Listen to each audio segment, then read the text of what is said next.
Chapter 334. How could it be her? Gu Changqing said in disbelief. She assassinated Jiao Jiao. Then what about the matter between the marshal's residence and the marquis residence? Old Chancellor knew about this matter. After all, when Gu Changqing broke out of prison to visit Gu Yan, it was Old Chancellor who let Gu Changqing into the house.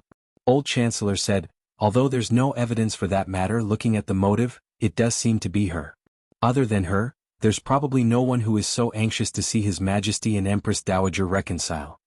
Even if the Zhuang family wanted to cover the sky with one hand, if Zhuang Jins and His Majesty had a harmonious relationship, they didn't think it was a bad thing. Instead, if they could win over His Majesty and let His Majesty give more benefits to the Zhuang family, Grand Tutor Zhuang would also be happy. It's just that His Majesty never boarded the Zhuang family's pirate ship. Old Chancellor continued, I guess she's still brooding about the Empress Dowager's position. She wants to be the Empress Dowager and she wants to get rid of Zhuang Jins. It's just that she hides herself so well that even though she's the biggest suspect, no one suspects her. Something flashed through Gu Changqing's eyes. He clenched his fists and his eyes were cold. I'm afraid she has her eyes on Lu Lang recently. Old Chancellor hesitated for a moment and still told them about the jade pendant. Furthermore, back then when Zhao Du's young marquis was poisoned by Empress Dowager, I suspect it's also her doing. Gu Jiaojiao's eyes also turned cold. Old Chancellor saw the siblings looking like they were going to enter the palace to execute the person on the spot and hurriedly advised, don't be impulsive, don't enter the palace to kill. With the previous emperor's men of sacrifice, you won't be able to kill her and you might even get injured. Secondly, even if you kill her, you won't be justified. His Majesty won't forgive you and the laws of this dynasty won't forgive you. Gu Changqing said coldly, are we going to let her be free? The old Chancellor chuckled and said, to deal with such a person, of course we have to take an unconventional approach. How are you going to do this? Gu Changqing asked. The old Chancellor smiled mysteriously, of course, to give him a taste of his own medicine. Giving someone a taste of their own medicine was easy to say, but it was not easy to do it. Especially this old White Lotus who had hidden himself so deeply that even the old Chancellor felt inferior to him. However, the old Chancellor always refused to admit defeat. You can be more knowledgeable than me and have a better official position than me, but you can't beat me in tea. Life is like a play. Let's compare our acting skills. Gu Jiao silently touched her small basket. The old Chancellor asked, it's so late, where are you going? To see Grandaunt. Gu Jiao said without changing her expression. The old Chancellor said, put down the basket. Gu Jiao blinked and put down the small basket. Take out the dagger.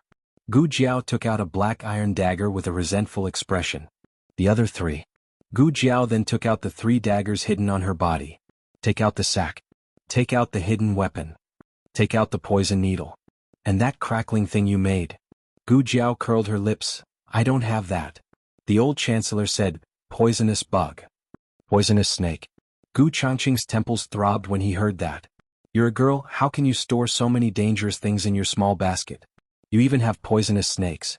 Gu Jiao took out everything in the small basket, leaving only a small medicine box.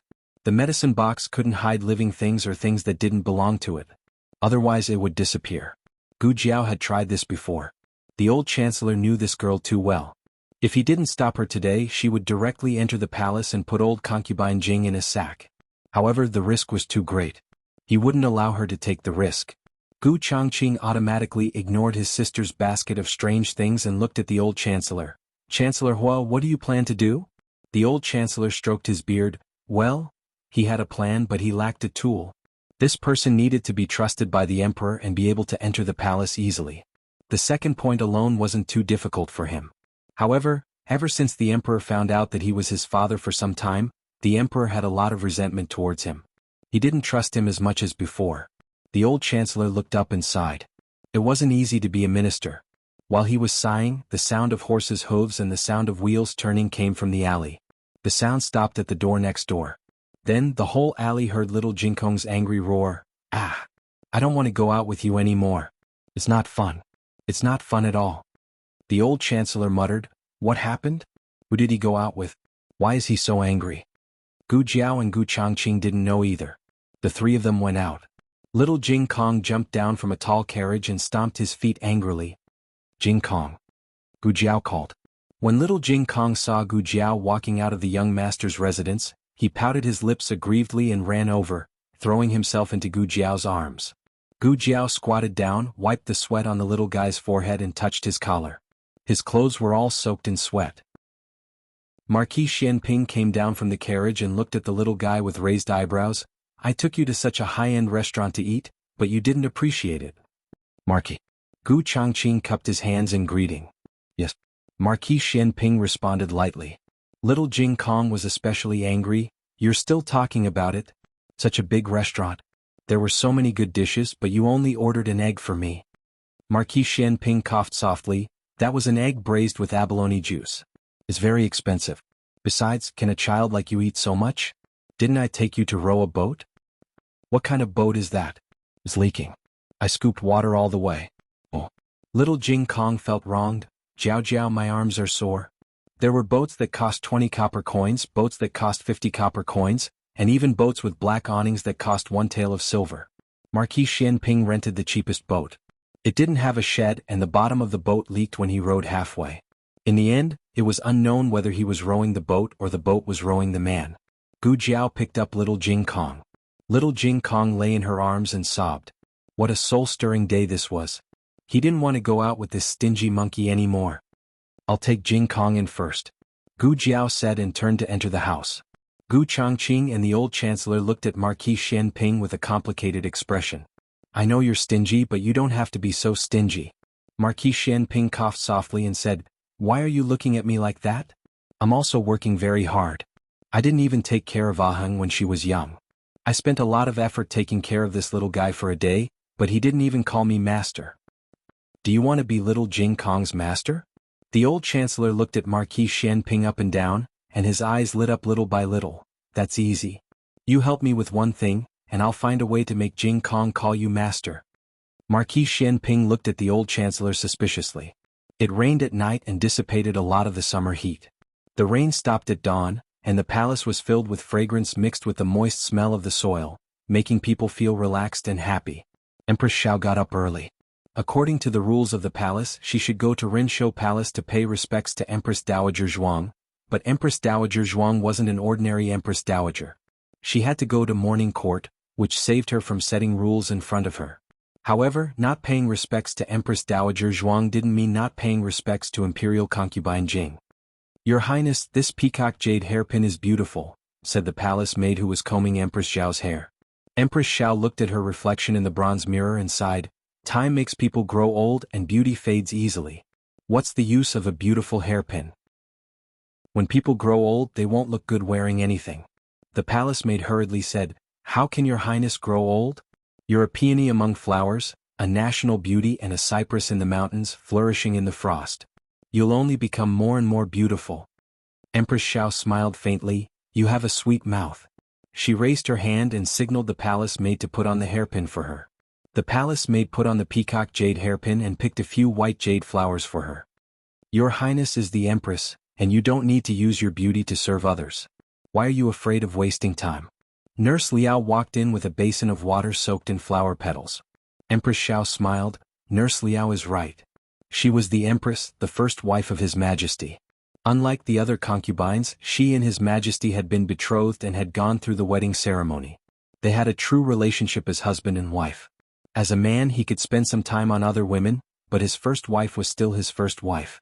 Empress Xiao soaked her hand in the petal water. Nurse Liao said, Your Highness, Marquis Xianping is here. Brother is here? Empress Xiao's eyes lit up. Nurse Liao sighed inwardly. Only in front of Marquis Xianping would Empress Xiao reveal her ladle-like side. Invite him in. It wasn't a quick announcement, but a quick invitation. Empress Xiao respected her brother very much. Of course, Marquis Xianping also treated his sister well. Empress Xiao met with Marquis Xianping in the Qingyu Pavilion. Marquis Xianping cupped his hands and bowed. Greetings, Your Highness. Empress Xiao wanted to say something but hesitated. She glanced at the palace maids and eunuchs in the pavilion and said in a deep voice, All of you can leave. I have a few private words with Marquis Xianping. Yes. The palace maids left one by one. Empress Xiao then stood up with a smile and walked towards Marquis Xianping. Brother? Marquis Xianping looked at her with disdain. Why are you dressed like a bird today? Empress Xiao, who was splashed with a basin of cold water. Empress Xiao took a deep breath. Big Brother's mouth really hasn't changed in the past few decades. Empress Xiao and Marquis Xianping sat on the chairs. She didn't sit on the main seat on the steps, but sat beside Marquis Xianping. Empress Xiao asked, "Brother, how are you these days?" Marquis Xianping said, "Very good. How about you, Your Highness?" Empress Xiao smiled, "Of course I'm good." Marquis Xianping looked at her exquisite makeup and cumbersome jewelry and asked, "Do you regret entering the palace?" "Why would I?" She didn't regret it. Wasn't it good to be the empress? What's more, although His Majesty had a harem of 3,000 beauties, he had never really neglected her. It was her own idea to marry His Majesty. She was the one who took noble consort Zhuang's place. Noble consort Zhuang was His Majesty's official consort, but after His Majesty ascended the throne, he only made noble consort Zhuang a second-rank consort and decreed that Empress Xiao was to be His Majesty. Because of this, she and the Xiao family had suffered a lot from Empress Dowager Zhuang's faction. Her brother had taken care of it all by himself. Thus, she was grateful and revered His Majesty. She smiled and asked, "Brother, how come you have time to come see me today?" "I have something to ask of you," Marquis Xianping said. "What is it?" Empress Xiao asked. Marquis Xianping said, "An old friend asked me to bring something to Grand Concubine Jing. It's very precious, so I must personally hand it to Grand Concubine Jing." Empress Xiao smiled and said, "I thought it was a big deal. What's so hard about it? I'm going to Pure Flower's palace to pay respects to Grand Concubine Jing. How about brother come with me?" "All right." Marquis Xianping nodded. The siblings went to Pure Flower's palace. Ever since Grand Concubine Jing moved here, Pure Flower's palace had become much more lively. All the consorts in the imperial harem who had the right to pay respects to Grand Concubine Jing had come. They truly wanted to curry favor with Grand Concubine Jing and wanted to meet His Majesty by chance. Empress Xiao didn't need to meet His Majesty, but His Majesty treated Grand Concubine Jing like his mother, so Empress Xiao naturally respected her like a mother-in-law. However, Empress Xiao never expected that noble consort Zhuang would also come. The two most powerful consorts in the imperial harem met at the entrance of Pure Flower's palace with their eunuchs and palace maids. The atmosphere seemed to have frozen. The two were originally evenly matched in the imperial harem, but with Marquis Xianping supporting Empress Xiao today, Empress Xiao's aura was much stronger than usual. Marquis Xianping. Noble consort Zhuang greeted with a smile. Noble consort. Marquis Xianping half-heartedly cupped his hands. He was also like this in front of His Majesty, so noble consort Zhuang didn't mind his attitude. Noble consort Zhuang smiled and looked towards Empress Xiao. "Is Empress here to pay respects to Grand Concubine? Could it be that noble consort isn't?" Empress Xiao asked indifferently. Noble consort Zhuang smiled. "Ning Wang suppressed a group of bandits a few days ago. The villagers were grateful for His Majesty's kindness and specially made some tea cakes for Ning Wang to bring to His Majesty. Ning Wang is still in the mountains dealing with the aftermath, so His Majesty could only have His Majesty's imperial bodyguard bring them back. This consort will do it for him." Ning Wang, Ning Wang. Her son was clearly the crown prince, but His Majesty always had His Majesty study in the upper study. Ning Wang was often entrusted with important tasks and helped His Majesty rule the world. Thinking about it now, Ning Wang's reputation among the commoners was about to surpass His Majesty's. Empress Xiao's fingers tightened and a cold light flashed through her eyes. "Let's go in," Marquis Xianping said. Empress Xiao rolled her eyes at noble consort Zhuang and walked into Pure Flower's palace with Marquis Xianping. Noble consort Zhuang bowed slightly and was very perfunctory. It wasn't until Empress Xiao and Marquis Xianping entered Grand Concubine Jing's bedchamber that noble consort Zhuang's expression turned cold. The female official on the side snorted, "What's so great about her? If it wasn't for His Majesty breaking off relations with the Empress Dowager, the position of Empress would have long been yours." Noble consort Zhuang sneered, "What's the use of sitting on the Empress Dowager's seat? She gave birth to two idiotic sons. It's hard for her to take on important tasks." Noble consort Zhuang also entered Pure Flower's palace. She had indeed come today to deliver tea cakes to His Majesty. The commoners didn't pay particular attention to the food and it wasn't clean, but His Majesty didn't really eat it. He only needed to know the intentions of Ning Wang and the commoners. No matter how many achievements Ning Wang made outside, he would definitely tell the commoners that he was following Imperial Father's orders. The one protecting the commoners wasn't him, but his Imperial Father, the Emperor of Zhao country.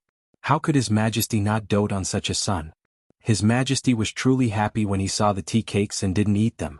However, he did praise Ningguang greatly. Noble consort has taught her son well.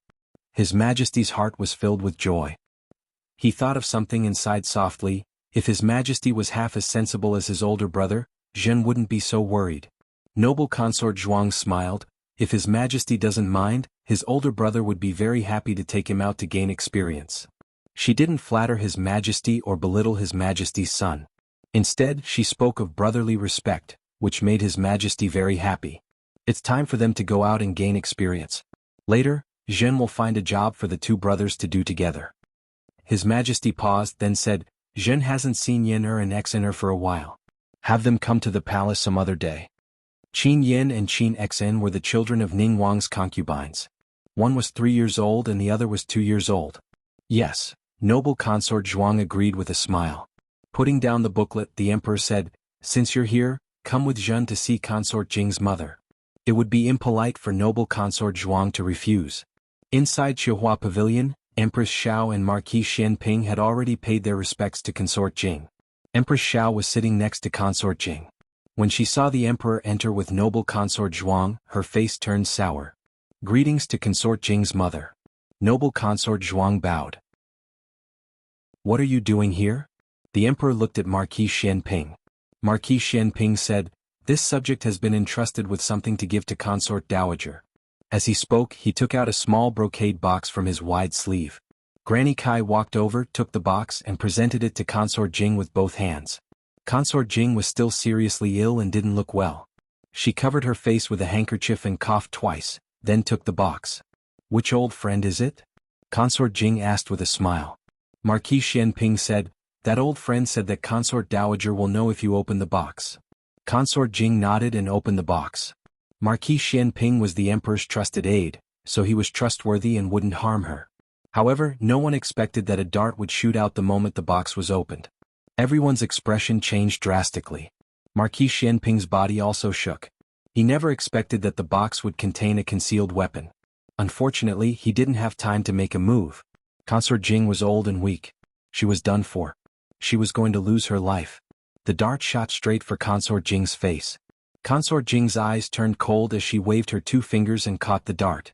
Everyone stared at her, dumbfounded. The hall fell silent in an instant. Chapter 335. Novels with content that can't be found online can be found here. Everyone, including the emperor, was stunned by the scene before them. Grand concubine Jing, who had been sickly and on the verge of collapsing from a gust of wind, had caught a dart aimed at her with her bare hands in the next second. This was too exciting. Everyone was so shocked that no one could say anything for a long time. Logically speaking, the box that Marquis Xianping had given to Grand Concubine Jing should have been charged with the crime of attempting to assassinate the Grand Concubine. However, the fact that Grand Concubine Jing had caught the darts with her bare hands was so shocking that no one thought of Marquis Xianping. Even Marquis Xianping hadn't thought of himself. A mother? The emperor stuttered. Grand Concubine Jing immediately returned to her senses. Her body swayed and her fingers loosened, causing the dart to fall to the shiny floor with a loud thud. Only then did everyone come back to their senses, and their eyes widened in unison. Granny Kai's eyes flickered as she slapped the box out of Grand Concubine Jing's hands. Marquis Xianping, how dare you assassinate the Grand Concubine in Pure Flower's palace? Fortunately, the Grand Concubine is a descendant of a general and learned a bit of martial arts from the old uncle before entering the palace. Otherwise you would have succeeded by now. The old uncle was Grand Concubine Jing's father. After Grand Concubine Jing was conferred the title of concubine, her maternal family also rose in status. Her father was made Count Yanzhen and given the rank of Major 4th rank General of Might. Before this, Count Yanzhen was only a 6th rank military captain. It was a bit of an exaggeration to call her a descendant of a general, but once a person achieved meteoric success, their past could be polished and embellished and history could be forgotten. Thus, in everyone's eyes, Grand Concubine Jing deserved Granny Kai's title of descendant of a general. Noble consort Zhuang pursed her lips. She was one of the few people who snorted in disdain. Her aunt was the descendant of a scholar, and Grand Concubine Jing was known as the descendant of a general. Everyone called her the twin beauties of Zhao capital, one for the scholarly and one for the martial arts. How could she be worthy of being called one of the two beauties alongside his aunt? Noble consort Zhuang touched the tip of her nose with her handkerchief and said with a faint smile, "It's been so many years, but Imperial Consort Dowager's skills haven't changed at all. She's so agile." This. Granny Kai opened her mouth. Old concubine Jing said with a smile, "I neglected my practice in the palace and slacked off. Later on, I moved to the nunnery.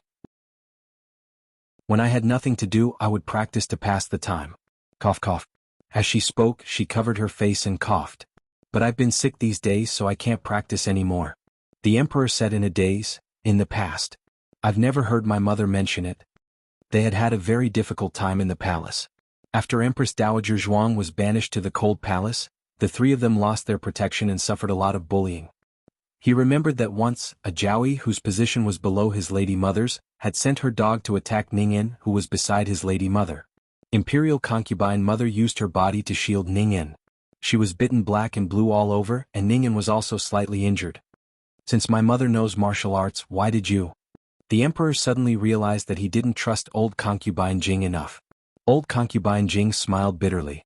"Your Majesty wants to ask about the time Ningyan and I were chased and bitten by Mu Jiaoyi's dog?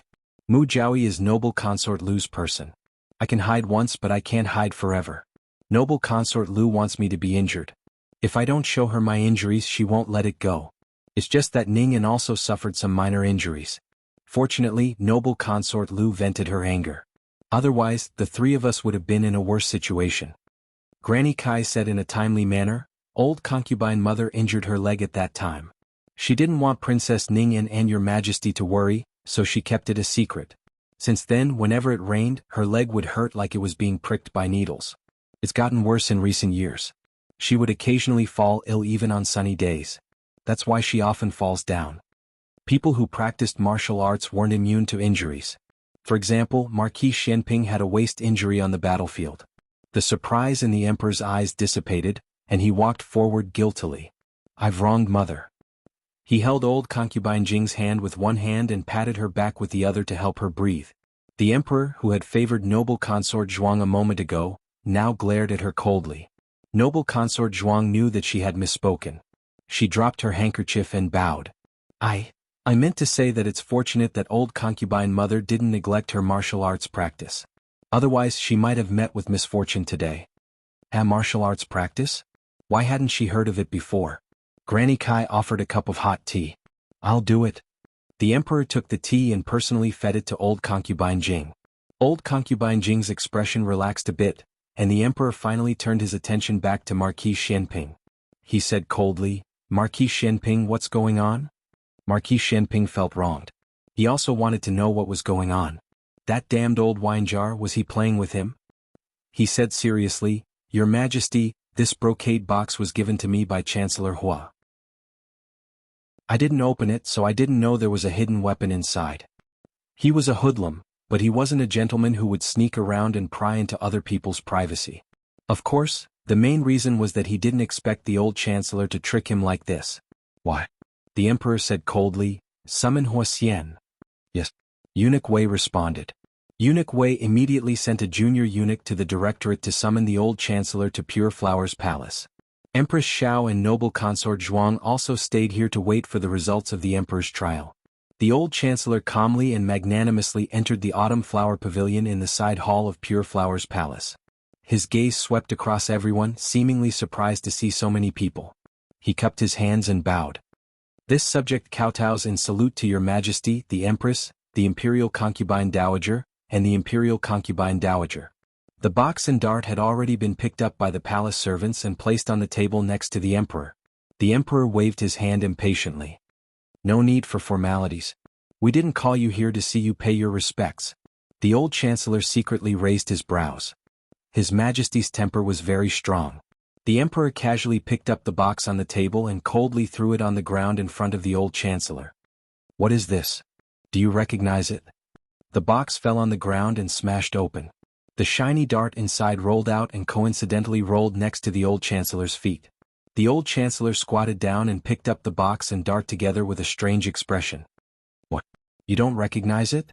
When the emperor said this, he looked deeply at Marquis Xianping. Marquis Xianping said to the old chancellor, "The one surnamed Hua, don't play dumb. You personally handed this box to me last night and asked me to pass it to the Imperial Concubine Dowager for you. It was a great taboo for a subject to privately exchange gifts with the Imperial Concubine.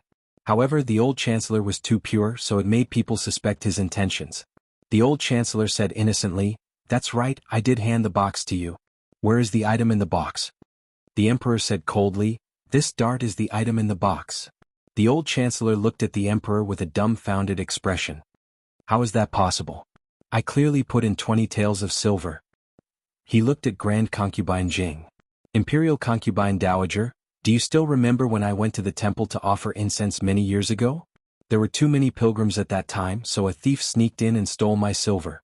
You happened to pass by nearby and borrowed 10 taels of silver for the incense after asking for the reason. I once promised that I would repay you double the amount in the future. It had been a long time since this incident happened. If the old Chancellor hadn't brought it up, Grand Concubine Jing would have almost forgotten about it. She tried hard to recall and asked with uncertainty, "Didn't we agree to buy a couplet from you at that time? I didn't borrow the silver from you." The old Chancellor said righteously, "Imperial Concubine said that she wanted to buy a couplet written by me to solve my urgent need and was afraid that my self-esteem would be damaged. However, I also said that I would repay the silver in the future." Grand Concubine Jing didn't have much of an impression of the latter part. After all, who would keep a record of 10 taels of silver for several years? The Emperor asked suspiciously, "Why did you have to return it now of all times?" The old Chancellor let out a dry laugh and said embarrassedly, "To be honest, I forgot about it.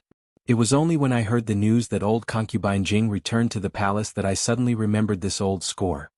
Good heavens, good heavens. Grand Concubine Jing really did give him the silver. He did say that he would repay her double the amount, but Grand Concubine Jing didn't agree at the time.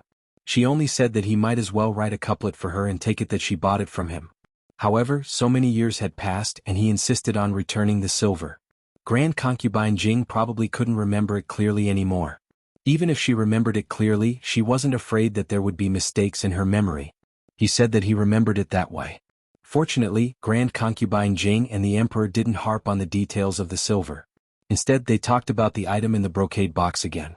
The Emperor said, "You gave the silver, but Marquis Xianping used it as a dart today and almost injured Grand Concubine Jing." What? The old Chancellor was flabbergasted and panicked. He knelt down with a plop. "Your Majesty is wise. This old subject has indeed placed silver taels.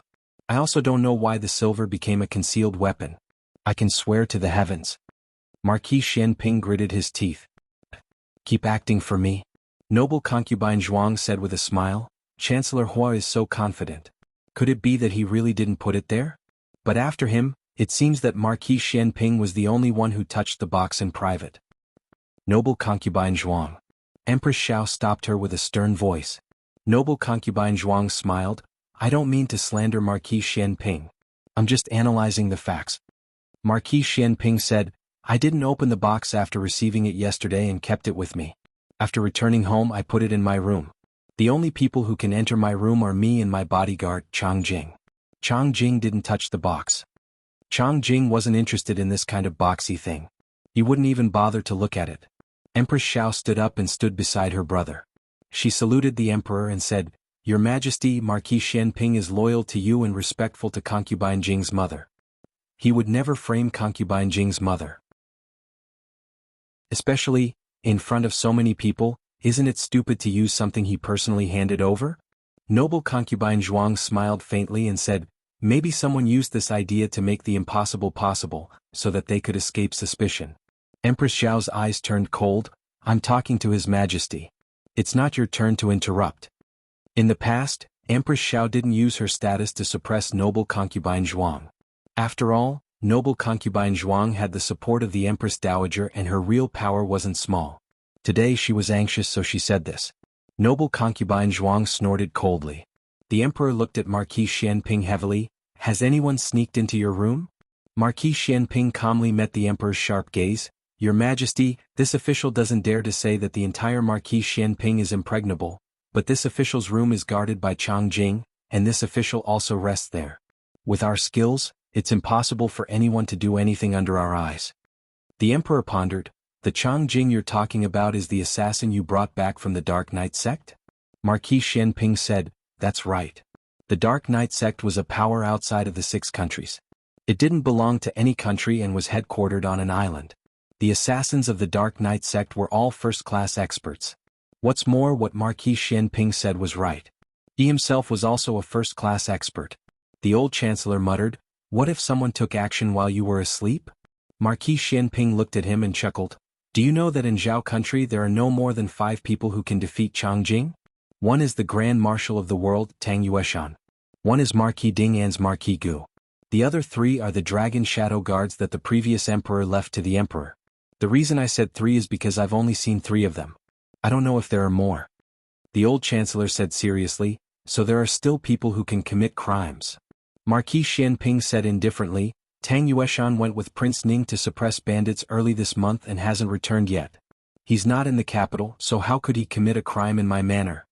The old chancellor said, "Then, what about Marquis Gu?" Marquis Xianping narrowed his eyes. "The one surnamed Hua, are you really stupid or are you pretending to be stupid?" The old marquis was the emperor's confidant. This was something no one in the world knew. Wuxia, this old thing, was deeply trusted by the emperor, so how could he not know? Would he harm concubine Jing? Did he know about the existence of this box? Empress Xiao knew that the old marquis was secretly training soldiers for the emperor. She also believed that the old marquis had nothing to do with this matter.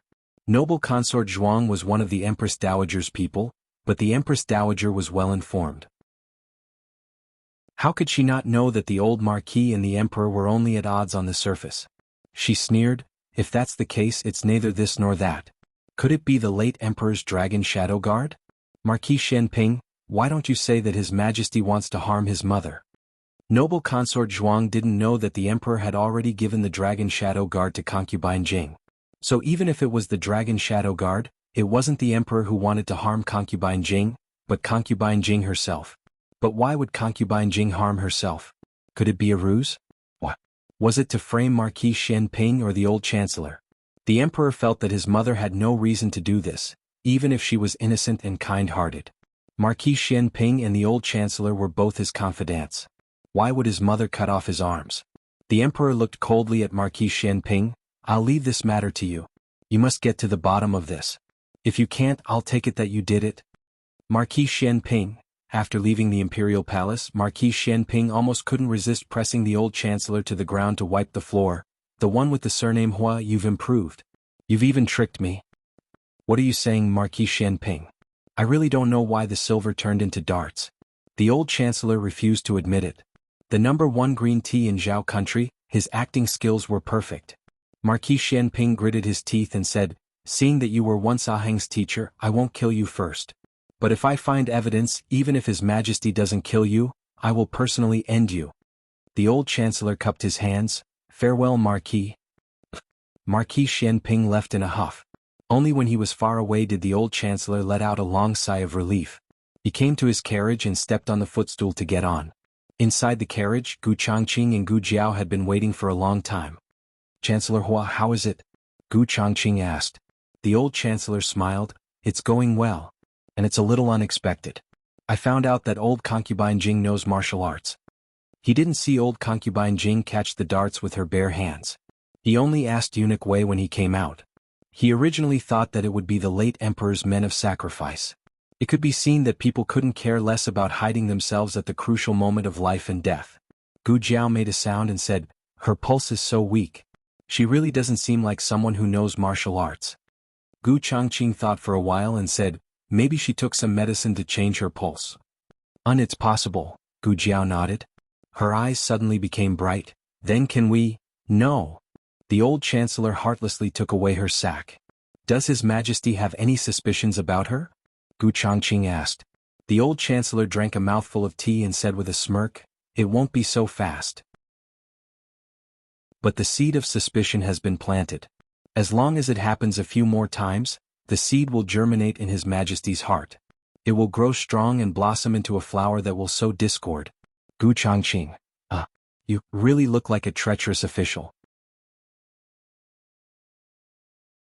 Chapter 336. The group took the carriage back to Jadewater Alley. "There's something I don't understand," Gu Changqing suddenly said before getting off the carriage. "What is it?" the old chancellor asked. Gu Changqing pondered. Since the late Emperor's Shadow Dragon Guards are loyal to His Majesty, then they should know that His Majesty values Jiao Jiao very much. Why would they help the evildoers harm Jiao Jiao? The old Chancellor replied, "This is where the Shadow Dragon Guards are different from the usual men of sacrifice. They are tools for killing and have no thoughts of their own. They only listen to orders. His Majesty made them loyal to old concubine Jing, so old concubine Jing's words are their imperial edict. Unless His Majesty personally takes them back." I see. Gu Changqing suddenly realized. He had been in the military camp for so long and thought he was familiar with the experts of Zhao country. But he didn't expect that he only knew the tip of the iceberg. There was such a terrifying power hidden under the surface. "I'm still too young," he muttered. The old Chancellor patted his shoulder. "It's not too late to know now. Your grandfather is His Majesty's confidant, so he must know about the existence of the Shadow Dragon Guards. It's just that the time wasn't right, so he didn't tell you. The Shadow Dragon Guards were very powerful in the early years, but unfortunately they were either dead or injured. In this generation only old concubine Jing and a few others are left. His Majesty himself has never seen the terror of the Shadow Dragon Guards, so he doesn't know what kind of killing weapon he gave old concubine Jing." Gu Changqing nodded. No wonder Eunuch Wei said that His Majesty recently sent a few more Shadow Guards to old concubine Jing's side. The old Chancellor said, "With the Shadow Dragon Guards, why would he need Shadow Guards? His Majesty is the one who is too young." Wait. Gu Changqing suddenly remembered something. His Majesty once encountered an assassination attempt. Could it be that the Shadow Dragon Guards were among those people? The Shadow Dragon Guards even killed His Majesty? That's not the case. Old Chancellor shook his head. Dragon Shadow Guards won't assassinate His Majesty. This is the first order that the late Emperor left for them. The second order is to obey His Majesty's orders. Even if His Majesty ordered them to kill him, the Dragon Shadow Guards would still obey the first order. Last time, the person who tried to assassinate His Majesty was a hostage from the state of Qin. However, it is impossible for a hostage from the state of Qin to know His Majesty's whereabouts so well. He has a spy in the palace. Gu Changqing asked, "Could the spy be one of concubine Jing's men?" The old Chancellor stroked his beard and fell into deep thought. Currently, there is no evidence to prove that it's her. If it was her, why would she assassinate His Majesty? What good would it do her to kill His Majesty? Gu Changqing thought for a moment. What if her purpose is not to kill His Majesty, but to stab His Majesty and frame Empress Dowager Zhuang? In fact, His Majesty did blame the assassination on Empress Dowager Zhuang. The old Chancellor had a solemn expression. "We can't rule out this possibility." If that was the case, then concubine Jing was too scary. She could think of it as revenge against Empress Dowager Zhuang or fighting for the position of Empress Dowager. However, His Majesty respected her so much that she could do it. "I hope we are wrong," Gu Changqing said. His Majesty respected concubine Jing so much that he was almost no different from her flesh and blood, except for the fact that he wasn't born from her womb. Gu Changqing understood His Majesty's feelings for concubine Jing. Gu Qinglin and Gu Qingfeng used to feel the same way about concubine Ling. The difference was that concubine Ling was just a concubine. Gu Qinglin and Gu Qingfeng knew they had a mother since they were young. In their hearts, their mother was more important.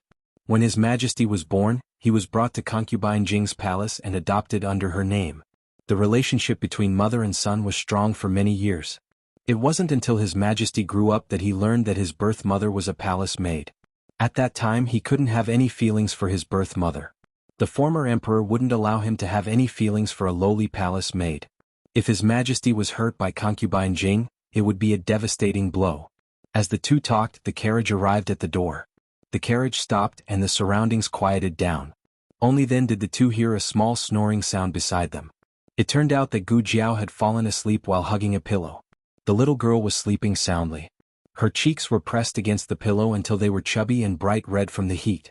The two couldn't help but laugh. This girl really didn't have the slightest interest in these things. She just went to sleep when she wasn't allowed to put a sack over her. "I'll go down first," Old Chancellor said soundlessly. Gu Changqing nodded his head and bowed towards Old Chancellor, giving him a junior's greeting. The two didn't wake Gu Jiao up. Gu Changqing stayed in the carriage and took out a fan from under the table, gently fanning Gu Jiao. Perhaps it was because it was cooler, but Gu Jiao's furrowed brows relaxed. Yao Shi, who was picking vegetables in the front yard, saw this scene and rubbed her slightly protruding belly. A trace of gentleness flashed through her eyes. Gu Jiao slept all the way until little Jing Kong came back from the Imperial College. As soon as the little trumpet spirit got home, she started blaring tirelessly. It was hard for Gu Jiao not to wake up. Fortunately, she had enough sleep. Gu Changqing still had matters to attend to at the military camp, so he couldn't stay for dinner. In the evening, smoke rose in spirals from the kitchen chimneys in the alley. Xiao Lulang had also returned from his duty at Hanlin Academy. He went to Old Chancellor's place to discuss some matters. When he returned home, he found Gu Jiao sitting listlessly in the east room. She had slept for an entire afternoon, so logically speaking she should be full of energy. But her sighing and moaning really showed the essence of little Jing Kong's imitation of Master Zhao next door. Xiao Lulang couldn't help but smile. After dinner, Gu Jiao returned to the house listlessly and continued to be listless. Xiao Lulang knocked on the door. "It's me." Gu Jiao sat up. "Come in." Xiao Lulang pushed the door and entered. Gu Jiao thought he was here to give her mung bean soup again. Although she wasn't hungry, she still sat down at the table very cooperatively. Who knew that Xiao Lulang didn't give her a bowl of mung bean soup? Instead, he just stared at her. Gu Jiao gradually sensed that something was wrong. She raised her head and met Xiao Yulong's gaze. She asked strangely, "What?" Xiao Yulong's bottomless eyes were shining. There was a helpless smile that even he didn't notice. "Don't you want to put a gunny sack on me?" Gu Jiao's little ears perked up. Then she blinked and looked at the window. She said in a serious tone, "I'm not that kind of person." Xiao Lulang almost believed her. Supporting someone until they couldn't get out of bed, you really aren't that kind of person. Xiao Lulang held back his smile and asked seriously, "Then, do you want to go to the palace to see Grandaunt?" Gu Jiao sat up straight. Of course I want to go." "Change into this." Xiao Lulang magically brought out a set of young eunuch clothes. After he left, Gu Jiao changed into the clothes and put on the hat. The door was pulled open and a playful young eunuch walked out. Xiao Lulang was caught off guard and stared straight at her. He never expected that the woman would look so cute in the eunuch's clothes. She had a pair of big blinking eyes that were bright and clear. Her small face was the size of a palm, and her facial features were unbelievably exquisite. Even the red birthmark that was often criticized by others seemed to have a different kind of spirit. If all the young eunuchs in the palace looked like this, then what was the point of taking concubines and choosing consorts? "Do I look good?" Gu Jiao asked. "Not bad." A certain person said with a cold face, "Get on." The two got on the carriage. Today, Nanxiang personally went to Qinghe Academy to pick up Gu Shaoshan and Gu Yan. Lu Quan was free, but now he wasn't free. He had to send the two to the palace. Gu Jiao sat obediently in the carriage. She stretched out her legs and tiptoed. It was obvious that she was in a good mood. The carriage arrived at the palace gate. Xiao Lulang generously showed his Rinshou Palace token. "Can I trouble you to see if there's anyone else in the carriage?" the guard asked politely. Xiao Lulang lifted the curtain and generously allowed the guard to size him up. In reality, he blocked most of Gu Jiao's view, so he could only see the young eunuch's clothes. Xiao Yulong's expression didn't change as he said, "It's the young eunuch of Rinshou Palace." So it's like that. "Xiao Shuzhu, please." The guard moved to the side to let them pass. The carriage passed by the throne room and couldn't go any further as it approached the inner palace. Xiao Lulang said, "All right, let's stop here. Uncle Lu, you go back first. We'll go back by ourselves later." Lu Quan said, "I'll wait for you." Xiao Lulang said, "No need. Great Aunt will send someone to send us back." "That's true." Lu Quan smiled, "Then I'll be leaving first." After Lu Quan left, Xiao Lulang and Gu Jiao went to the vicinity of Pure Flower's palace. The days were long and the nights were short in summer. It was getting late, but dusk was still boundless. Grand concubine Jing had the habit of taking a stroll after dinner to aid digestion, so she went to the imperial garden with Nurse Kai and the others after dinner. What had happened in Pure Flower's palace in the morning had affected her somewhat, so her complexion wasn't very good. Nurse Kai supported her while the junior palace maids followed behind them, not daring to say a word. "Let's go sit in the pavilion," Grand concubine Jing said to Nurse Kai. "Yes."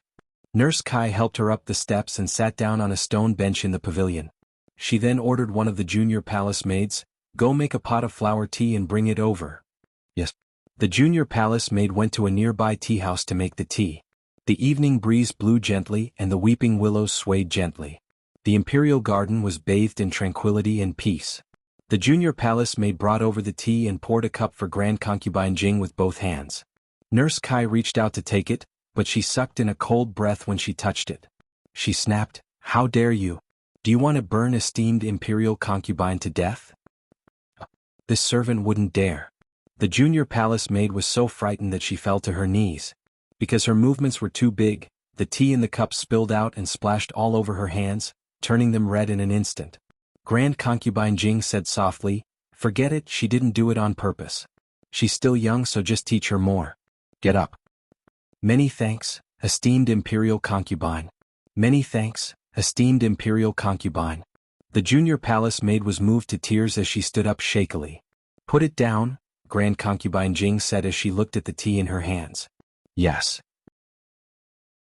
The junior palace maid placed the tea on the stone table. Grand concubine Jing then said, "Let me see your hands." The junior palace maid quickly hid her hands behind her back. "I wouldn't dare disgrace esteemed imperial concubine's eyes." "Just let me see," Grand concubine Jing said kindly. "Yes." The junior palace maid lowered her head and stretched out her hands nervously.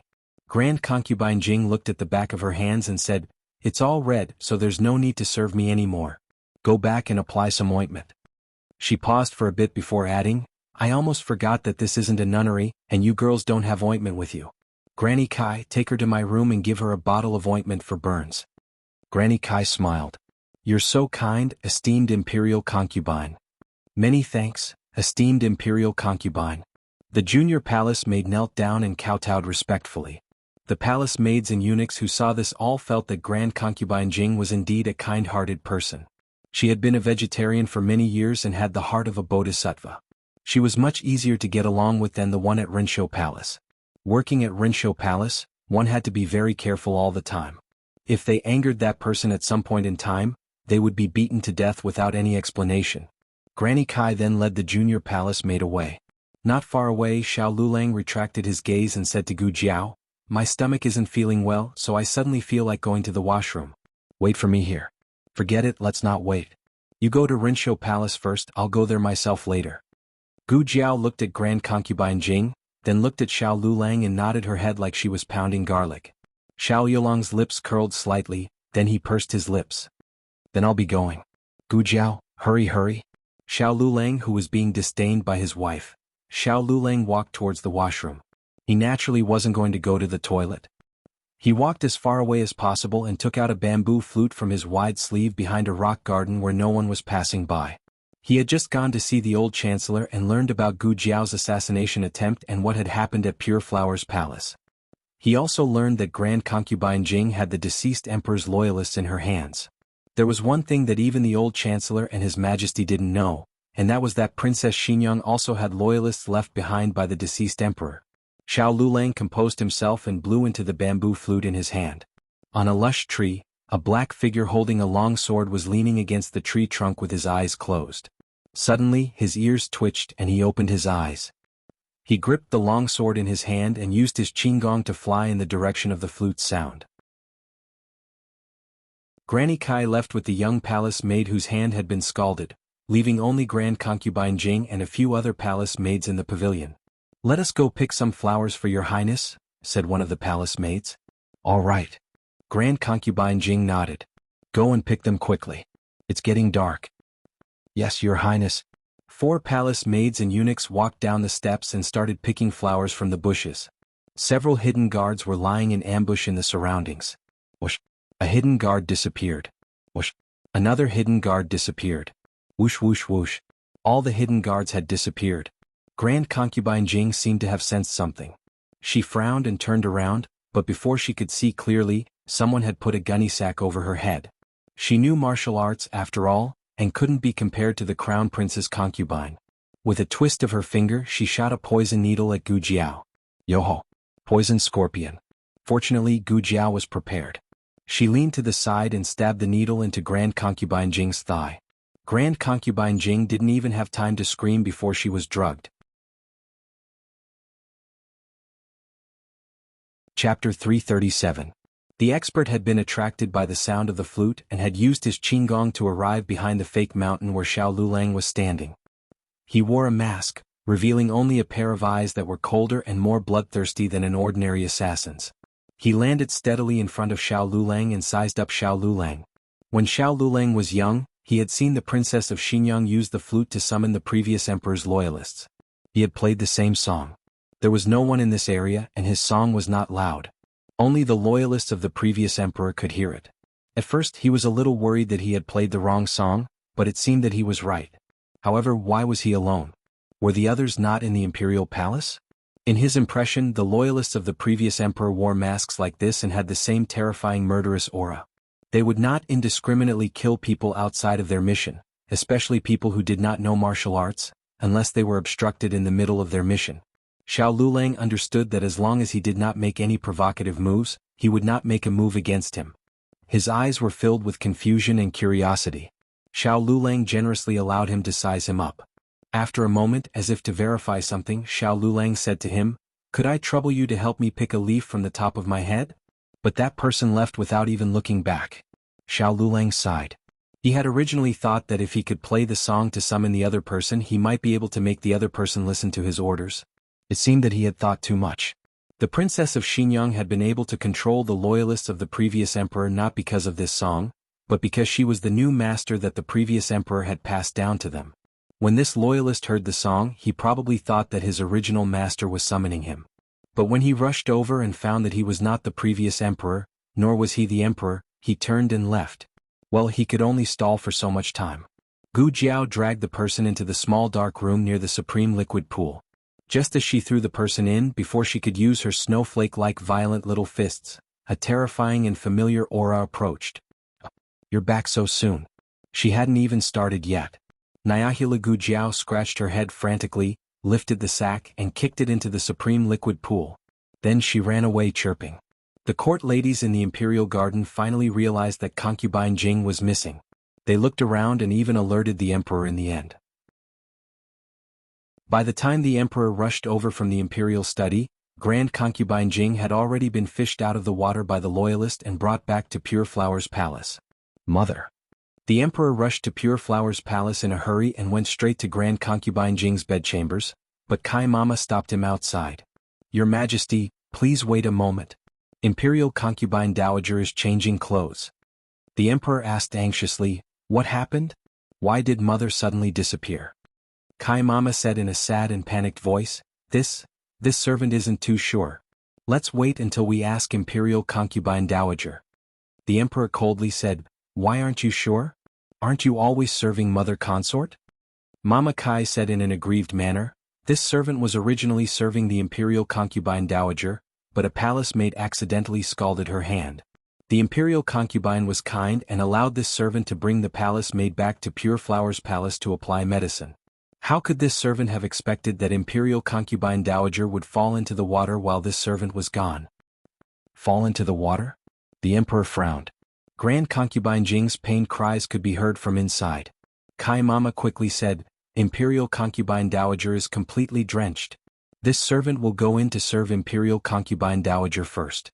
This servant will take her leave." Kai Mama turned and entered Grand Concubine Jing's bedchambers. Not long later, the imperial physician also arrived. He was about to bow to the emperor when the emperor waved his hand impatiently. "Why aren't you going in yet?" The imperial physician shuddered in fright and hurriedly went in with his medical kit. The emperor anxiously waited outside the bedchambers for a full hour before Grand Concubine Jing finished packing. "Your Majesty." Kai Mama walked out with red eyes and invited the emperor in. The emperor quickly walked to the bed and sat down. His heart ached when he saw Grand Concubine Jing sitting at the head of the bed. Her face was pale, her nose was bruised, and her head was wrapped in a large bandage. He coldly looked at Kai Mama. "Didn't you say that she only fell into the water? How did she get injured? And such serious injuries at that. How could this be all of his injuries? This was just the tip of the iceberg." Although Gu Jiao hadn't been able to make a move in time, Grand Concubine Jing's head had hit the stairs 7 or 8 times and her butt had been rubbed against the limestone floor over 100 times. Her gunny sack had been worn through and her pants had holes in them. It was a bloody mess. Her knees had been hit 3 times, her arms had been hit 5 times, and her waist had been hit dozens of times. For her to suffer like this at her age, she would have died long ago if it weren't for her martial arts. But even with martial arts, her injuries were still very serious. She couldn't move at all and her entire body would hurt if she did. Kai Mama dropped to her knees and choked out, I also thought that she only fell into the water. Grand Concubine Jing weakly said, Your Majesty, this has nothing to do with Kai Mama. Please don't take your anger out on her. She wasn't pretending to be weak now. She was so weak that she could collapse at any moment. You may all leave, Grand Concubine Jing said to Kai Mama and the servants in the bedchambers. Kai Mama and the others looked at the emperor nervously, fearing that he would punish them. The emperor waved his hand coldly, and everyone retreated as if relieved of a heavy burden. What's wrong with the servants this time? The emperor gritted his teeth and murmured. Grand Concubine Jing raised her arm that was about to break from the pain and gently placed it on the back of the emperor's hand. She shook her head. It's not their fault. The opponent was too strong. The emperor asked, Where are the men of sacrifice and shadow guards I left for you? Grand Concubine Jing replied, The men of sacrifice were lured away, and the shadow guards were knocked out. Those were the palace's experts. The emperor gasped. Who could be so powerful? Grand Concubine Jing shook her head. I'm not sure. I felt that something was off at the time, but I was injured before I could see the other party's face. She was embarrassed to say that she had been put in a gunny sack. She couldn't afford to lose face like this. That person took me near the Supreme Liquid Pond. If the men of sacrifice hadn't come back in time and scared that person away, I might have died. That person even knew to throw me into the water, forcing the men of sacrifice to save me. That way he could have escaped without a trace. So vicious, so vicious. The emperor clenched his fists and trembled with anger. Grand Concubine Jing lowered her head and withdrew her hand with a bitter smile. Have I caused trouble for your majesty? If I hadn't suddenly returned to the palace, none of this would have happened for no reason. The emperor held her hand tightly.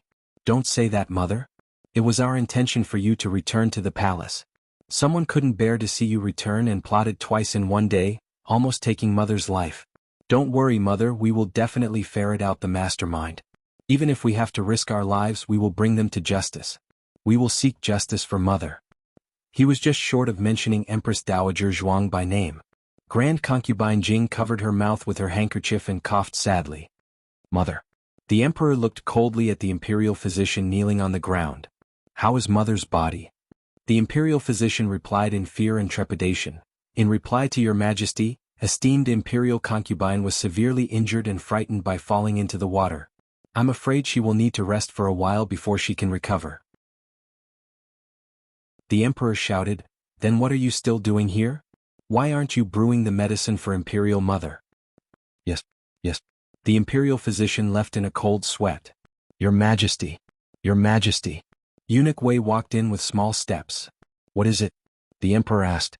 Eunuch Wei said, This servant found the unconscious Xiao Xiuzhua near the Supreme Liquid Pond. The emperor went to the small garden in Pure Flowers Palace. Eunuch Wei called for the imperial physician, who performed acupuncture on Xiao Lulang. Xiao Lulang slowly woke up and opened his heavy eyelids. He asked, Where is this? Eunuch Wei hurriedly said, This is Pure Flowers Palace. Xiao Xiuzhua, you fainted in the Supreme Liquid Pond just now. Why did you faint? Xiao Lulang was at a loss. I think I saw a suspicious person just now. She looked like Jiao Jiao. I called out to her and she knocked me out. What? The little divine doctor knocked you out? Eunuch Wei looked at the emperor in astonishment. He could also see the shock in the emperor's eyes. The emperor was someone who had experienced scheming before. He carefully asked about the time and place of Xiao Liulang's accident and quickly connected that person to Grand Concubine Jing's assassin. Xiao Lulang was stunned. Your Majesty, you're saying that Grand Concubine Jing's assassin was Jiao Jiao? How is that possible? His acting skills had improved again. He had only done such a shameless thing once or twice, so how did he become so proficient in it? Did he really have some talent in this area? Eunuch Wei was puzzled. But this servant interrogated the palace servants just now. Aside from her, no one else appeared in the vicinity. Xiao Lulang said seriously, Jiao Jiao didn't enter the palace today. Although she has some skills, she doesn't know Qinggong. She wouldn't have been able to enter without using the main entrance. This was the truth. Gu Jiao Jiao truly didn't know any Qinggong.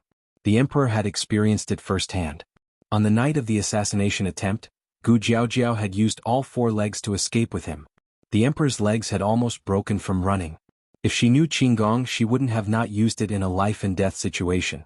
This time, Eunuch Wei didn't wait for the emperor's orders.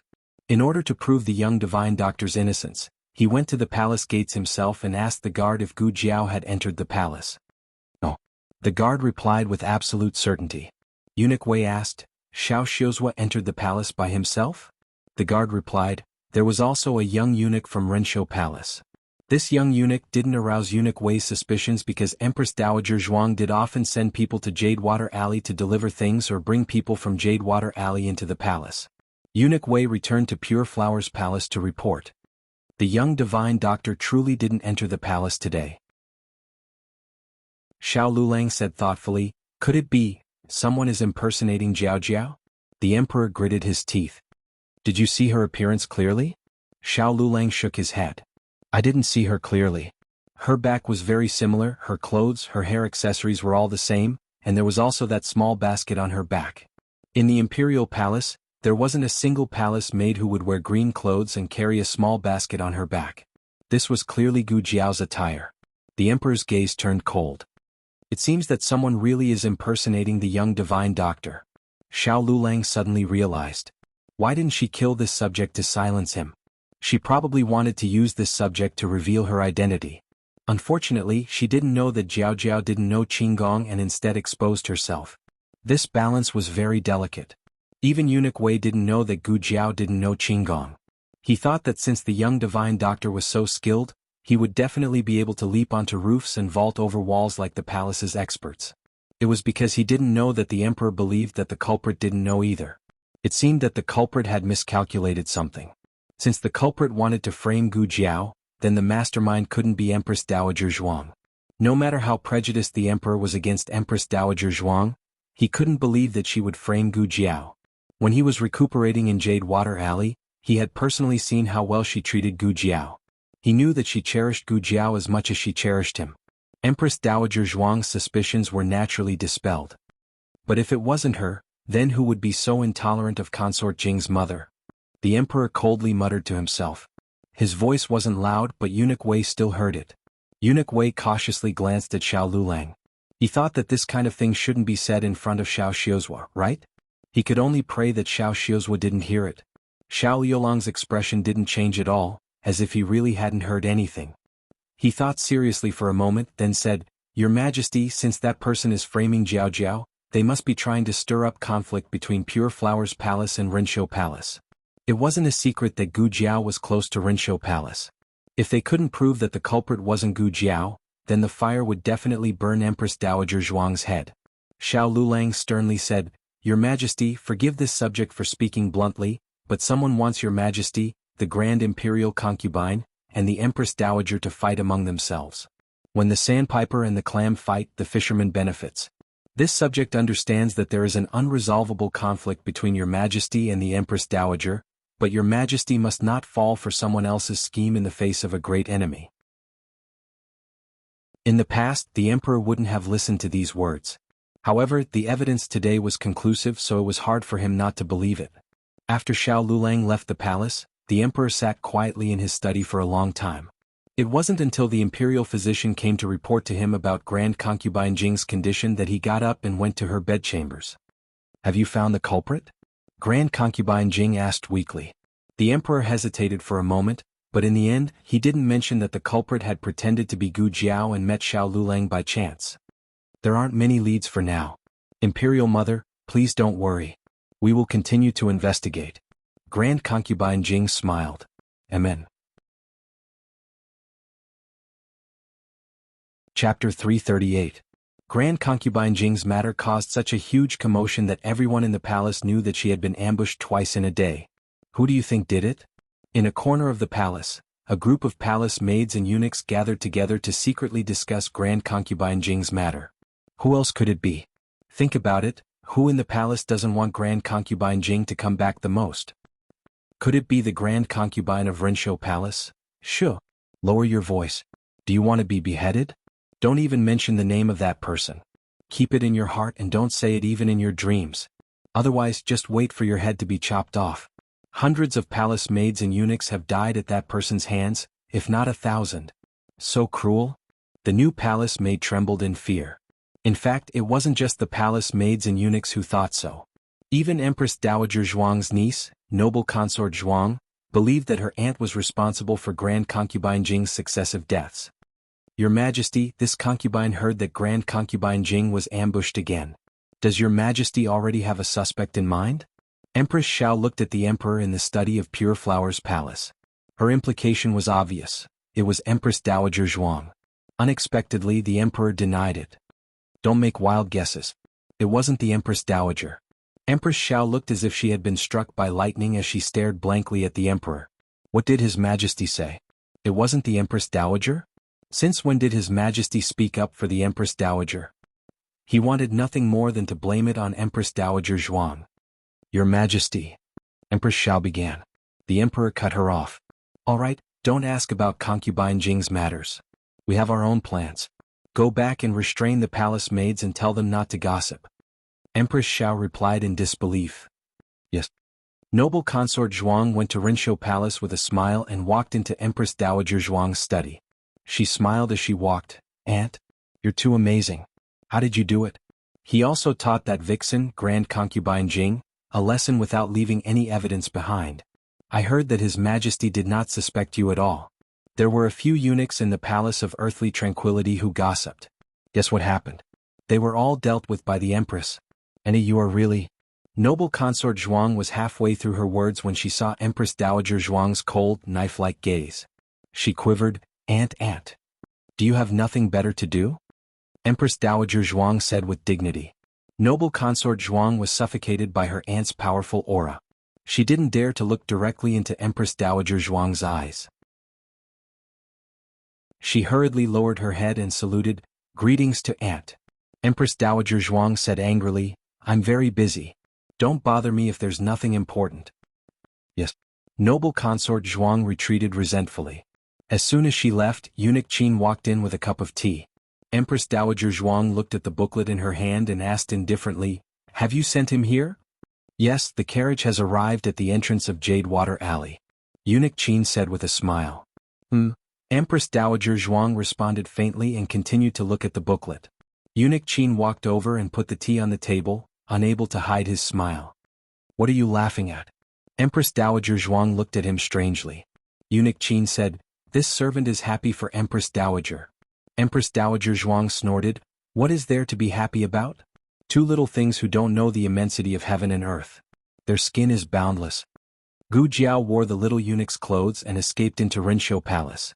How could Empress Dowager Zhuang not know what was going on? Keep a close eye on the servants' mouths. Empress Dowager Zhuang ordered. Eunuch Qin said, Don't worry, Empress Dowager. This servant has arranged everything properly.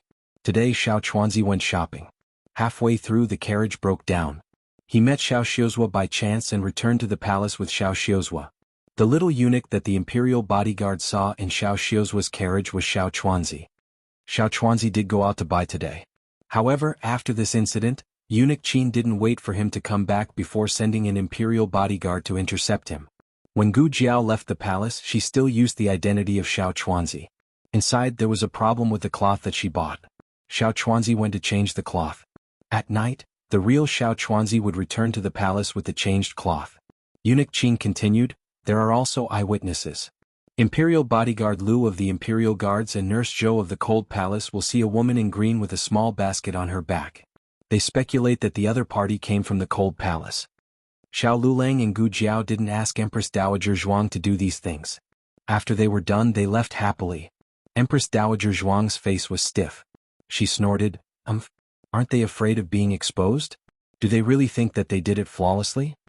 Eunuch Qin couldn't stop laughing. Obviously she liked them very much. She appreciated that the two children were newborn calves who were not afraid of tigers. However, she had to pretend to dislike them. Eunuch Qin laughed. Isn't this because they know that Empress Dowager will clean up for them? Empress Dowager trusts them. They also give their backs to Empress Dowager. She didn't know how many times she had snorted. Trust between people was never expressed through words. It was a tacit understanding through actions. It was a trust in a person's sincerity and ability. It was quite satisfying. Empress Dowager Zhuang snorted. Gu Jiao and Xiao Lulang returned to Baishui Alley. Tonight, the owner of the orchard had invited a theatrical troupe to set up a stage in the orchard. The neighbors all went to watch the play. Yao Shi and the family's children also went. The home was empty. Although they had eaten dinner after the ruckus in the palace, the two of them were a bit hungry. "Let's go out and eat," Xiao Lulang said. In the end, he couldn't bear for her to cook in the middle of the night. Moreover, this place was close to the busy streets. It was very convenient to eat anything. Okay. Gu Jiao agreed. They went to Xuanwu Avenue. The capital was always very lively on summer nights. The shops were lined up in rows and the hawkers' stalls were like a long dragon. In the middle of the street, there would occasionally be carriages and horses slowly passing by. On both sides there was an endless stream of people. In the past, it had always been Gu Jiao who walked on the outside. She had to protect her husband. Today she had been placed on the inside by Xiao Lulang. Xiao Lulang leaned on his walking stick. Compared to last year, his body clearly had a bit more masculine strength. He helped her block the flood of people. However, there was a peddler carrying a load who did not walk on the middle path and insisted on walking on the inside. He almost bumped into Gu Jiao. Xiao Lulang pulled on her arm. His hand did not immediately let go. After a moment of hesitation, he slid down to hold her hand. "Don't get lost." Gu Jiao was surprised. She then smiled. "Okay. Husband, don't get lost." Xiao Lulang was almost dazzled by her smile. He looked forward and asked, "What do you want to eat?" "And anything is fine." She said, "What do you want to eat?" He said, "Anything is fine for me too." The two of them were not picky eaters. Xiao Lulang looked to the east and said, "There's a new noodle restaurant over there. Do you want to try it? Their braised noodles are very delicious." "You've eaten it before?" Gu Jiao turned her head to look at him and asked. He nodded. "I ate it when I was young." At that time, their family had not yet opened such a prosperous area. They had to go to a very remote suburb to eat it. In the past few years, they seemed to have made a fortune and opened several branches. As for his previous identity, he would not take the initiative to talk about it. However, if it was brought up, he would not deliberately avoid it. However, he had never admitted who he was.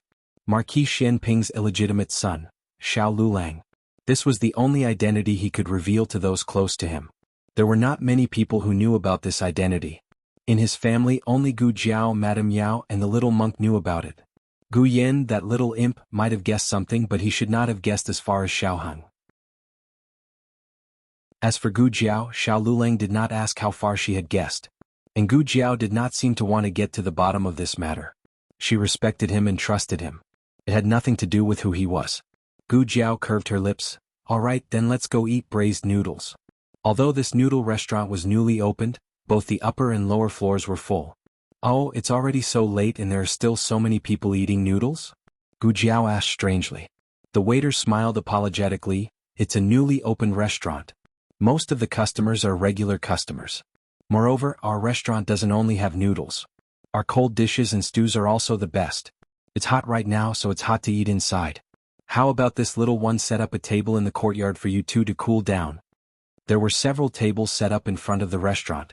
At a glance, it looked just like the food stalls in her previous life. Gu Jiao felt a bit closer to this place. Xiao Lulang looked at her and then said to the waiter, "All right, you can set it up. 2 guests this way, please." The waiter welcomed the two of them into the noodle restaurant with a smile.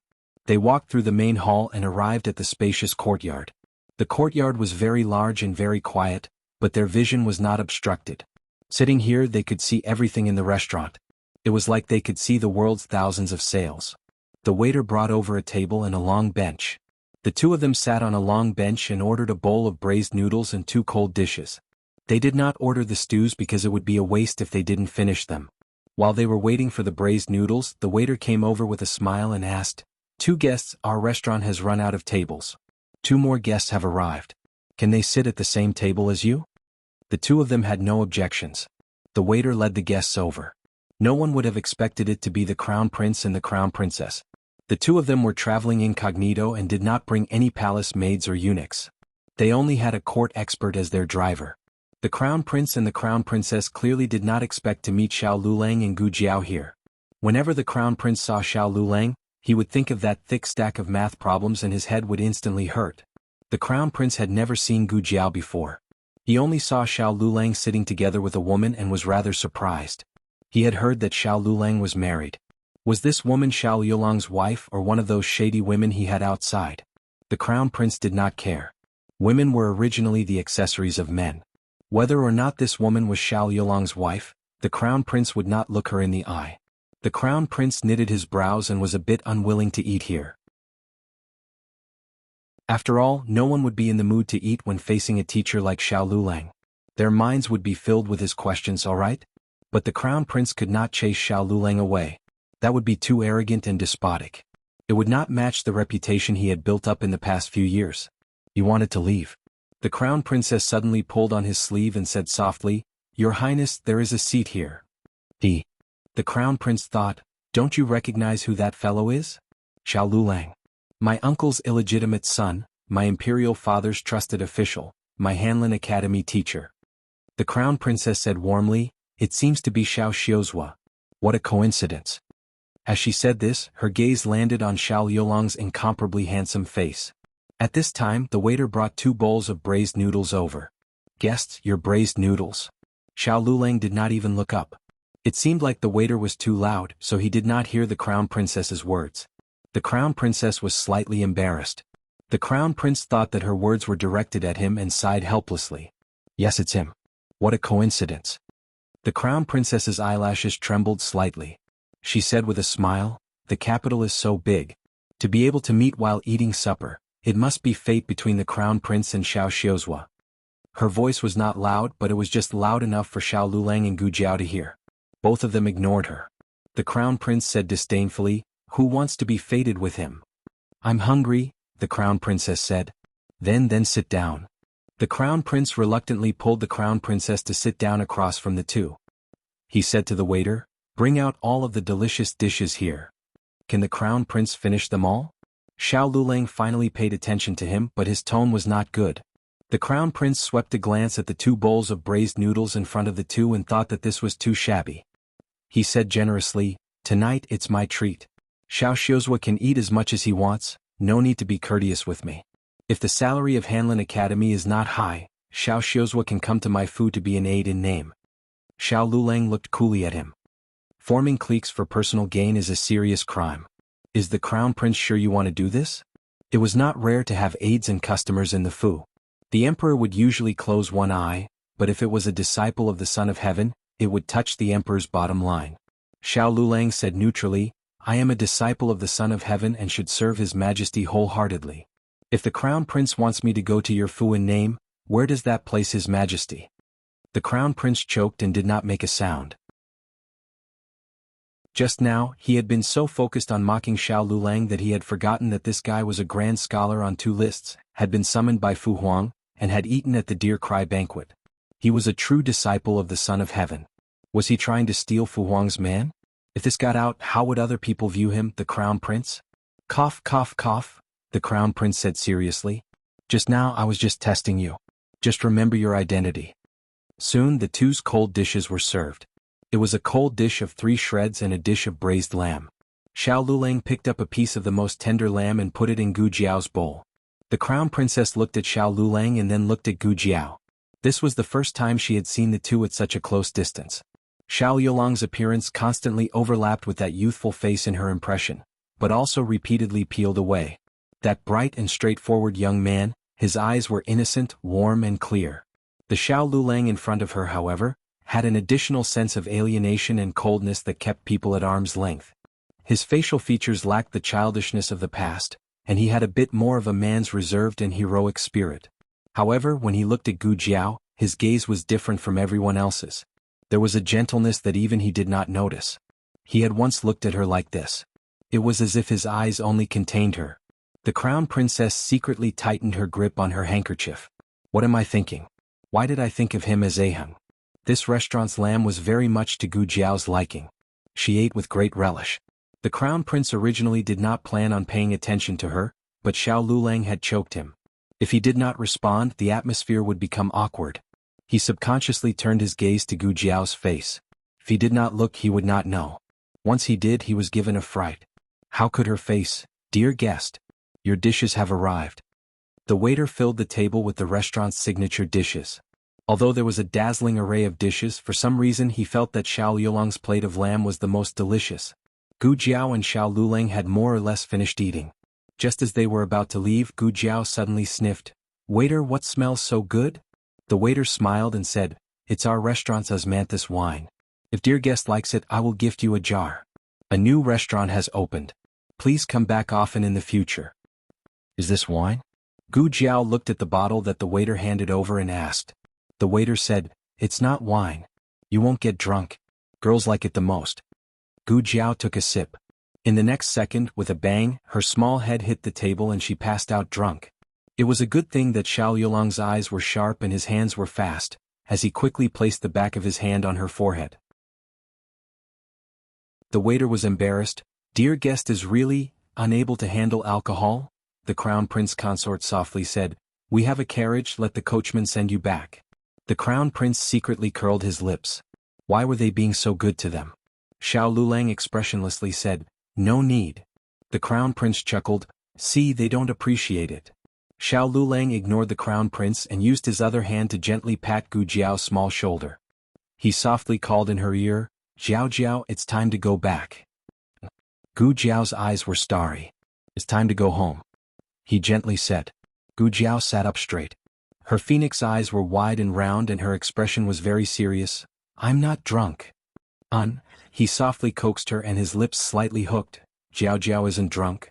That clean youthful voice had a trace of a man's magnetism that directly melted people's hearts. Chapter 339. Novels with content that cannot be found online will be available here. The Crown Princess clenched her handkerchief tightly. Xiao Lulang paid the bill and left with Gu Jiao. Don't look at how her expression did not change, as if she was not drunk in the slightest. Xiao Lulang could see that she was really drunk. She just pretended to be very serious. Xiao Lulang held her soft but calloused hand and walked out of the restaurant. The Crown Princess watched the two go out together, ignoring the gazes of the people around them. She suddenly felt a little upset. Even if reason told her that this was not Aheng and was just an illegitimate child of a lowly status, she still could not help but think, if Aheng was still alive, would he also grow up to be such an enchanting man? It was not that the previous Xiaoheng was not handsome enough, but at that time Xiaoheng still had a childish air. He was a child's handsome face. Although he could still dazzle time, he would not cause people to have romantic thoughts. Unlike the current Xiao Lulang, who had a unique temperament between a young man and a young man. His appearance, his aura, and even his cold and distant aura that kept people at a distance all made women mesmerized. He seemed to be a little taller than the Crown Prince. Before Xiaoheng passed away, he did not even reach the Crown Prince's chin. Lin Lang? The Crown Prince called her. The Crown Princess' eyelashes trembled slightly. My handkerchief is dirty. I will go to the carriage to get a new one. As she spoke, she stood up and walked out. She did not get on the carriage. Instead, she followed in the direction that Xiao Lulang and Gu Jiao left. The two turned into a small alley. Gu Jiao did not walk, squatting on the ground and drawing circles. Xiao Lulang looked at her in amusement. Why aren't you walking? Gu Three Sui, I can't walk anymore. Xiao Lulang, then what do you do? Gu Three Sui, I need a kiss before I can walk. Xiao Lulang squatted down and looked at her deeply. Are you sure? Gu Sansui nodded.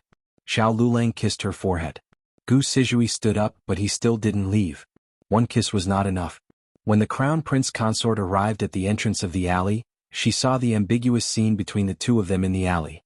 In the pitch-black alley there were two inseparable figures.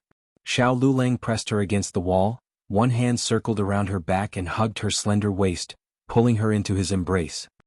His other hand clasped the back of her head and lowered his head to press down on her. Even through the darkness, the Crown Princess still felt this man's possessiveness and gentleness. There was clearly a strong and domineering aura on his body, but he restrained it carefully. How could he, Linlang, Linlang, Linlang? The Crown Prince shook the Crown Princess's shoulder. The Crown Princess suddenly came back to her senses.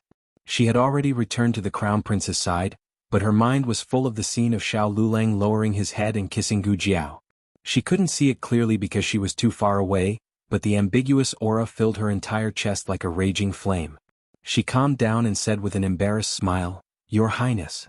The Crown Prince looked at her in puzzlement and asked, The food is cold. Why aren't you eating? I called you for a long time but you didn't hear me. What were you thinking about?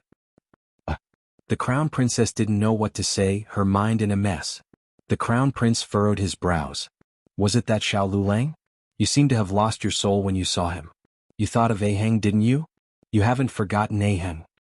The crown princess lowered her eyes, saying, "Please calm down, your highness. I wasn't thinking about him just now but about the girl next to him." That ugly girl with a birthmark on her face? The crown prince was still skeptical.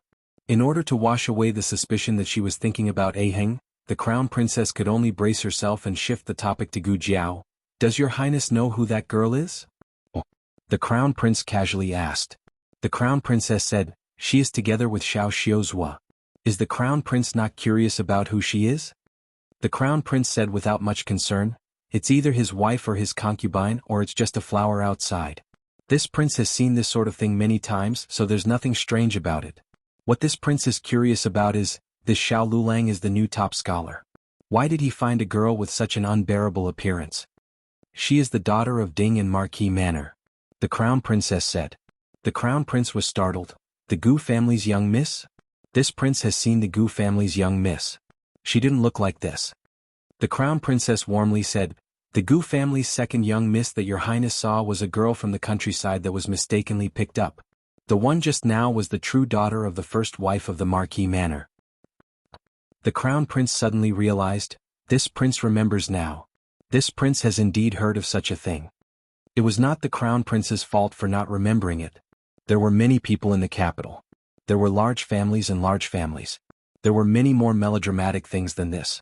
He would just treat it as a topic of conversation after a meal. How could he really remember it? The crown prince knit his brows. "Then she," the crown princess said, "she is Xiao Yulong's wife. The two met in the countryside and got married. It was only after they got married that they found out that they were the wrong daughters." The crown prince snorted. "It seems that Xiao Yulong's luck is quite good. A poor boy from the countryside casually married a small village girl and actually married the Marquis Manor's daughter. Although she is a bit ugly, her status is not bad." The crown princess paused, then said, "But this concubine has heard that this young Miss Gu has never returned to the Gu family. Why has she not returned?" The crown prince asked in confusion. "This concubine is not clear." The crown princess shook her head. The crown prince thought for a bit. Perhaps she is too unpresentable and the Ding and Marquis Manor cannot afford to lose this person. The crown princess slightly shook her head. "Does the crown prince know about the bellows?" Halfway through her words, a hearty laugh came from the entrance to the courtyard. "Second brother. Old fourth." The crown prince's eyes lit up and he quickly waved at him. "Why have you also come?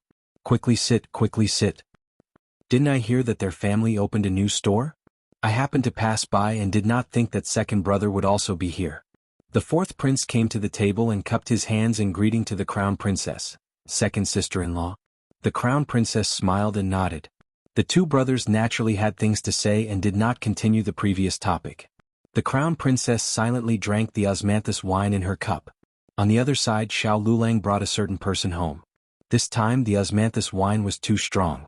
It was not something that the wine that Xiao Lulang brought back from the provincial capital or Gu Jiao's pear blossom wine could compare to. Gu Jiao could not take it the moment she arrived home. She threw herself face down on the soft bed and fell asleep. Gu Jiao slept too deeply. When she woke up, the men in the family had already gone to work or school. "Yuya, brought in a bowl of hangover soup. Eldest miss, you're awake?" "Before son-in-law left, he told me to let you drink a bowl of hangover soup first when you wake up." Gu Jiao was fine now, but since it was her husband's good intentions, she still obediently drank it. She went to see Yaoshi. Yaoshi was fine, but the fetal movement was very strange. "It's not moving at all. I'm afraid that it's—" Yaoshi did not say anything inauspicious. Gu Jiao took out a stethoscope and listened to the little fellow's heartbeat. "It's normal. Don't worry." Yaoshi held back for a long time before saying in a wrong tone, She is so lazy. Other than when Marquis Gu came, the little fellow would move a lot and kick around with his little feet. The rest of the time he would not move at all. If her daughter did not have a way to hear the little fellow's heartbeat, Yaoshi would have thought that something was wrong with the little fellow in her belly. "Isn't the first child like this?" Gu Jiao asked.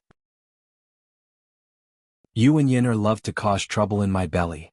It caused Yaoshi to be unable to sleep all night. At that time she felt that it was very tiring. This pregnancy was comfortable, but she felt uneasy. Gu Jiao nodded. "Oh, then it's possible that he really is a lazy baby." Yaoshi's belly swelled up. It was like a silent protest. Gu Jiao went to the medical center. To her surprise, she saw Huang Zhong. Huang Zhong had been building a manor with Marquis Gu and had not returned to the capital for a long time.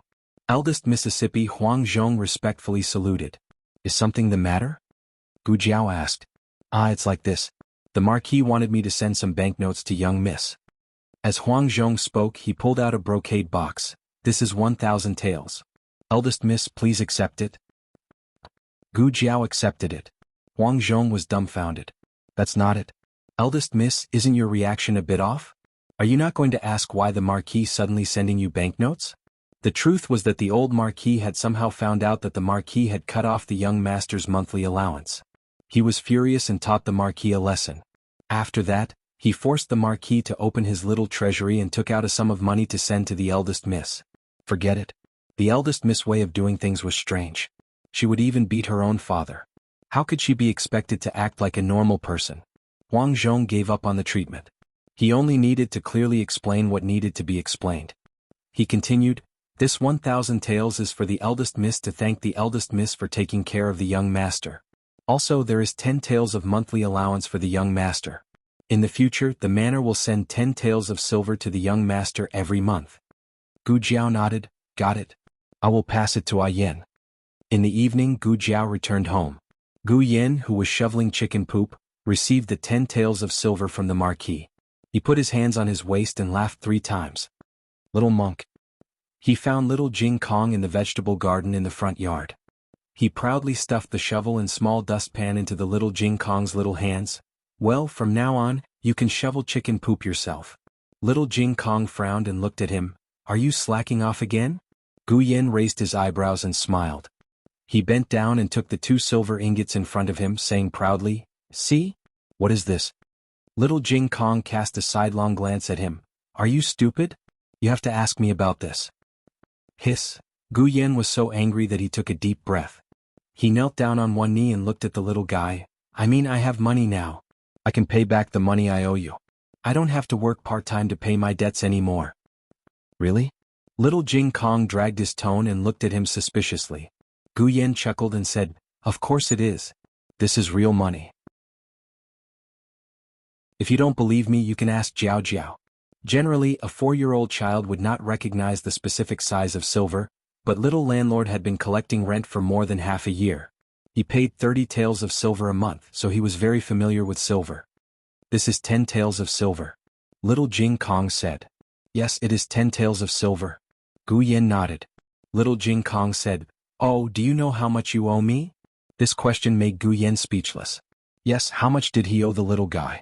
Little Jing Kong put down the small spatula and small dustpan, and took out a small account book from his arms. He flipped through it and said to Gu Yin seriously, you borrowed a total of 50 taels of silver from me. The interest is 3 cents. That is to say, the monthly interest is 1.5 taels. You have been in debt for 9 months, so the total interest is 13.5 taels. Gu Yin was stunned. But I have been working for so long. How can this be calculated? Little Jing Kong shook his head helplessly and broke the account book into pieces for him to calculate. He did not use an abacus and directly calculated in his mind. You have 4 main sources of income: feeding the chickens once a day 5 copper coins, walking the chickens once a day 5 copper coins, cleaning the chicken poop once a day 5 copper coins, praising me once a day 10 copper coins. Gu Yin was confused. Why do I praise you so much? He did not think much of it before, but after listening carefully today, he felt that it was a scam. Little Jing Kong said seriously, isn't it because I have too many good points? It is easier for you to earn money. I'm thinking for you. Gu Yan's face was full of doubt. Do I look easy to fool? Little Jing Kong, you are indeed easy to fool in terms of knowledge. Little Jing Kong cleared his throat and flipped to a page. He looked at the data in the account book and continued, but you have not praised me for 8 months. You have only praised me for 1 month, so the total is 300 copper coins. Cleaning the chicken poop 100 times, 500 copper coins. Walking the chickens 20 times, 100 copper coins. Feeding the chickens 35 times, 175 copper coins. The total is 1 tael of silver and 75 copper coins. Adding the 10 taels of silver you have, it is 11 taels of silver and 75 copper coins. He closed the account book and sighed like a little adult. All your assets are not even enough to pay me the interest. Gu Yin was stunned.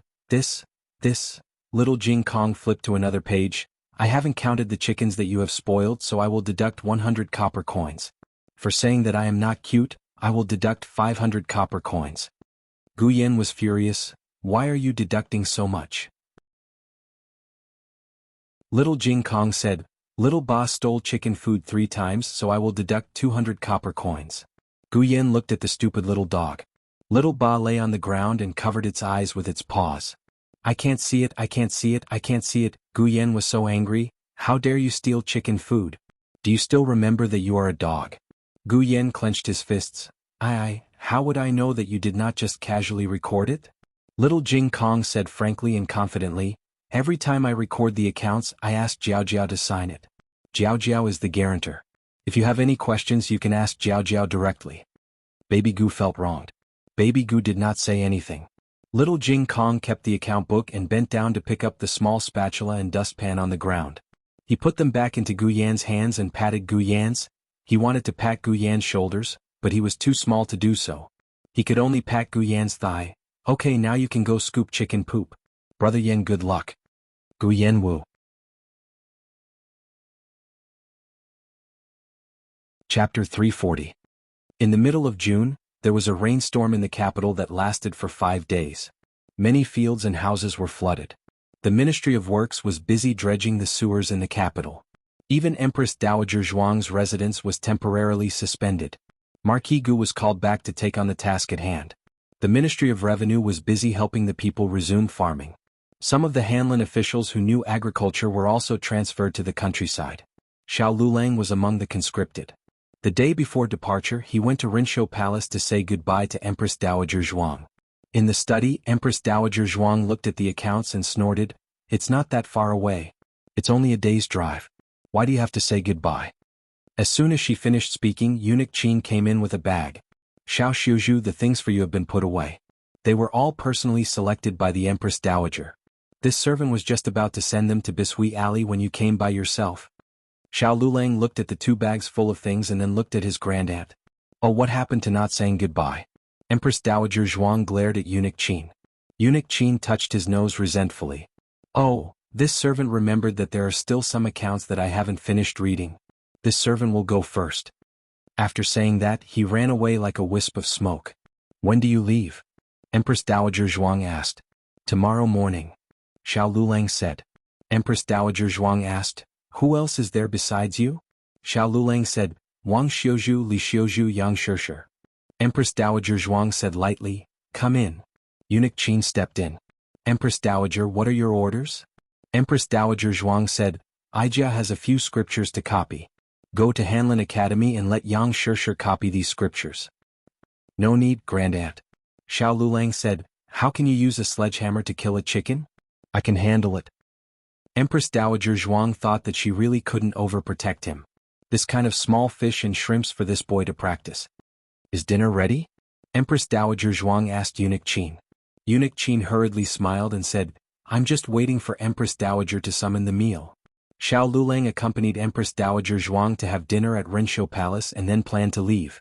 Empress Dowager Zhuang said indifferently, I've been sitting here all day. I'm going out for a walk. Eunuch Qin thought to himself, just say that you want to give it to Lord Xiao. Xiao Yulong's lips curled slightly. All right. The 2 of them left Rinshou Palace. The torrential rain not only flooded a small part of the capital, it also flooded quite a bit of the imperial palace. Fortunately, Rinshou Palace was the palace with the most real power. All the water had been dredged out, and the roads had been filled up. All the way to the main entrance of the imperial palace was unobstructed. The Pure Flowers Palace was also unobstructed. The setting sun was beautiful today and the weather was cool and refreshing. Grand Concubine Jing sat on a palanquin with an imperial canopy. She wore a nun's robes and a nun's hat, which didn't fit in with the luxurious palanquin. Grand Concubine Jing had been recuperating in Pure Flowers Palace ever since she was injured. After several days of torrential rain, the imperial physician said that she couldn't always stay in her chambers and should go out for some fresh air. Thus, the emperor had people carry her out in a palanquin. Empress Dowager Zhuang didn't sit in her own carriage because she wanted to accompany Xiao Lulang. Now that the 2 parties met unexpectedly, it was Grand Concubine Jing who was high and mighty. Eunuch Qin was about to scold her for not getting off the palanquin when she saw the Empress Dowager. However, Xiao Lulang was one step ahead of him. He performed the greeting of a monk and said, "Shirtai Jing," and the expressions of the servants beside Grand Concubine Jing changed. "What Nun Jing?" This was Grand Concubine Jing. Even His Majesty addressed her as Mother. Grand Concubine Jing's expression didn't change. Xiao Lulang introduced, "Grand Concubine Jing has been away from the palace for too long and has become a monk. I'm sure you've forgotten your past. This is the Empress Dowager." At this point, no one could refuse to bow to Empress Dowager Zhuang. "Get off the palanquin." Grand Concubine Jing raised her hand and looked at Empress Dowager Zhuang. Empress Dowager Zhuang also looked at her. Both of their gazes were incomparably calm. No one could guess what they were thinking. Granny Kai reached out and helped Grand Concubine Jing up. Grand Concubine Jing's body was still in pain, but the injury wasn't in any place. It was awkward and slow to heal. Grand Concubine Jing held Granny Kai's hand and slowly walked to Empress Dowager Zhuang. She made a Buddhist bow.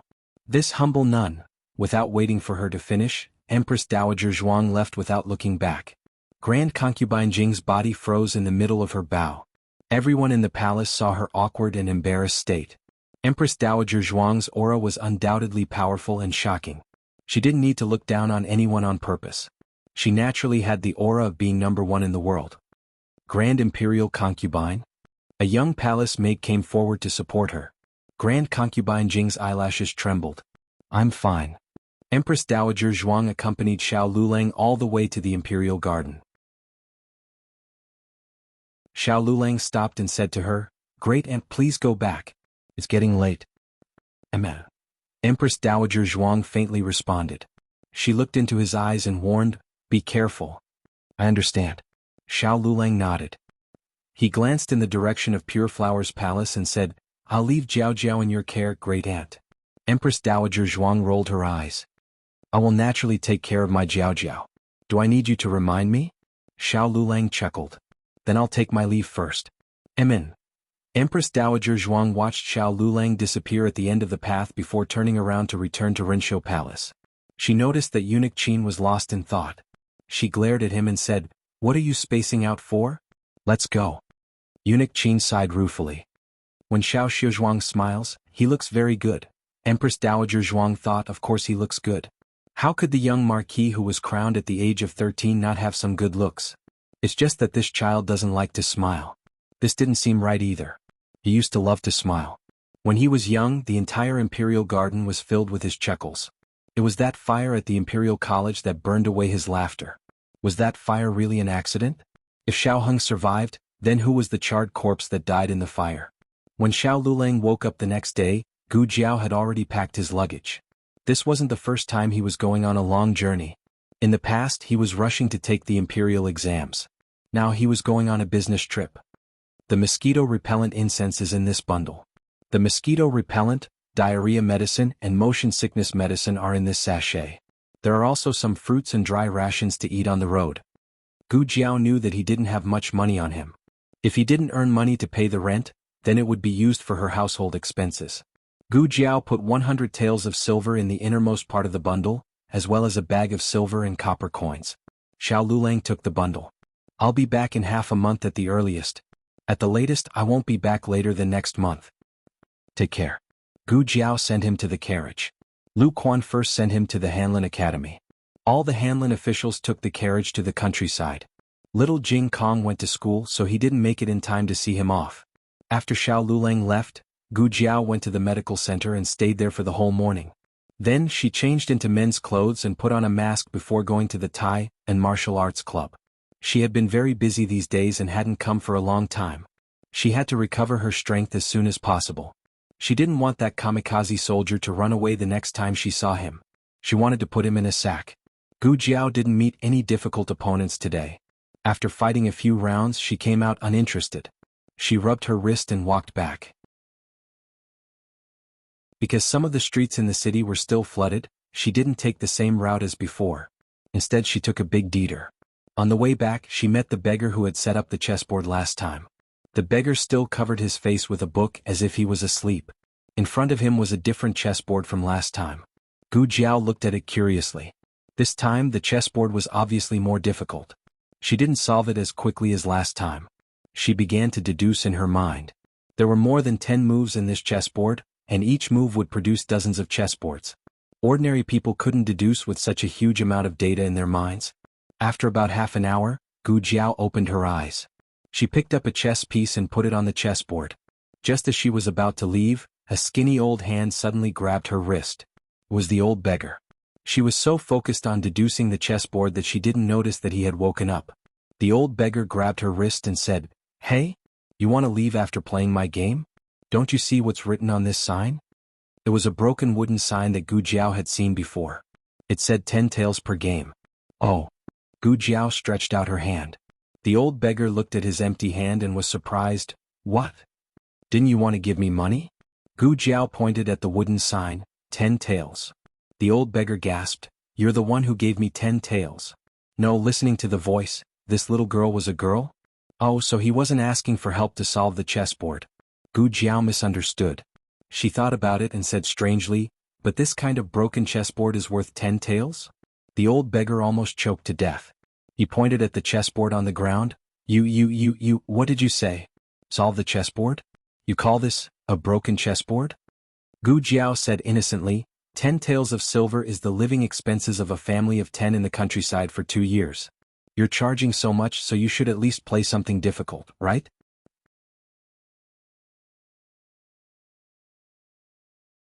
Chapter 341.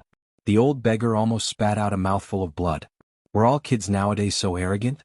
The old beggar rolled up his sleeves. "If you have the ability, play a game with me. I'll let you have 9 stones. If you can beat me. Forget it, you don't have to beat me. If you tie with me, you win. I'll give you 10 taels of silver." Okay. Gu Jiao agreed without hesitation. The old beggar looked at Gu Jiao suspiciously. "You agreed so quickly? Aren't you afraid that I'll renege?" Regardless of whether she was confident or not, this child dared to say such arrogant words because she was conceited and proud. But he was an old beggar. Wasn't she afraid that he would renege? "I'm not afraid." Gu Jiao shook her head and said. The old beggar looked at her deeply and nodded secretly. Although this child was a little arrogant, her heart was pure and she was willing to believe others. "Gu Jiao, you think too much. If you dare to renege, I'll beat you." The old beggar cleaned up the stone chess pieces on the chessboard and put them into 2 broken bowls according to their color. He put a bowl of black stones with ink on it in Gu Jiao's hand. "You play black." She played black first. He said that he would let her have 9 stones. Gu Jiao didn't refuse. He wanted to let her have the stones, she didn't force him. That's right. The old beggar looked at Gu Jiao's first chess piece. It was quite normal, with 3 or 4 small pieces. If he chose 3 or 3, he would be able to win immediately. However, he had promised to give her 9 pieces. Next, he would see how she would play. Gu Jiao's first 9 stones were all ordinary. The old beggar thought that she had wasted the 9 stones he gave her. Did she know how to play chess? Was she just a blind cat bumping into a dead mouse when she broke his game? "Okay, it's your turn," Gu Jiao said to the old beggar. The old beggar took a white chess piece, which was actually a small stone, and put it on the chessboard. An old man and a young man were squatting by the roadside playing chess. One of them had an open book on his head, while the other was wearing a coquettish mask. The moves on the chessboard were messy and strange. From time to time, people would pass by and stop for a moment out of curiosity, but they couldn't understand what they were doing. "Is this how you play chess?" a young scholar asked. He knew how to play chess, but he had never seen such a way of playing chess. It was simply too preposterous. They didn't attack where they should attack and didn't defend where they should defend. "He's just an old beggar and a lunatic. Do you really expect him to know how to play chess? That brat's brain must not be damaged to actually play with him. I think these 2 people are either crazy or idiots. What the hell are they playing? Let's go. What's so interesting about 2 idiots playing chess? It was better to go to the Qinghuan Chess Club. It was said that there were several masters there, and there would be 3 games of masters today. Have you heard of Maoshan Hermit? Why haven't I heard of Maoshan Hermit? He's a master of our Zhao country. Is he also in the Qinghuan Chess Club? Yes. Then let's go and have a look. The onlookers all dispersed when they heard the name of Maoshan Hermit. There was only a 3-year-old boy who was eating candied haws. He didn't know how to play chess and he was just looking for a place to eat candied haws. The old beggar and Gu Jiao were not people who cared about the opinions of others. Whether there were people watching, cheering, or ridiculing, it didn't affect them. The 2 of them concentrated on playing chess. If Maoshan Hermit came here, he would be able to see what kind of murderous intent and stormy waves were hidden in the seemingly messy chess game. The old beggar didn't pay much attention at first, but after a few steps he noticed that something was wrong. What a tricky move. Her 9 sons seemed to be scattered in the east and 1 in the west without any order, but in reality, it was a huge net that covered the sky, tightly blocking every single one of his escape routes. He played the second half of the game seriously, and finally tied with Gu Jiao. The old beggar laughed in surprise. "Little girl, you're the first one who tied with me at such a young age. Where did you learn from?" "No teacher. In her previous life she watched people play chess in the park, and then she learned it by herself. Occasionally she would play chess with her godfather. Her godfather was a very busy man, but as a reward for every task she completed, he would spare some time to play with her." The old beggar looked at Gu Jiao seriously to make sure that she wasn't lying. Then he was really surprised. The tie today was mainly because he was careless and underestimated the enemy. He thought that the little girl didn't know how to play chess, so he played carelessly. If he played seriously from the beginning, he could still beat the little girl even if he lost 9 pieces. But the little girl didn't specially find someone to learn chess. In other words, she learned it by herself. Her talent was very scary. The old beggar said again, "Have you played chess with a master?" Gu Jiao thought for a moment. "Have you played chess?" Her godfather should be considered a master. Anyway, she didn't win against him. The old beggar was secretly relieved. That was more like it. Otherwise, it would be too scary if only she and he could play at such a high level. However, even with the experience of playing chess with a master, it wasn't easy to figure it out. She was a talented child. The old beggar looked at Gu Jiao with admiration. Just as he was about to ask her name and where she lived, Gu Jiao spoke first. "You said it before. If it's a tie, it's your loss. Silver." The old beggar's mouth twitched. "Can you not ruin the atmosphere at such a critical moment?" The old beggar took out a few pieces of silver from his wrinkled money bag with a dark face. It added up to about 10 taels, which was all he had. He handed it to Gu Jiao. "For you, for you, for you." Gu Jiao counted and waited. She picked out the smallest one and gave it back to him. "I said that I only need 10 taels." She was honest. Gu Jiao got up and left after taking the silver. The old beggar stopped her. "Hey, wait. You haven't told me your name yet. Are you still coming tomorrow?" Gu Jiao walked away. 10 taels for a game. Gu Jiao came back again. The old beggar was speechless. Gu Jiao went back to the clinic to change her clothes. Little Jing Kong ran into her small courtyard. "Jiao Jiao, Jiao Jiao." He ran too fast and fell down again. Fortunately, the wrestling monk's reputation was not in vain. He held his head and rolled half of the courtyard to the stairs like a small winter melon. Then he got up as if nothing had happened and went up the stairs valiantly. He was not delicate at all. "Jiao Jiao." He entered Gu Jiao's room with a letter in his hand. Gu Jiao just put away the mask and turned to look at him. "You're out of school so early today? Who sent you here?" "Brother Yin," little Jing Kong said. "He didn't send him for free. He paid for the trip." "That's right." In order to expand his business of paying off his debts, Gu Yin developed a program to send the little guy to the clinic after school. It cost 20 copper coins per trip. "Where is he?" Gu Jiao held the little guy's hand and led him to the wash basin. She fetched some water for him to wipe his sweat. Little Jing Kong obediently handed over his little head and let Jiao Jiao wipe it for him. He met his classmate outside the clinic and is talking to him. "Did you fall again?" Gu Jiao finished wiping his little head and found a lot of grass on his body. "Yes." Little Jing Kong suddenly felt wronged. He pulled up his pants and said with tears in his eyes, "It hurts." Gu Jiao looked at his non-existent wound and washed his face and hands. "Okay, I'll rub it for you." Little Jing Kong squinted his eyes in enjoyment. After rubbing his calf, Gu Jiao looked at the letter in his hand. "What's that in your hand?" "A letter." Little Jing Kong said, "I received a letter from Brother Ming. Ming, the son of Prince Yu and his wife, was the little envoy of the Liang Kingdom. Before leaving, the 2 little guys agreed to exchange letters. She didn't expect Ming's letter to come so soon. I want to read it with Jiao Jiao." Little Jing Kong said seriously. Gu Jiao smiled and said, "Okay."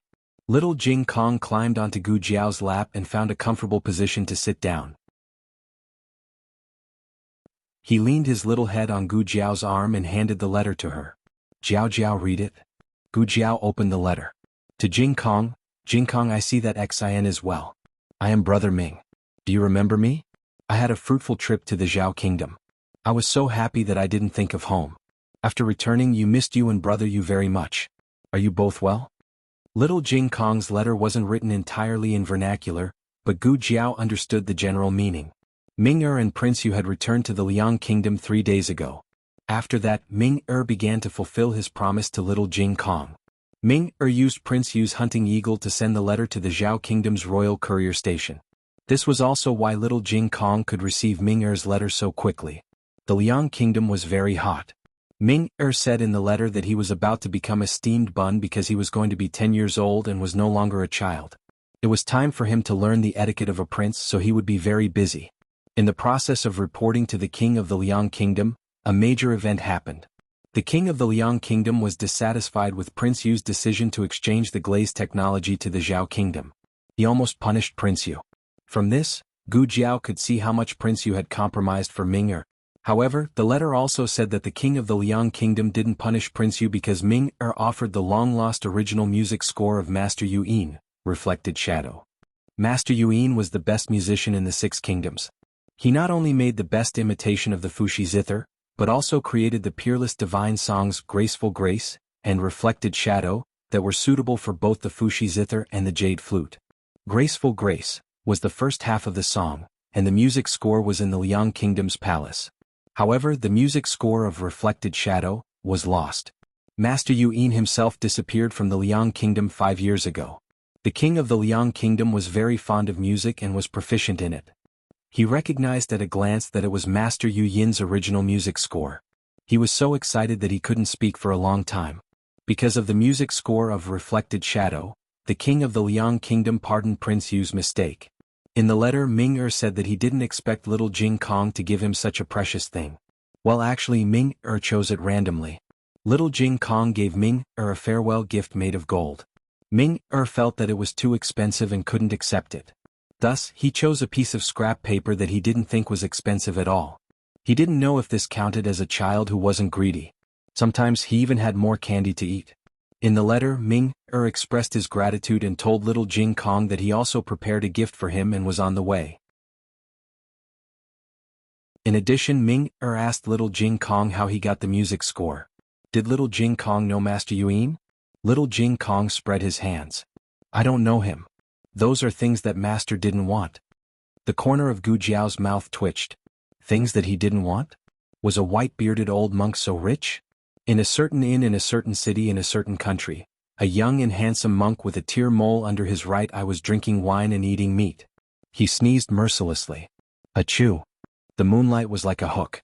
In the small study of the Eastern Palace, the crown princess was sitting on a cushion and concentrating on playing chess. She was playing chess by herself. The little palace maid beside her was gently fanning her. Yes, I'm done. She placed the last chess piece and heaved a sigh of relief. She ordered, You don't have to fan me anymore. The weather wasn't so hot after the rainstorm. Yes. The little palace maid closed her fan. The maid came forward and asked, Crown Princess, do you still want to play? Why don't you rest for a while and walk around? You've been playing for a long time. Okay. The Crown Princess also felt that her body was a little stiff and sore. She reached out her hand. The maid hurried forward to help her up. She said to the little palace maid beside her, Go get some snacks and make a pot of flower tea. Yes. The little palace maid accepted the order and left. The crown princess strolled to the bed. A cool night breeze blew over, bringing along the fragrance of the courtyard. It made one feel relaxed and happy. The crown princess stood in front of the bed and stared blankly at the flowers in the garden that had already closed.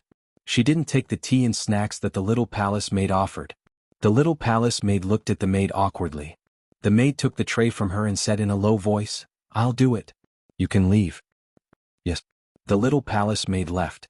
The maid put the tray on the table beside her and poured a cup of flower tea for the crown princess. Crown princess, have some tea. The crown princess sighed. She took the teacup and took a sip.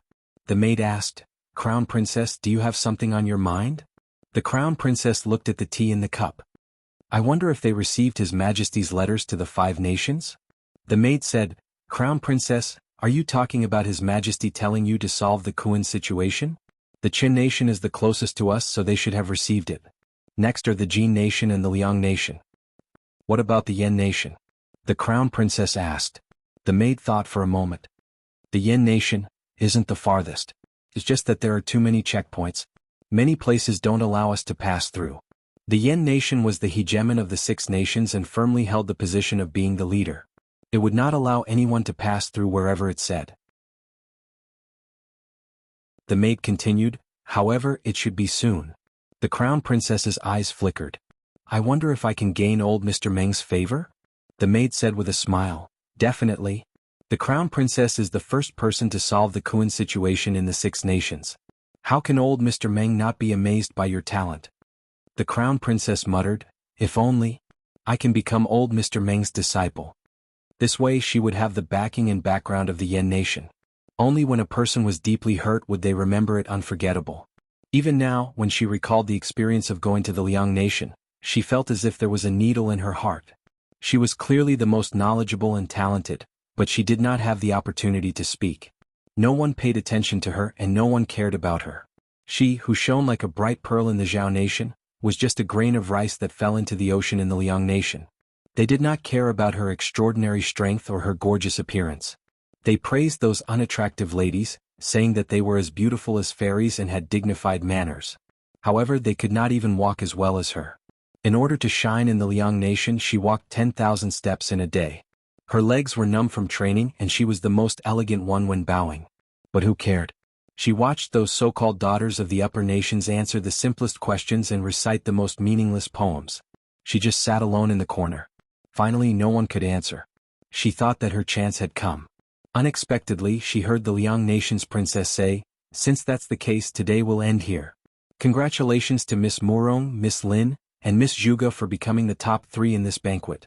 I will reward you handsomely. Top 3 places. What a joke. With this kind of standard, they could become the top 3. She, who had real strength, sat on the bench for an entire night. Miss Zhuge was from the Zhao Nation. The Zhao Nation was also a lower nation. However, because she had a great scholar as a teacher, she was also praised by the Liang Nation's princess. Old Master Meng was also from the lower nation. After he became the chess saint of the 6 nations, he was personally invited to the capital by the Yen Nation's king. He was given the title of Yen Nation's senior doctor and a mansion.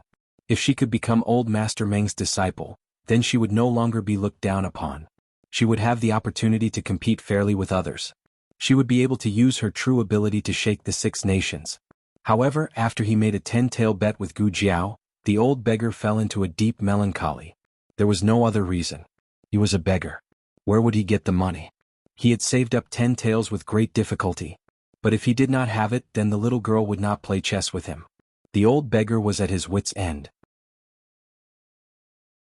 When he passed by a chess club, he heard the people inside sighing.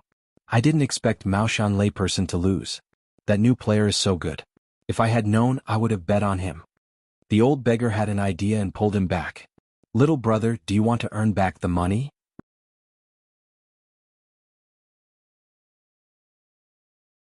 Chapter 342. At night, little Jing Kong replied to brother Ming with an emotional letter.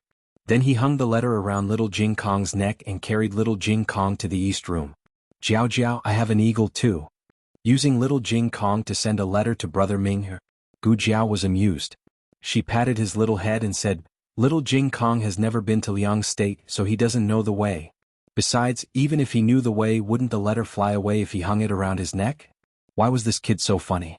Little Jing Kong was no longer a little eagle chick. He was a real gerfalcon. He didn't understand what his little master wanted him to do, so he opened his eyes wide in confusion. Oh, that's good. Little Jing Kong was a little disappointed. He used an eagle, it could fly very fast. Brother Ming would receive his letter in 2 days. Can I use the 800-mile express? He really hoped that brother Ming would receive his letter soon. Gu Jiao looked at him and said, the public's letter can't be used for the 800-mile express. Little Jing Kong tilted his head. But I used it last time. I sent the letter to master together with brother-in-law. Brother-in-law sent it to me with an express delivery of 800 miles. This little guy was probably fooled by Xiao Lulang. Well, since he was her husband, she wouldn't expose him. Gu Jiao said, because brother Ming isn't in Zhao State, the 800-mile express can't reach Liang State. Little Jing Kong lowered his little head. I see.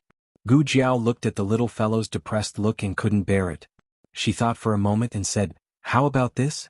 Let's go to the palace tomorrow to see my grandaunt and ask her if she has sent any official letters to the Liang kingdom recently. Official letters are much faster than ordinary letters. If there are, we can bring your letter. Okay. Little Jing Kong was happy again. The next day, after little Jing Kong finished school at the Imperial College, Gu Jiao took him to the Imperial Palace. Gu Xiaoshun and Gu Yen had to learn their skills, so they didn't bring them along. Little Jing Kong's Ming-er gave him a letter with a red candle stamp on it. She begged brother Xiaoshun to make one for him. Gu Xiaoshun carved his own seal, and then dripped the burning red candle on the seal of the letter. While it was still hot, he stamped the seal on it and it was done. Not only that, but Gu Xiaoshun also made him a beautiful and practical wooden box to hold the letter. Little Jing Kong took the wooden box and the gerfalcon little 9. His little Jiao had not entered the palace before, so he decided to bring little Jiao to see the world. In addition, Jiao Jiao said that little Jiao had not been to the Liang kingdom and did not know the way. He wondered if he could send little Jiao to the Liang kingdom so that little Jiao would know the way. He wasn't afraid that little Jiao would not be able to fly back. Little Jiao was a spirited gerfalcon. It had beautiful and shiny feathers. When it spread its wings, it was full of power to soar in the sky. The palace servants of Rinshou Palace were afraid at first, but after observing for a while, they found that it really didn't hurt people. They became bolder and began to feed it and stroke it gently. However, they didn't know if it was an illusion, but why did this eagle look a little like a chicken? Don't all birds hop around on the ground? Why was it swaggering around like that? Recently, the imperial court had sent some official letters to the Liang kingdom. Empress Dowager Zhuang asked people to put little Jing Kong's wooden box in the accompanying letters, indicating that it was to be sent to Prince Yu's mansion. Little Jiao played in Rinshou Palace for a while, then flapped its wings and flew out. Little Jing Kong ran out to find it. Eunuch Qin hurriedly sent 2 palace masters to follow it. Little Jing Kong ran all the way to the imperial garden. Little Jiao landed on the shoulder of a little fatty.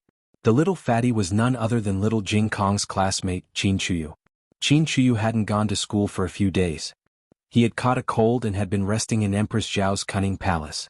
He often went to the medical center and little Jing Kong had taken little Jiao there several times. Except for the first time when they almost ate each other, he and little Jiao got along quite well.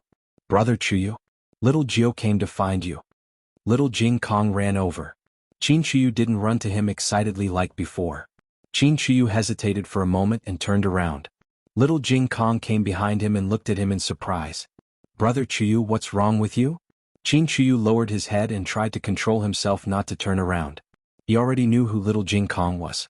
Although little Jing Kong wasn't a member of the Zhuang family, he called Empress Dowager Zhuang his grandaunt and had a close relationship with Rinshou Palace. Although he was only 8 years old, he vaguely understood that Empress Dowager Zhuang didn't like him, his parents and even his brother and sister-in-law. He didn't have any relationship with Rinshou Palace. Brothers were important but so were his parents. He had his parents first and then his brothers. He couldn't abandon his parents for someone else. He felt sorry for little Jing Kong. But it was so sad. They were such good brothers. They fought together, skipped class together, collected protection fees together and ran away together. Brother Chuyu? Little Jing Kong walked in front of him. Are you crying? I'm not. Qin Chuyu quickly raised his hand to wipe his tears. Little Jing Kong didn't understand why his friend was so sad. He thought for a moment and said seriously, I heard that you were sick. Are you crying because you haven't recovered? Jiao Jiao is a very good doctor. She's in the palace. I can take you there and ask her to take a look at you. I'm not crying because of this. Qin Chuyu roared in his heart. Brother Chuyu? Little Jing Kong tilted his head and looked at him. There was a hint of worry in his eyes. The cute little guy was as innocent as a cub. Qin Chuyu immediately lost his resistance. He lowered his voice and said in a choked voice, No. I can't go to Rinshou Palace. I can't see you either. We are destined to be brothers with a bitter life. In this life, we can only live in each other's memories. Little Jing Kong patted him on the shoulder. Okay, don't worry. Jiao Jiao's medical skills are really good. She can definitely cure you. As he spoke, he held Qin Chuyu's chubby hand. Qin Chuyu wanted to shake his hand off, but for some reason he felt dizzy and was pulled to Rinshou Palace. Qin Chuyu had always been deeply afraid of Rinshou Palace. He had never taken the initiative to come here. Except for the necessary greetings during festivals, he would always come here with his father and mother. When he reached the gate of Rinshou Palace, he suddenly realized something and turned around to run away. Coincidentally, Gu Jiaojiao was adjusting the swing in the courtyard in the front hall. She saw the two little guys and greeted them. "Jiu, you're here. Come in and play with Jing Kong." "I don't." Before he could finish his words, he saw the swing that was taller than a tree. His attention was immediately attracted. It was a child's nature to have fun. Moreover, Gu Jiaojiao was here.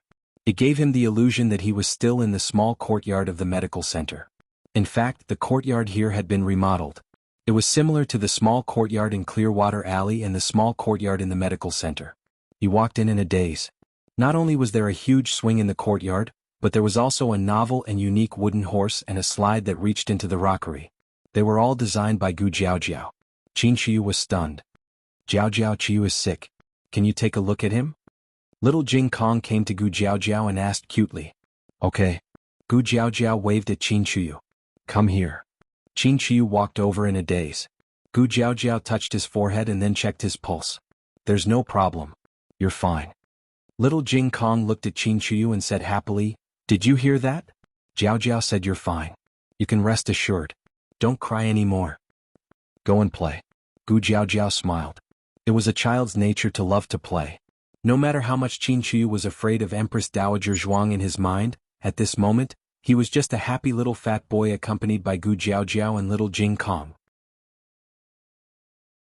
The two of them played in the yard until they were covered in sweat. At first, Qin Shiyu was a little restrained. But after playing for a while he became more excited than little Jing Kong. His laughter and screams filled the yard. Even the trumpet girl couldn't beat him in shouting. Empress Dowager Zhuang, who was reading the memorials in the study, became angry. "Little fatty, you're so noisy." Qin Shiyu was having so much fun in Rinshou Palace that he forgot about his home and had dinner there. He was so engrossed in playing that when Gu Jiaojiao asked him and little Jing Kong to come in for dinner, he agreed without hesitation. But when he saw Empress Dowager Zhuang sitting at the table with a dignified expression, he was so scared that his legs went soft and he almost fell on the ground. Yes, although he became bolder after going to the Imperial College, he was still a little coward in front of Empress Dowager Zhuang, who was a big evil god. Empress Dowager Zhuang didn't look at little fatty. She sat in her chair calmly. Gu Jiaojiao and little Jing Kong were used to her behavior, so they didn't find it scary. But Qin Shiyu was different. His legs trembled. It was even scarier than being kidnapped by human traffickers. Gu Jiaojiao took Qin Shiyu and little Jing Kong to wash their hands. Then she took the two little guys to the table and sat down. Little Jing Kong still had his own little chair. Qin Shiyu was 8 years old and could reach the table. He sat between Empress Dowager Zhuang and little Jing Kong and didn't even dare to move his chopsticks. Every time people from Qingshui Alley came, the small kitchen would cook according to their tastes. When little Jing Kong was there, the dishes would be cute and childish. Looking at the white and tender buns in front of him, Qin Shiyu's saliva flowed down his mouth. The buns were stuffed with red bean paste. The red bean paste was very crushed and had a dense texture. It seemed that it would melt in the mouth. There was a little bit of cheese in it. It didn't taste like milk, but it smelled like milk. Gu Jiaojiao taught the chef from Rinshou Palace to make it. Other palaces couldn't eat it. Qin Shiyu only took one bite and fell in love with it.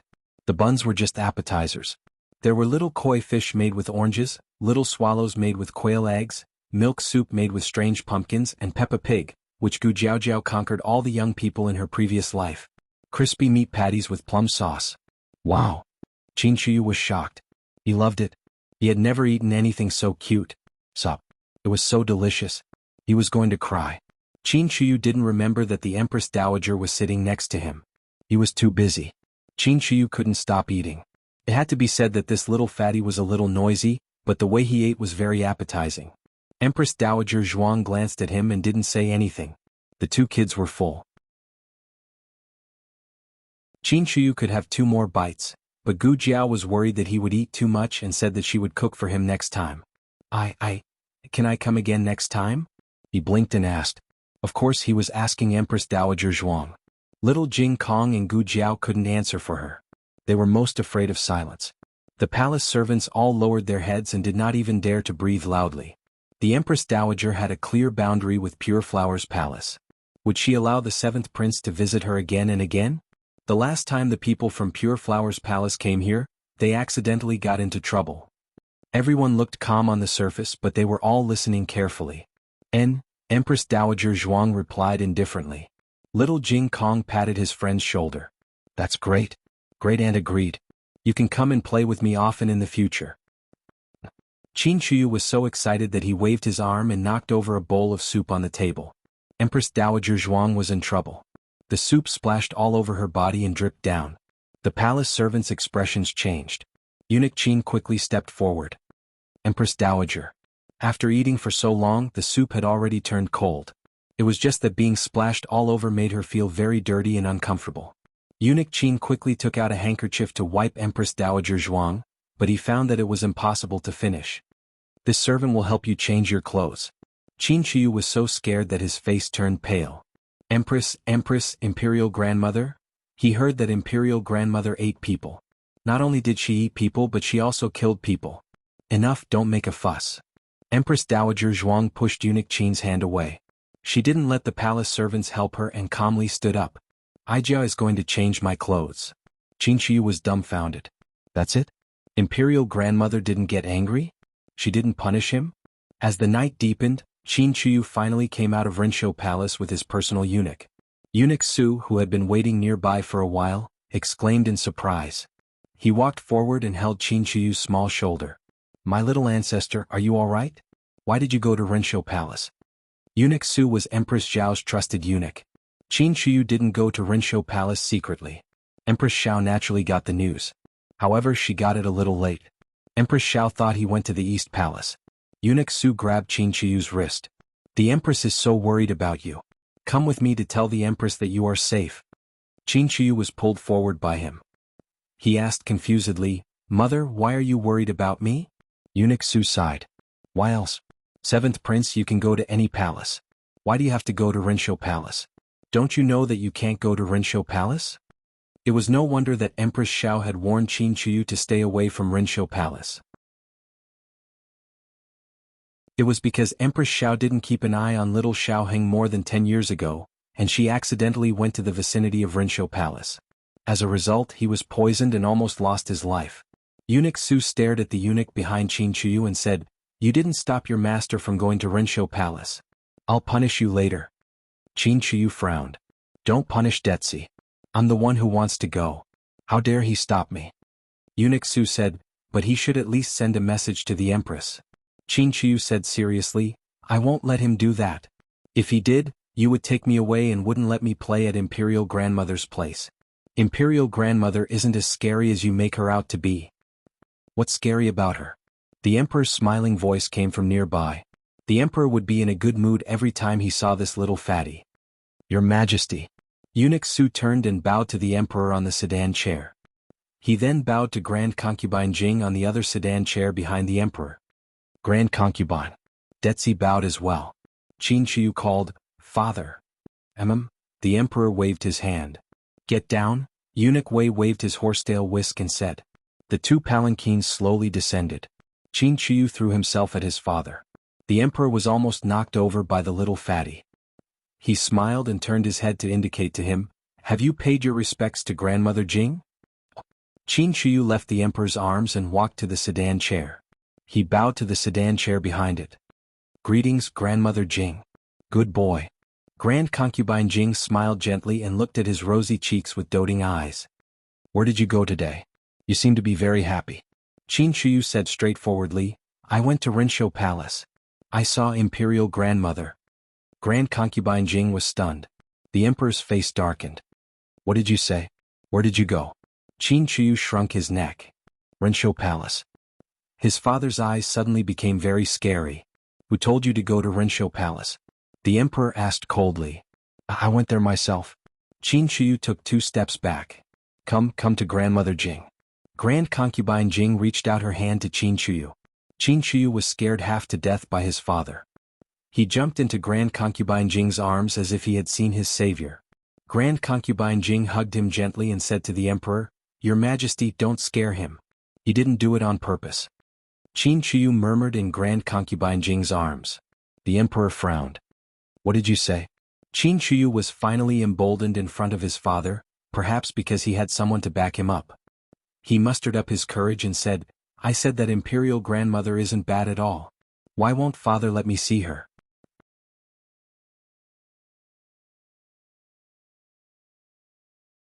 Chapter 343. The Emperor was furious. He hated that vicious woman to the core, but everyone around him had been bribed by her. There was no need to mention the little divine doctor and Xiao Lulang since they knew her first. But why didn't she let his son off as well? Children were easy to fool, especially this gluttonous little fatty. Just give him a sweet date and he'll run away. The Emperor didn't think it was difficult to bribe him, nor did he think that he had truly discovered Empress Dowager Zhuang's good points. It was just the Empress Dowager trying to steal people away from him. Qin Shiyu trembled in Concubine Jing's arms. Concubine Jing gently caressed his face. Don't be afraid. Let's go to Grandmother Jing.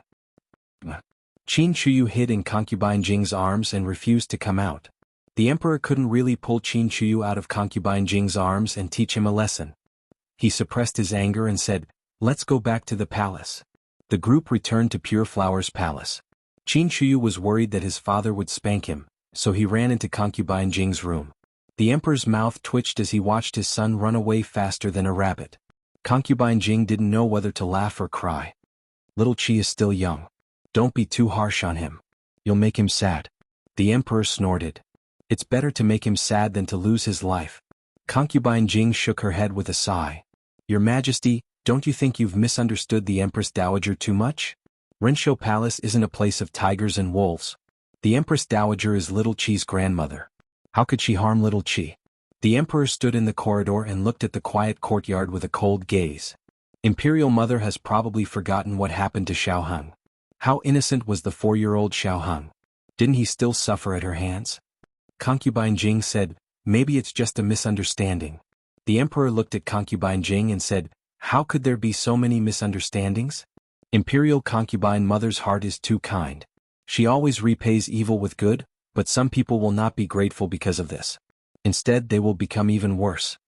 Then you shouldn't blame Little Qi, Grand Concubine Jing said.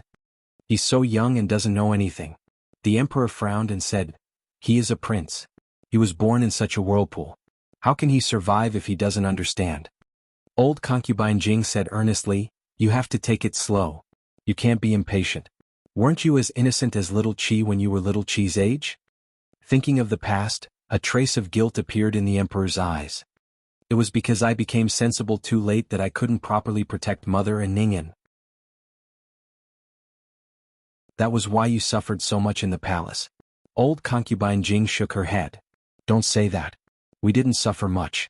The Empress Dowager still gave us a lot of protection. The Emperor felt a wave of disgust and anger at the mention of Empress Dowager Zhuang. She didn't give us protection. At most, it was a deliberate scheme. Old Concubine Jing waved her hand. All right. Let's not argue about this. Go and do your work. Little Qi can be taught slowly. There's no rush.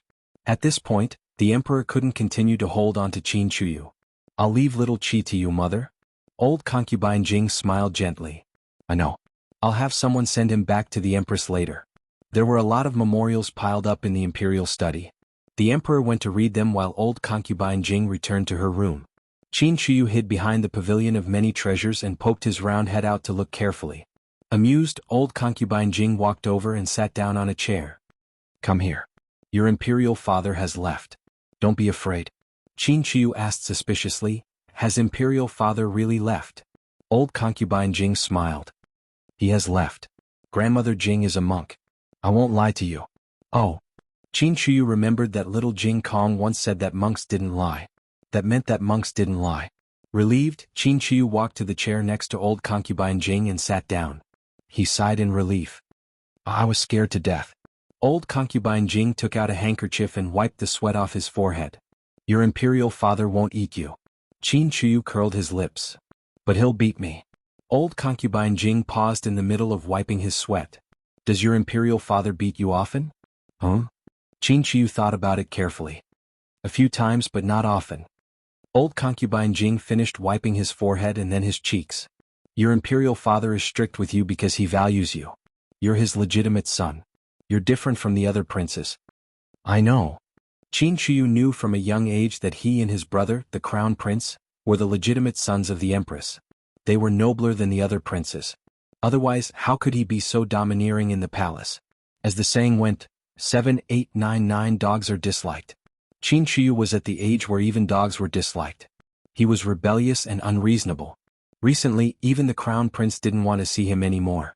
Old concubine Jing said gently, "Your imperial father is doing this for your own good." Qin Chuyu snorted. "Humph, if he's doing this for my own good, he won't lie to me." Old concubine Jing seemed to be amused by his little appearance. "What lies did your imperial father make up?" Qin Chuyu said angrily. "He said grandmother isn't a good person." In all honesty, the emperor had never said such a thing to him. He just didn't allow Qin Chuyu to go to Rinshou Palace.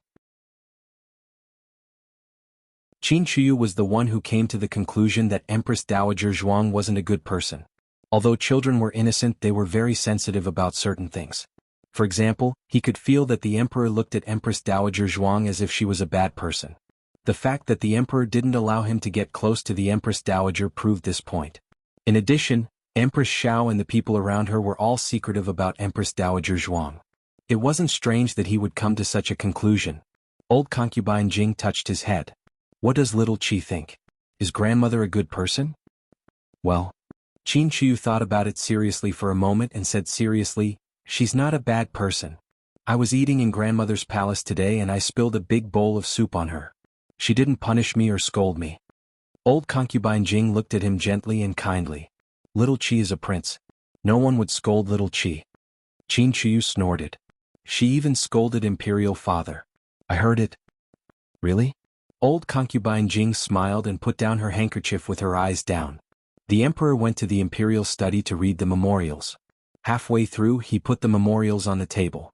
Eunuch Wei asked with concern, "What's wrong, your majesty? Is it too stuffy in the room?"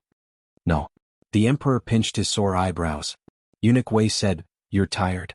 You can read these memorials tomorrow. There's no morning court session tomorrow anyway." The Zhao kingdom didn't have morning court sessions every day. There were a few days off every month. The emperor took a sip of tea and said lightly, "I'm not tired." "Then what's troubling you, your majesty?" Eunuch Wei asked. The emperor didn't answer. Instead he said, "Where's Eunuch He? Go and ask him to come here." "Yes, your majesty." Eunuch Wei brought Eunuch He to the imperial study under the cover of night. Eunuch He bowed to the emperor. "Greetings, your majesty."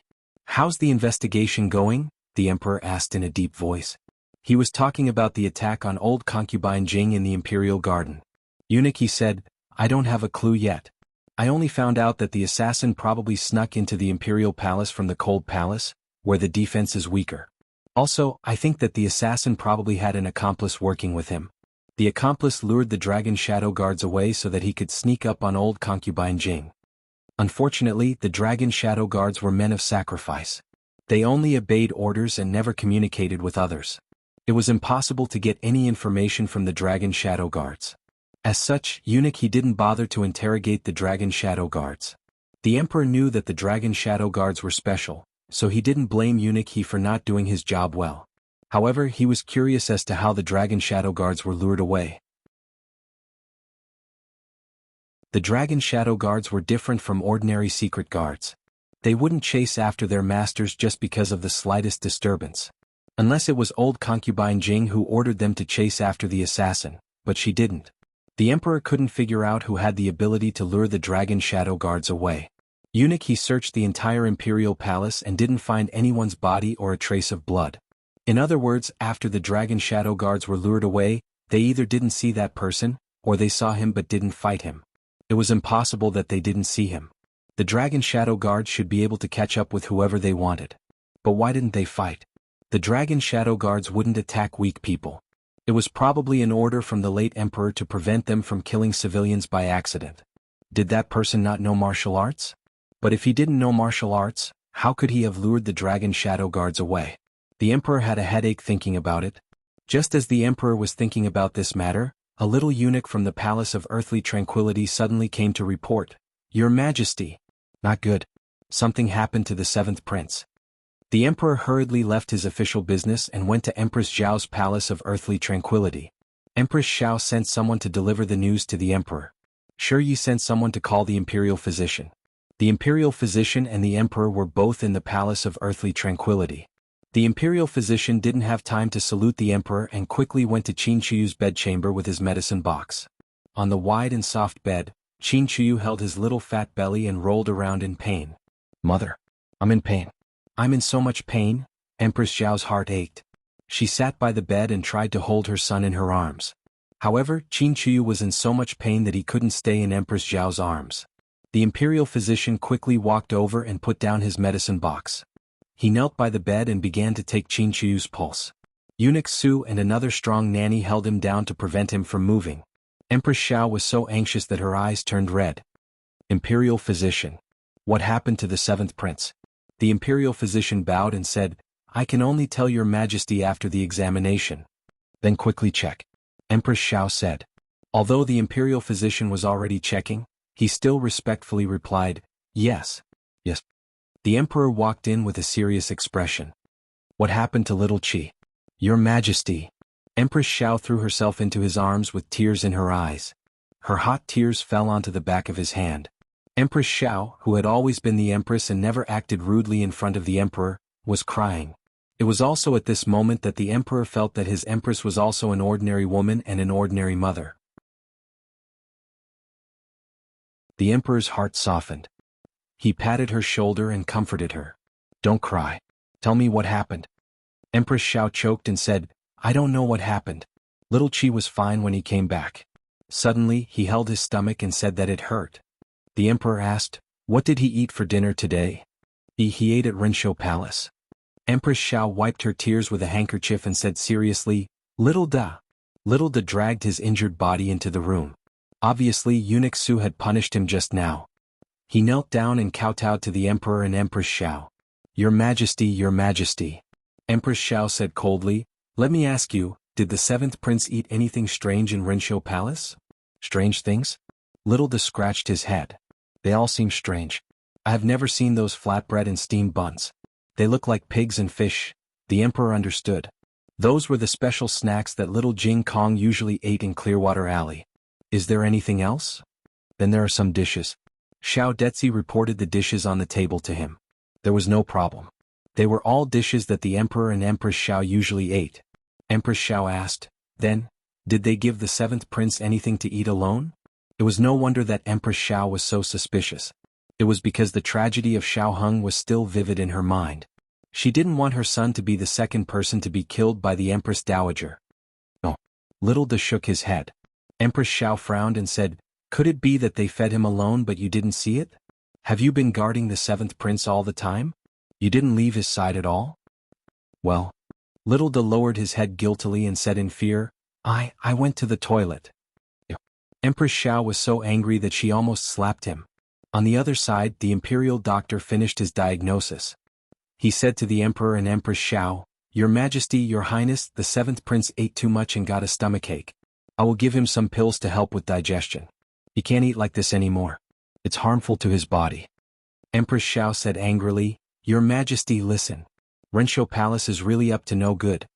The emperor already knew that Qin Chuyu was taken to Rinshou Palace by little Jing Kong. Gu Jiao was there as well. The emperor didn't think that Gu Jiao would let Qin Chuyu eat uncontrollably. The imperial doctor gave Qin Chuyu some pills to help with digestion. Qin Chuyu finally felt less painful after farting a few times. He heard the argument just now. His father and mother thought that it was his grandmother who fed him like this. Actually, it wasn't. But if he told the truth, he had to be punished. He was in a dilemma. In the past, Qin Chuyu definitely wouldn't tell the truth. He was most afraid of being punished by his father. In order to avoid punishment, he could go against his conscience and lie. But this time he chose to tell the truth. He gritted his teeth, steeled his heart and said, I didn't eat too much in Rinshou Palace. I ate again after leaving Rinshou Palace. Gu Jiao told me not to eat any more in Rinshou Palace. I couldn't resist. What did you eat? The emperor asked. Qin Chuyu didn't dare to look into his father's eyes. He lowered his head and said, I ate a few pieces of osmanthus cake, and drank a bowl of iced sour plum juice. Empress Xiao's eyes turned sharp. Who gave this food to the seventh prince? This empress already warned you not to secretly give the seventh prince food. This empress wants to see who dares to disobey this empress order. Eunuch Su said in a small voice, Your Majesty, Cunning Palace didn't make iced sour plum juice today. Eunuch Wei cleared his throat and said to the emperor, Your Majesty, Pure Flowers Palace made it.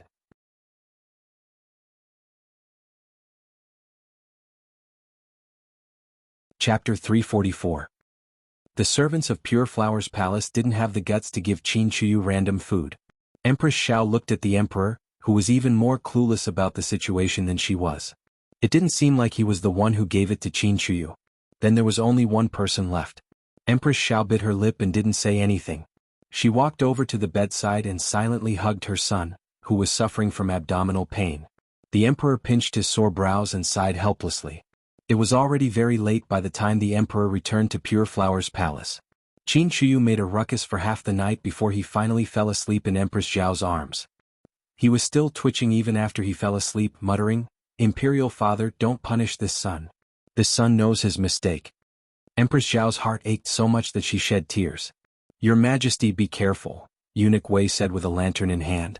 The emperor paused and walked up the steps with a cloth in his hand. There was a thin figure standing at the end of the corridor. He only recognized it as concubine Jing when he got closer. "It's so late. Imperial Mother, why aren't you resting yet?" Concubine Jing held a string of prayer beads in her hand and couldn't hide the worry in her eyes. "I heard little Qi is sick." The emperor nodded. He ate too much at night and got a stomachache. He's fine now." "It's a sin." Concubine Jing held the prayer beads and closed her eyes. "If I knew he ate so much at night, I wouldn't have given him any desserts or sour plum juice." The emperor sighed. "It's not your fault, Imperial Mother. I don't know what he ate at night. This child is greedy and always wants to eat more. That's why he's so fat." Concubine Jing looked at him and said, "Then I'll be more careful in the future." Her eyes were filled with guilt. The emperor was a bit annoyed at first, but now he only felt heartache. He didn't bring her back to let her be bullied. She was his imperial mother and Qin Chuyu was her imperial grandson. What was wrong with her feeding her grandson? She couldn't be doing this on purpose. She just doted on him too much. The emperor said, "Imperial Mother's injuries. You should go back and rest. When little Qi recovers, I'll have him come pay his respects." Grand concubine Jing nodded. The emperor went to the imperial study to read the memorials for a while before going to rest.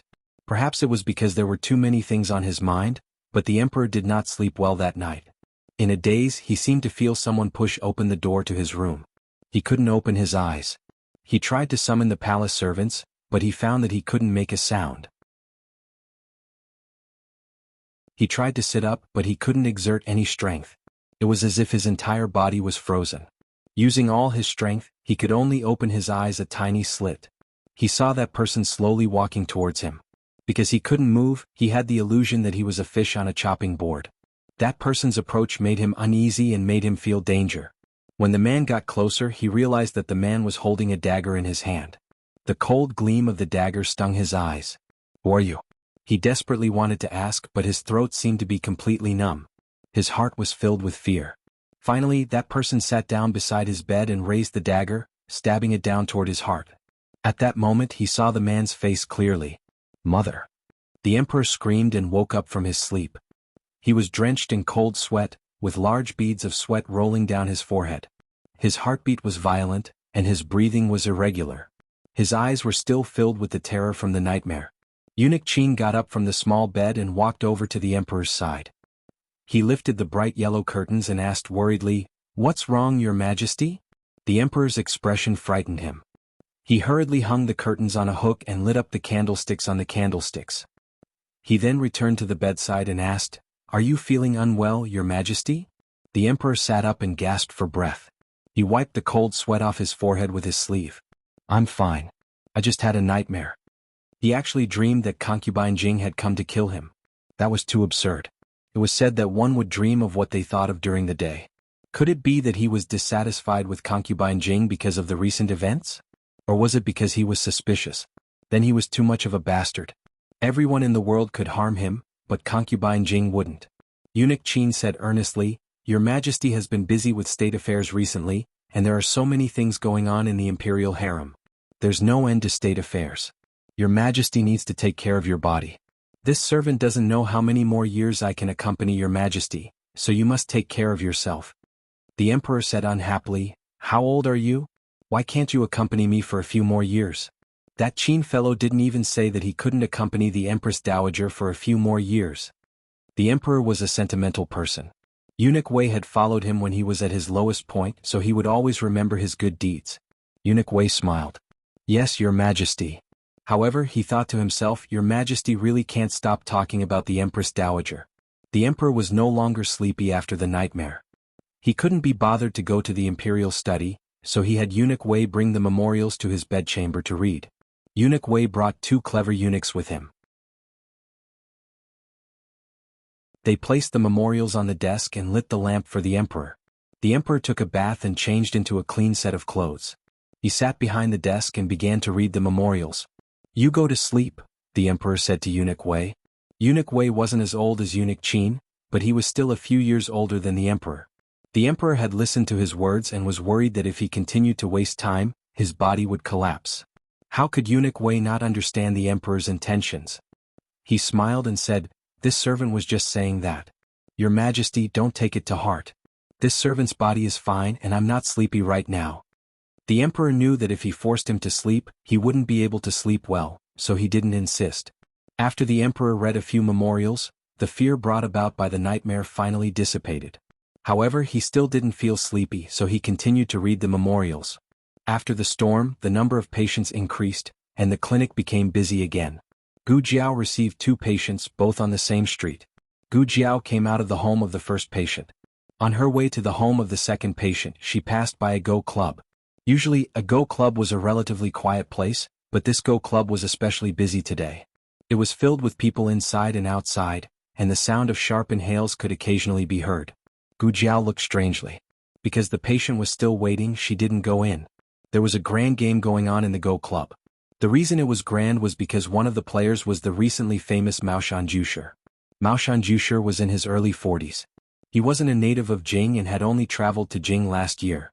Because he was good at Go, he had been invited by many Go clubs, and some wealthy families had even invited him to play. He was very valuable, and all the Go players in Jing were proud to play against him.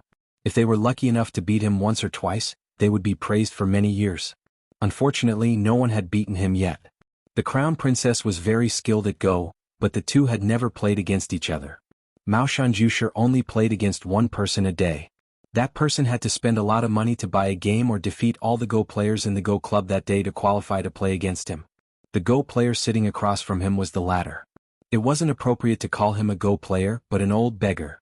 Yet this old beggar in ragged clothes was sitting in front of Mao Shanjusher. It was an unparalleled spectacle. It was unknown whether the spectators were here to watch the game or to watch the spectacle. In short, the Go players' hall was packed to the brim, and there was almost no space to stand.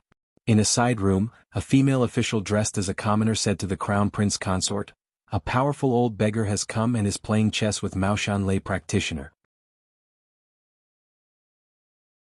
After Mao Shan lay practitioner defeats him, he can come and visit the Crown Prince consort. No hurry. The Crown Princess didn't let anyone interrupt their game. Wait until he's finished before calling him over. She had come to find someone to play Go with. She had heard that this Mao Shanjusher was very skilled at Go. She needed to maintain her standard, so she needed to play against a skilled Go player. But to her surprise, the old beggar won in the end. The female official exclaimed, "It can't be? Mao Shanjusher lost." Victory and defeat are common in war. The Crown Princess had strict requirements for herself, but she didn't have such high requirements for others. The female official asked, "Then, does the Crown Princess still want to play Go with him?" The Crown Princess wouldn't dismiss the other party's ability just because he lost once, and she wouldn't immediately think highly of the old beggar just because he won once. There were always people in this world with extraordinary luck. She still believed in fame accumulated over time. Let him come in and play a few games with this consort. Yes. The Crown Princess played a few games with Mao Shanjusher. Mao Shanjusher's Go skills were quite good, and the Crown Princess did learn something from the game. However, there was still a gap between him and the level of an expert in her mind. Unfortunately, there weren't many people in Zhao country who were more skilled than him. "Thank you for your teachings, sir. I will come again another day." The Crown Princess politely bid farewell to Mao Shanjusher and left the Go club. After sitting in the carriage, the female official lifted the curtain and suddenly exclaimed in shock, "Crown Princess, look!" The Crown Princess looked over and saw an old beggar and a young girl in green with a small basket on her back squatting at the corner of the street. "It's her?" The Crown Princess' expression stilled. "It's him." The female official thought that the Crown Princess was speaking of the old beggar and responded, "He was the one who won against Mao Shanjusher at the Go club just now." The crown princess didn't speak. She didn't even look at the old beggar. Her gaze was completely attracted by Gu Jiao. The scene she had seen that night in the alley had given her too much of a shock. Now, whenever she saw Gu Jiao, she couldn't help but recall how she had been pressed against the wall by Xiao Lulang. She felt irritated. Gu Jiao was playing Go with the old beggar. She wasn't wearing a mask today, but the old beggar recognized her when she spoke. Today the old beggar wasn't messing around. He seriously played around with Gu Jiao. Gu Jiao was beaten very miserably. The old beggar roared with laughter. "How is it, little doll? Now you know how good I am." Gu Jiao's face was completely black. She stood up to leave. The old beggar called out, "Hey, you're leaving already? Play another round." Gu Jiao's expression was cold. 10 taels, just one round. The old beggar. She had to patronize the Go Club's business tomorrow? Gu Jiao took the silver and walked back. When she passed by the Crown Princess carriage, the Crown Princess lifted the curtain and called out to her. "Dr. Gu, please wait." Gu Jiao looked indifferently at her. Her calm face seemed as though nothing in the world could surprise her. "Is something the matter?" she asked. The Crown Princess was not too surprised by Gu Jiao's attitude, but she couldn't accept it. After all, she was the Crown Princess and she was just a female doctor that didn't even have a title. She suppressed the uneasiness in her heart and calmly said, "If Dr. Gu likes to play Go, you can go to the Go Club. There's no need to associate with beggars on the road. Dr. Gu is the daughter of Marquis Ding and Fu. You are also the wife of top scholar Xiao. You are also Imperial Grandmother's favorite. It's best if you don't lose your status." Gu Jiao asked, "What does it have to do with you?" The female official angrily said, "What are you saying? Our Crown Princess thinks highly of you." Gu Jiao said, "Do I need her to think highly of me?" The female official choked. "You, Ping." The Crown Princess slightly frowned at the female official. The female official called Ping coldly glared at Gu Jiao and unwillingly closed her mouth. The Crown Princess then pretended to say to Gu Jiao, "If Miss Gu doesn't mind, I can introduce Miss Gu to the Go Club. There are many good Go Clubs in the capital. The nearby Qinghuan Go Club is pretty good. Of course, if Miss Gu wants to be closer to the medical center, you can go to Hao Tian Go Club."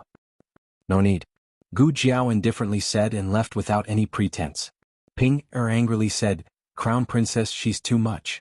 Even if she's relying on the Empress Dowager's favor, she can't disregard you like this."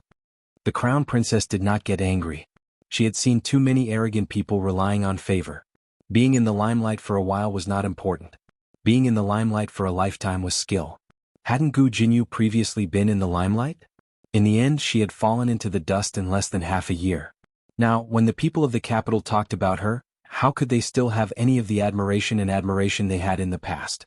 At most, she had relied on her marriage with Royal Prince and to barely regain her honor. In any case, Gu Jinyu was gentle, humble, and well-educated. This Miss Gu's temperament was far worse than Gu Jinyu's. So how long could she be arrogant?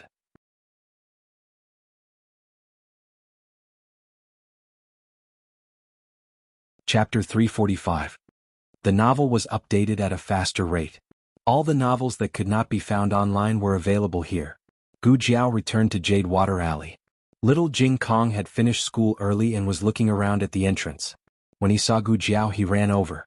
"Jiao Jiao." "Yes." Gu Jiao held his chubby little hand and led him inside. However, he turned around and looked behind Gu Jiao. Gu Jiao paused and asked, "Are you waiting for brother-in-law?" Xiao Lulang had gone to the countryside. He said that if he was quick, he would be back by the end of the month. If he was slow, it would be next month. Little Jing Kong widened his eyes and said seriously, I'm not." Gu Jiao smiled. "So, brother-in-law will be back soon."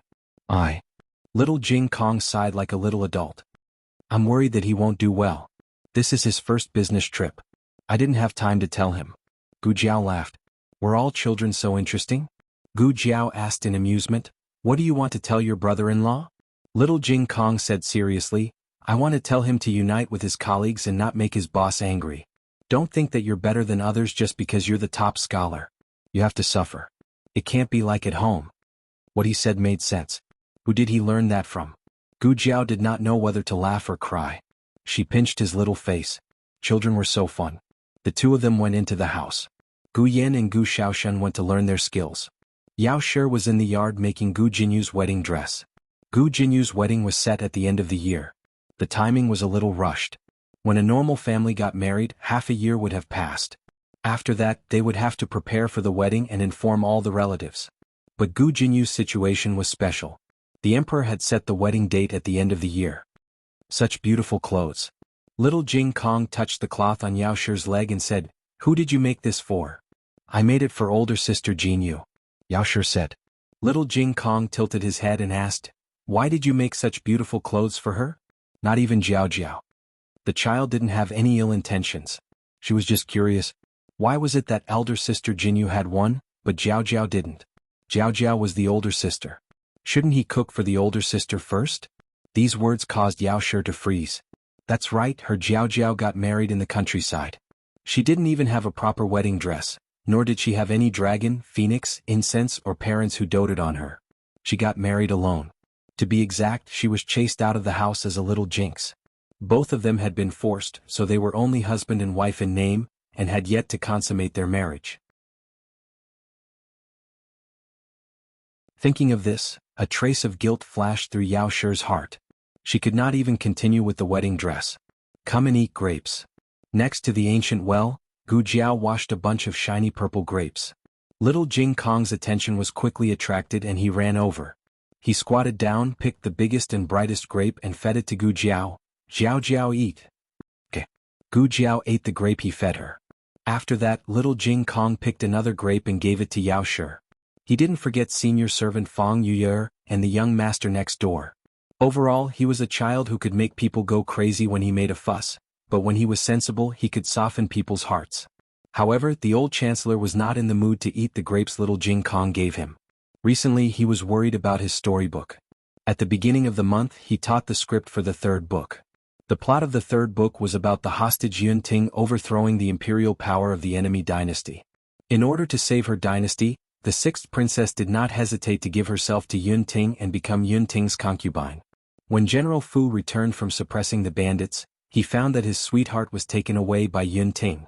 In a fit of anger he asked to go north. He made a military pledge in front of the imperial court that he would not return to the court until he rescued the sixth princess. He led 100,000 troops to the Tsangshui River and fought with Yun Ting to the death. When Yun Ting was a hostage in the state of Great Xia, he had received General Fu's favor. General Fu also received help from Yun Ting when he went on an expedition. The two of them should have become good brothers, but they turned against each other for the sake of national enmity and a woman. The third book stopped here. The fourth book was the last book. In this book, General Fu died under Yun Ting's sword, and the 100,000 troops were all annihilated. However, the death of General Fu and the soldiers of the state of Great Xia aroused the hatred in the sixth princess' heart. Although she loved Yun Ting deeply, she finally killed Yun Ting with a knife. She used the dagger that Yun Ting gave her on their wedding night. At the end of the book there was a heavy downpour. The sixth princess held the blood-stained dagger and walked out of the palace barefoot. She laughed crazily. The rain wet her clothes and tightly clung to her body, outlining her 2-month pregnant belly that Yun Ting did not notice. She raised her head and looked at the heavy rain. Her stomach suddenly hurt. The story came to an abrupt end here. Because there was not much content in this book, the old chancellor handed in the manuscript early. The first 3 books sold so well that as soon as the manuscript was handed in, the study room copied it overnight. This book was elegant and popular, and the audience was very wide. Any one of the 8-legged essays and poems in it was not inferior to the literary talent of the top 3. There were once people speculated whether The Record of Cloud Court was an 8-legged essay written by the new top scholar, because the two people's literary talent and style were similar, but it was not as sharp as the 8-legged essay written by the top scholar Xiao. Of course, there were also people who suspected that The Record of Cloud Court was written by the top scholar Xiao. They went to the Hanlin Academy to inquire about the news, but the result was not. In short, because the audience was too wide and there were too many people who read it as soon as the ending came out, it immediately caused a bombardment of a wave of book chasers. What about The Record of Cloud Court? Why did Yun Ting die? General Fu, who was brave and good at fighting, also died. General Fu fought for the sixth princess all his life and died without even letting her know his feelings. This was too tragic. And the sixth princess, she was actually pregnant with Yun Ting's flesh and blood? Her stomach hurt a little. Did she manage to keep the baby or not? The public anger was too terrible, and the study room was bombarded one after another. In the end, a young man came out of nowhere and wrote, The Epilogue of Cloud Court. There were not many words but only a few pages, but this tragedy was perfectly reversed. It wrote that all this was a dream of Yun Ting. After waking up, Yun Ting understood that the sixth princess was just an ungrateful and vicious woman who stabbed him at the critical moment. He decisively gave up the opportunity to save the sixth princess when they first met, kicked the sixth princess down, and then went to find General Fu to enjoy the Jianghu with him. Fuck the life of a hostage. Fuck the black-hearted White Lotus. I want to travel the world with Xiao Fu. Then this epilogue became popular. At first, it was only circulated in a small circle at some poetry and tea parties. Later, the study room that sold The Record of Cloud Court printed it and sold it to a large number of talents and beauties in the capital. Old Chancellor was stupefied. What kind of nonsense was this? The writing was immature, the sentences were illogical, the words were obscure, and the words were incoherent. Was it for people to read? The old chancellor felt that this epilogue was a complete insult to his work, so he decided to go to the study room and ask them to take down this epilogue. He couldn't let others take advantage of him for nothing. Unexpectedly, the boss of the study room told him, Well, now you are taking advantage of others. The epilogue sold so well that many people who didn't read the foreword ran to buy The Record of Cloud Court, one after another, wanting to know how dramatic the three people used to be. The sixth princess was originally a pitiful character, but now she was being scolded to the sky by those scholars and beauties in the capital who had read the afterword and the foreword. Even the author was being scolded to the sky. The old chancellor's mouth kept twitching. Who wrote the epilogue? It was too wicked. In the end, the old chancellor didn't force the study room to take down the epilogue because the banknotes were really fragrant. The old chancellor, who made a lot of money, immediately bought a new carriage. The new carriage would be used by Jiao Jiao and the others in the future. Gu Yin had hidden guards, so he didn't have to worry about a coachman. He could use the old carriage himself. He wasn't picky anyway. The money he earned in the beginning was to buy it for his children. At the end of June, there was a small rainstorm which washed away an official road. The officials of the Ministry of Revenue and the Hanlin Academy, who were planning to return to the capital, were also stranded in the village. Marquis Gu had just finished repairing the capital's sewers and was transferred by the Ministry of Works to repair the roads. Recently, old concubine Jing didn't make any moves. It was unknown if she guessed that she was about to be exposed, so she simply stopped. As the saying goes, if you don't seek death, you won't die. How could she not do it? She must be allowed to do it. Jiao Jiao. The old chancellor, who was cutting vegetables in the kitchen, called Gu Jiao over. Today, senior servant Fang went back to his son's house, so he would be making dinner. Gu Jiao put down the half-chopped firewood in his hand and walked into the kitchen. Great uncle, you called for me? Although their relationship had been clarified, the family and neighbors still didn't change their words. The old chancellor didn't have any objections. It didn't matter whether he was Zhuang Jin's old companion or not. The important thing was that he couldn't let down his children's filial piety. The old chancellor whispered, Come with me to the palace later. I'll go see His Majesty, and you go see the Empress Dowager. Let's talk like this.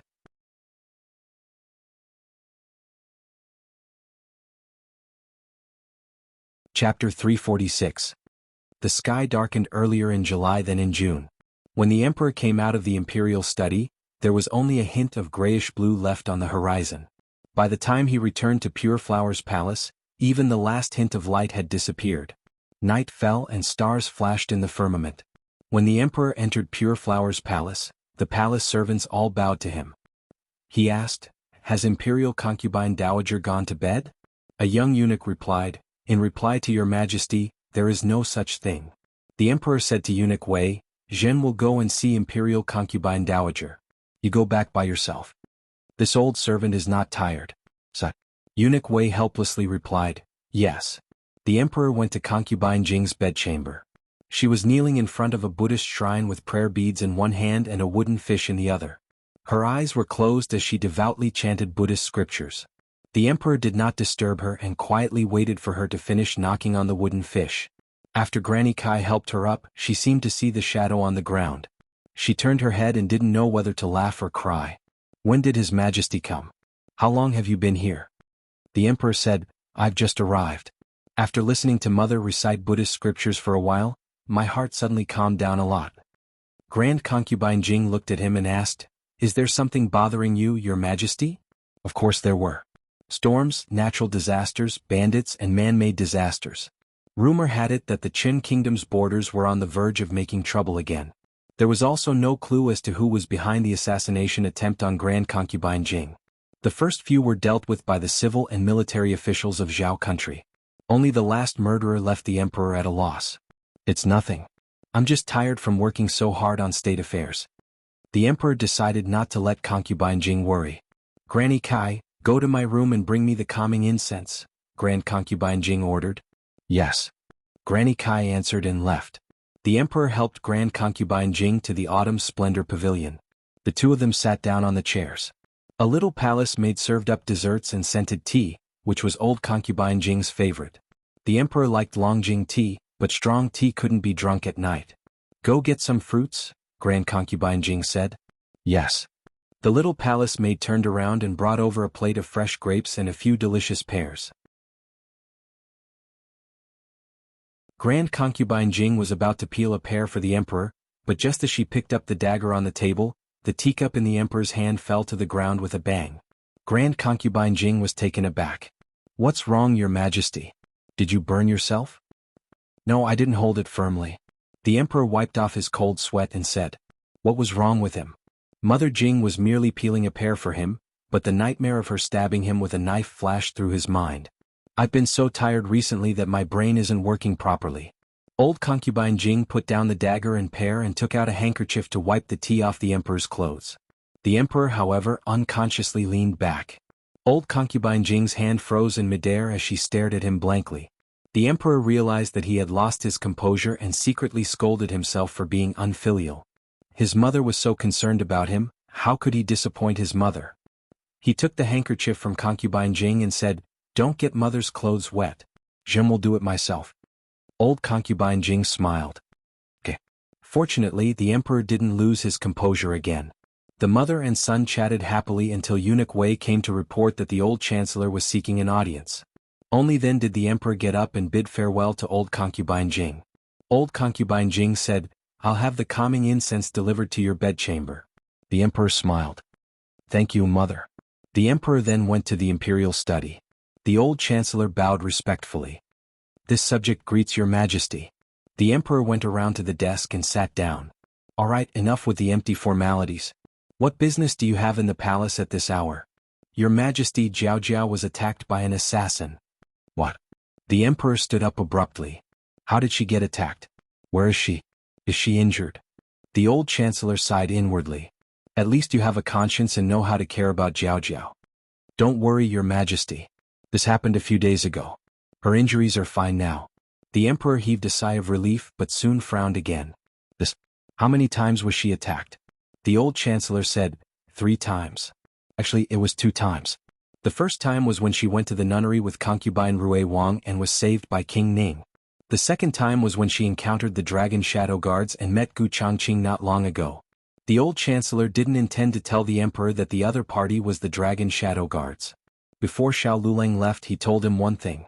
It turned out that the Dragon Shadow Guards weren't only left to the emperor by the late emperor. Princess Xingyang also had one. As for whether there were others, Xiao Luleng wasn't sure. The old chancellor didn't dare to say that there was absolutely no one.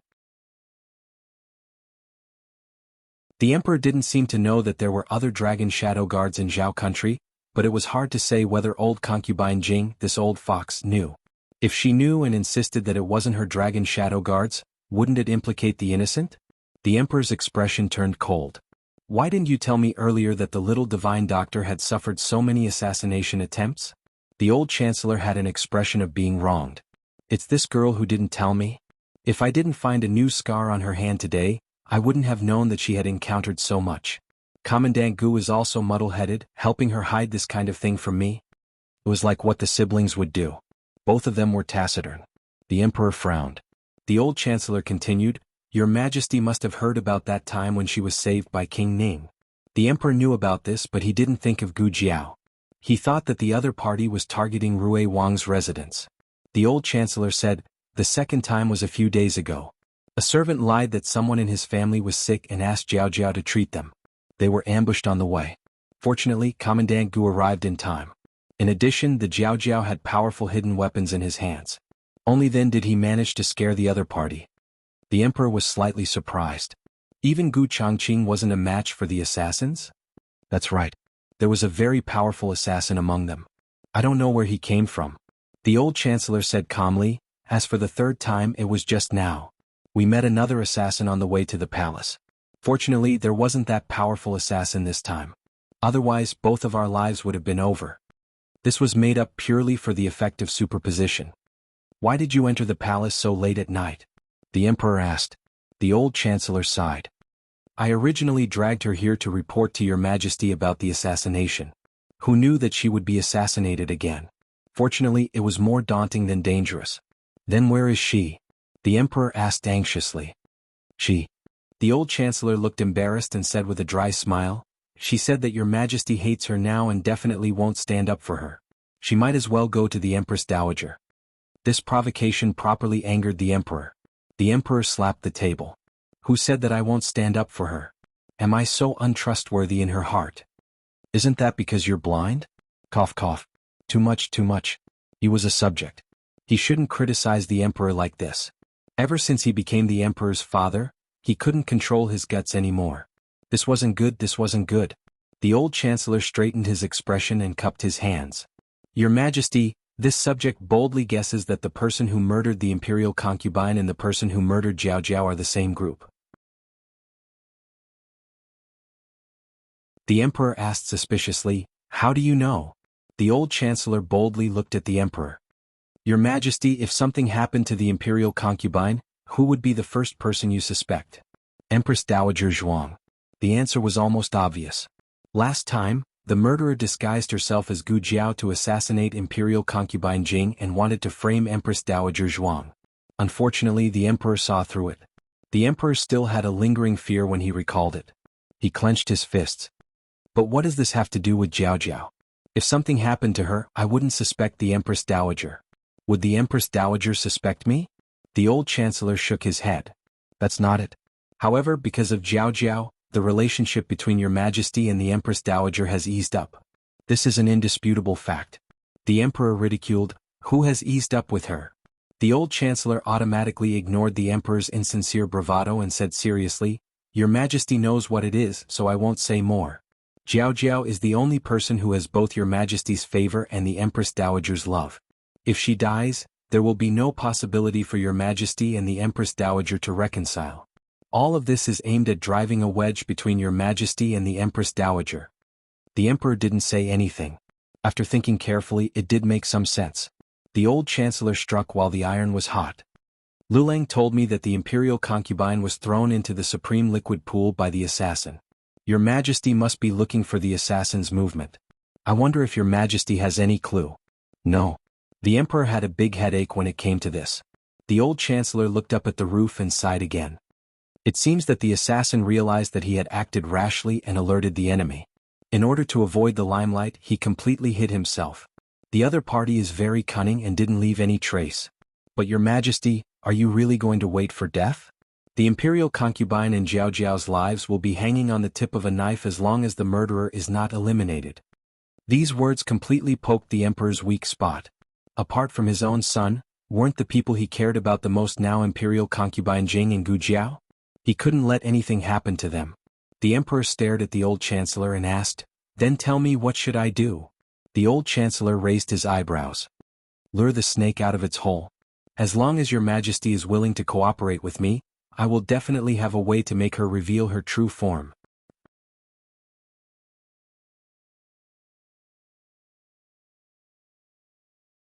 Chapter 347.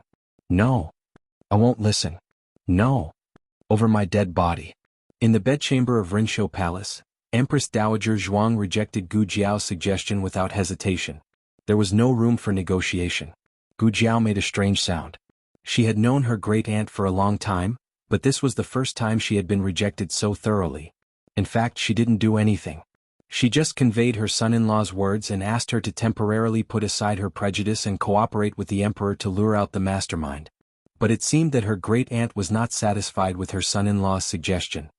Eat 3 more candied plums a day? Gu Jiao threw a sugar-coated bullet. Empress Dowager Zhuang was unmoved.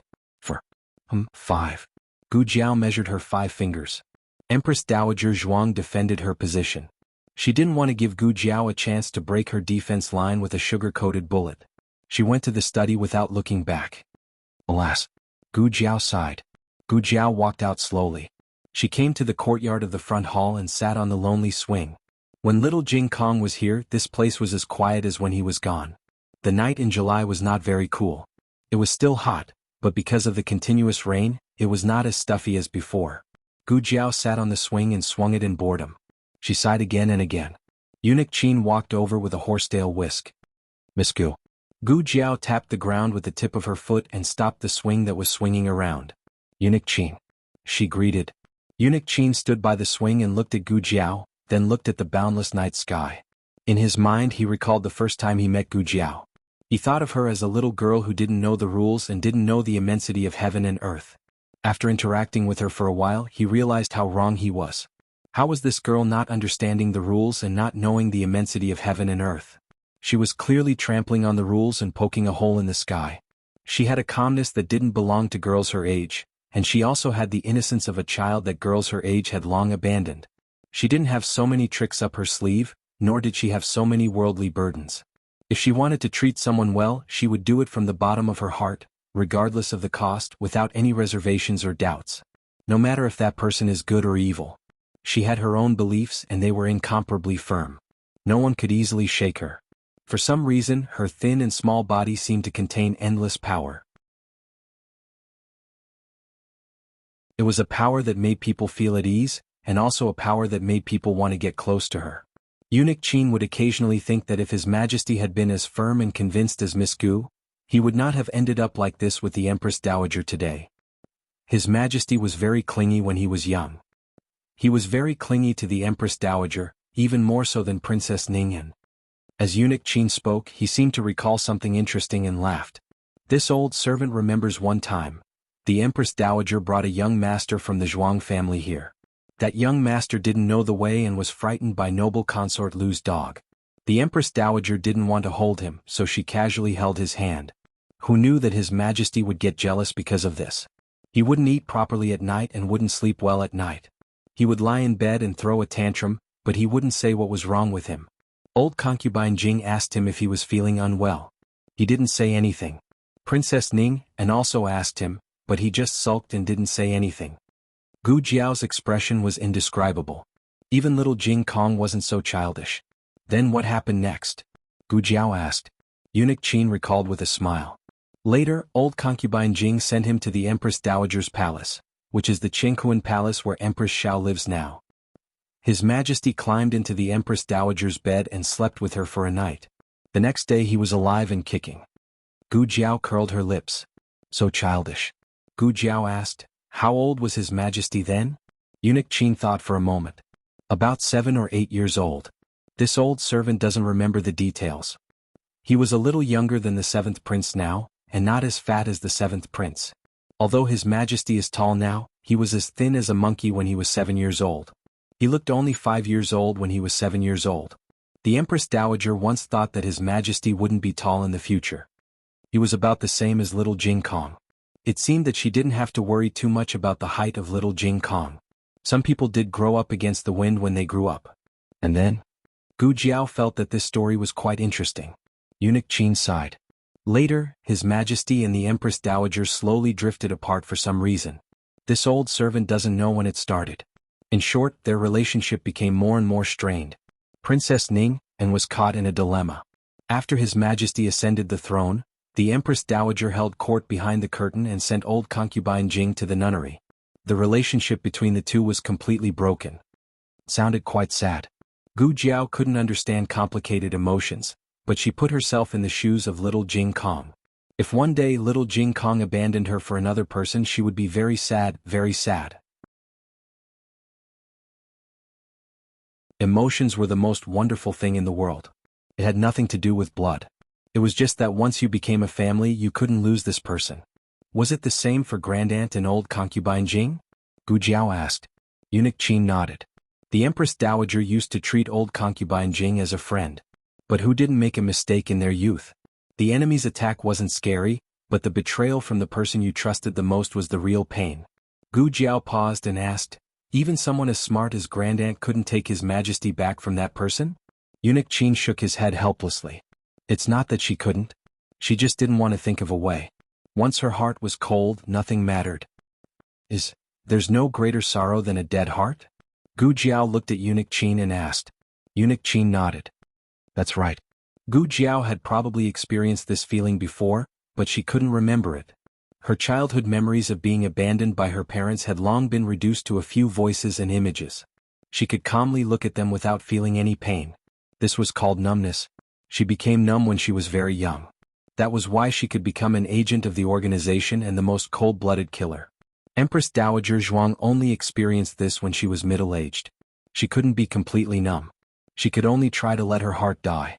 She was Zhuang Jin's, the most powerful Empress Dowager in the Zhao Kingdom. She had her own pride. When she was the empress, she didn't even bother to compete with the harem for favor. How could she compete with concubine Jing for a man now? Even if that man was her adopted son. Gu Jiao understood. She held the rope of the swing and looked at Eunuch Qin. I understand. Thank you, Eunuch Qin. She wouldn't force her grandaunt to do something she didn't want to do. Since her grandaunt's method didn't work, she would think of something else. Eunuch Qin was secretly pleased. She was such a sensible child. Not only did the Empress Dowager love her, but even he couldn't help but want to love her. Unfortunately, he was a eunuch and didn't have much ability to love her. Gu Jiao got up from the swing and went to Empress Dowager Zhuang's study. Empress Dowager Zhuang was furious when she read the memorials. One of her subordinates was caught cheating again. She wasn't a monarch who used people based on their ability. After so many years in the harem and the imperial court, she deeply understood that there were no fish in the clear water. She had always valued a person's ability. She used people's strengths and tolerated their shortcomings. This didn't mean that her subordinates could do whatever they wanted. There was a limit to everything. They couldn't really kill people or set fires, and they couldn't unscrupulously take advantage of people to satisfy their desires. There was a limit to everything. She wouldn't condone or cover up for anyone who crossed the line.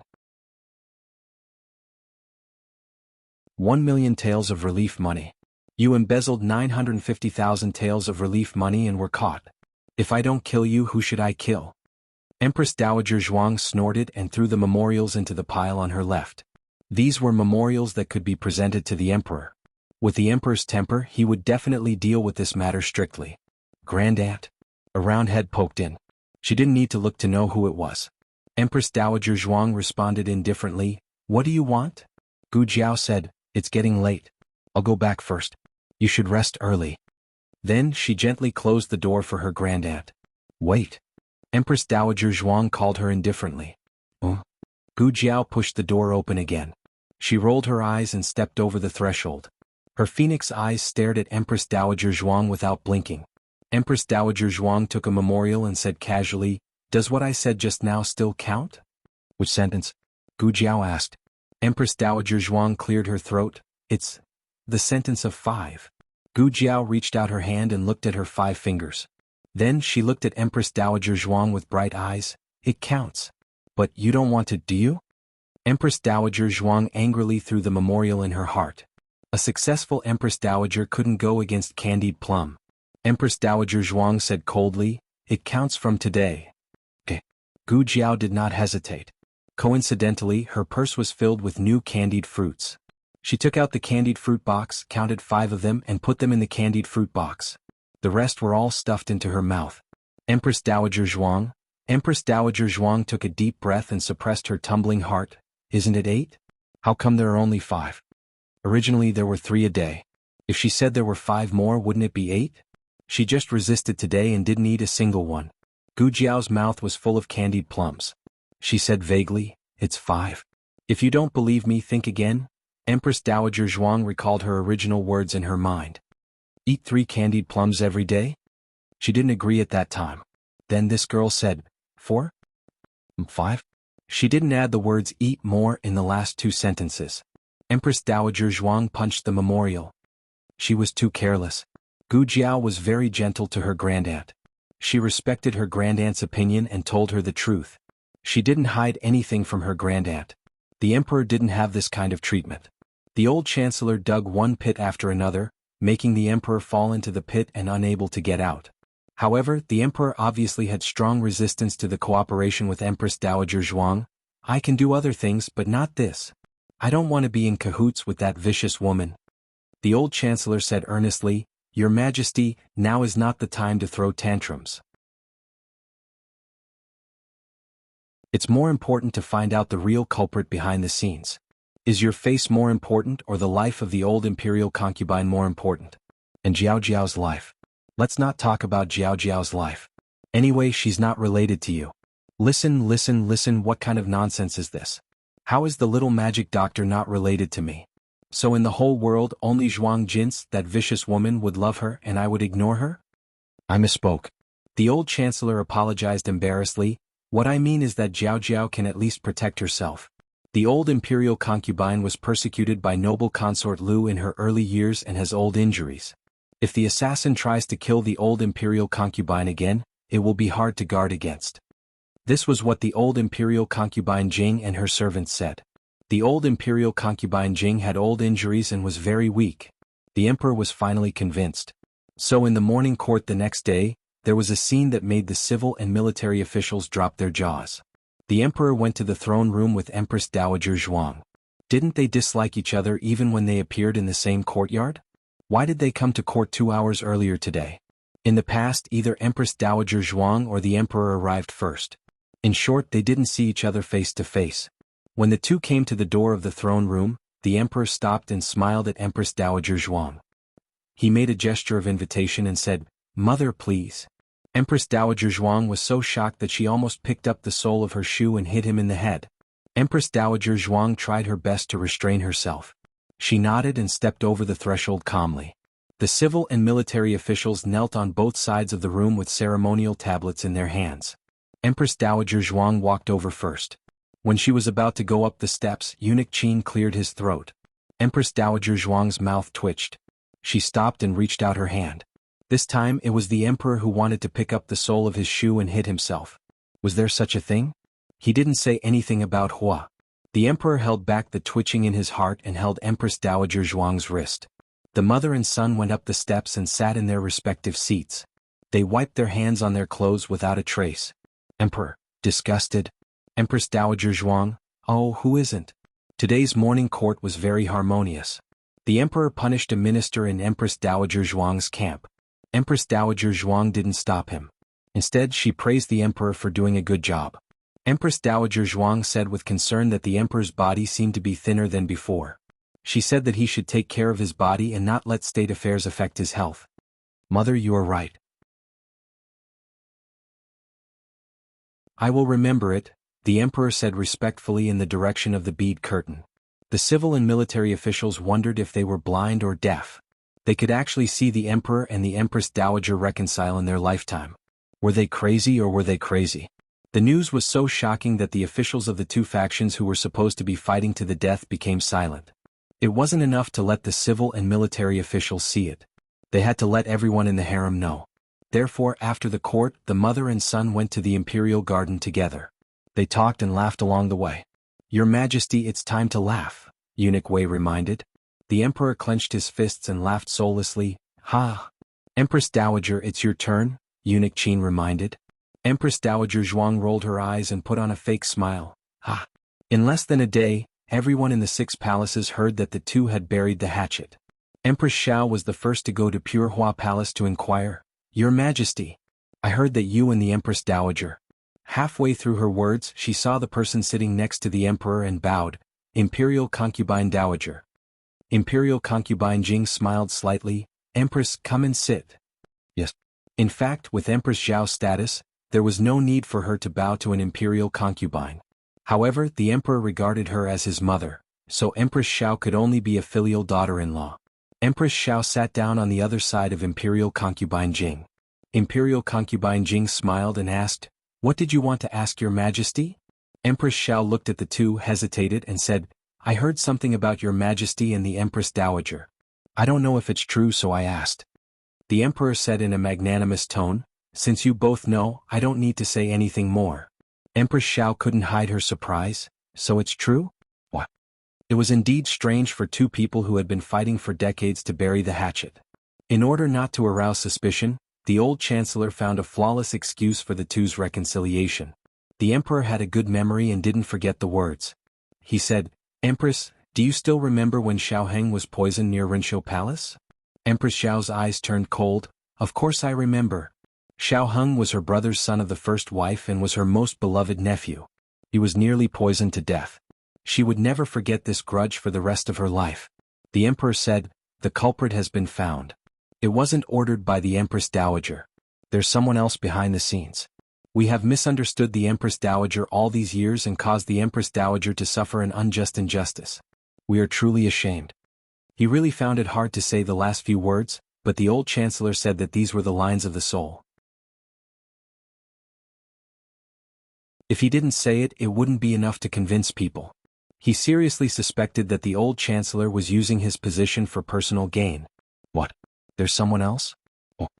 Empress Xiao's soul asked 3 times in a row.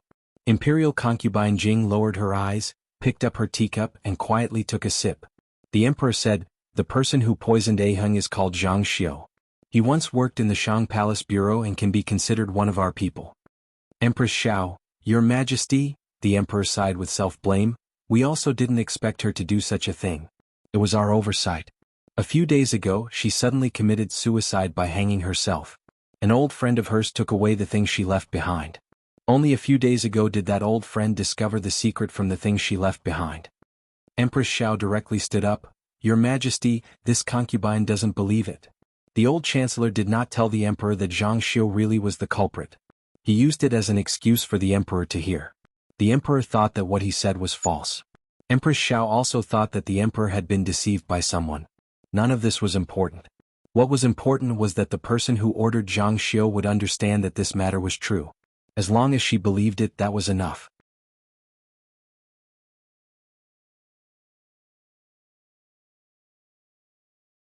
Chapter 348. At the same time, noble consort Zhuang also asked Empress Dowager Zhuang of Rinshou Palace. She beamed with joy and said, "Aunt, you did this, right? I knew you had the ability to deceive His Majesty. Aunt's move is called winning by surprise." Grand Consort Jing thought she could make things difficult for Aunt by moving back to the palace, but she didn't expect Aunt to be so skillful. She used a few tricks to bury the hatchet with His Majesty. Speaking of which, why didn't Aunt do this earlier? Empress Dowager Zhuang looked at her expressionlessly. Noble Consort Zhuang's heart skipped a beat. She shrunk her neck and said embarrassedly, "What's wrong? Did I say something wrong? Everyone in the palace is saying that the culprit who poisoned Xiao Heng has been found. It's Zhang Xiu. How did Aunt think of making Zhang Xiu the scapegoat? Zhang Xiu is His Majesty's person, so Aunt naturally can't order her around. This suspicion has been washed clean." "Are you done?" Empress Dowager Zhuang said indifferently, "I want to see the memorial." Noble Consort Zhuang pursed her lips and bowed before leaving. The news of Zhang Xiu poisoning Xiao Heng spread like wildfire. Soon the 6 palaces all knew the truth behind Xiao Heng's death. The emperor had misunderstood Empress Dowager Zhuang for many years. Now that the truth was out, it was reasonable that he would take the initiative to reconcile with Empress Dowager Zhuang. Of course, some people thought that the emperor was using Zhang Xiu to express his guilt and filial piety to Empress Dowager Zhuang. In reality, he was trying to get close to Empress Dowager Zhuang to gain her trust so that he could catch her off guard in the future. Empress Xiao sat in Pure Flower's palace for a while before returning to Cunning Palace to take care of Qin Chuyu. The emperor looked at Grand Consort Jing. "How is mother's injury?" Grand Consort Jing smiled and said gently, "It's not a big deal." The emperor's expression didn't relax at all. He said seriously, "The imperial doctor said that mother still needs to recuperate carefully and apply medicine every day. Granny Kai, take good care of mother." "Yes," Granny Kai replied respectfully. The emperor made a sound of acknowledgement, then said to Grand Concubine Jing, "Then this son will go to the imperial study first.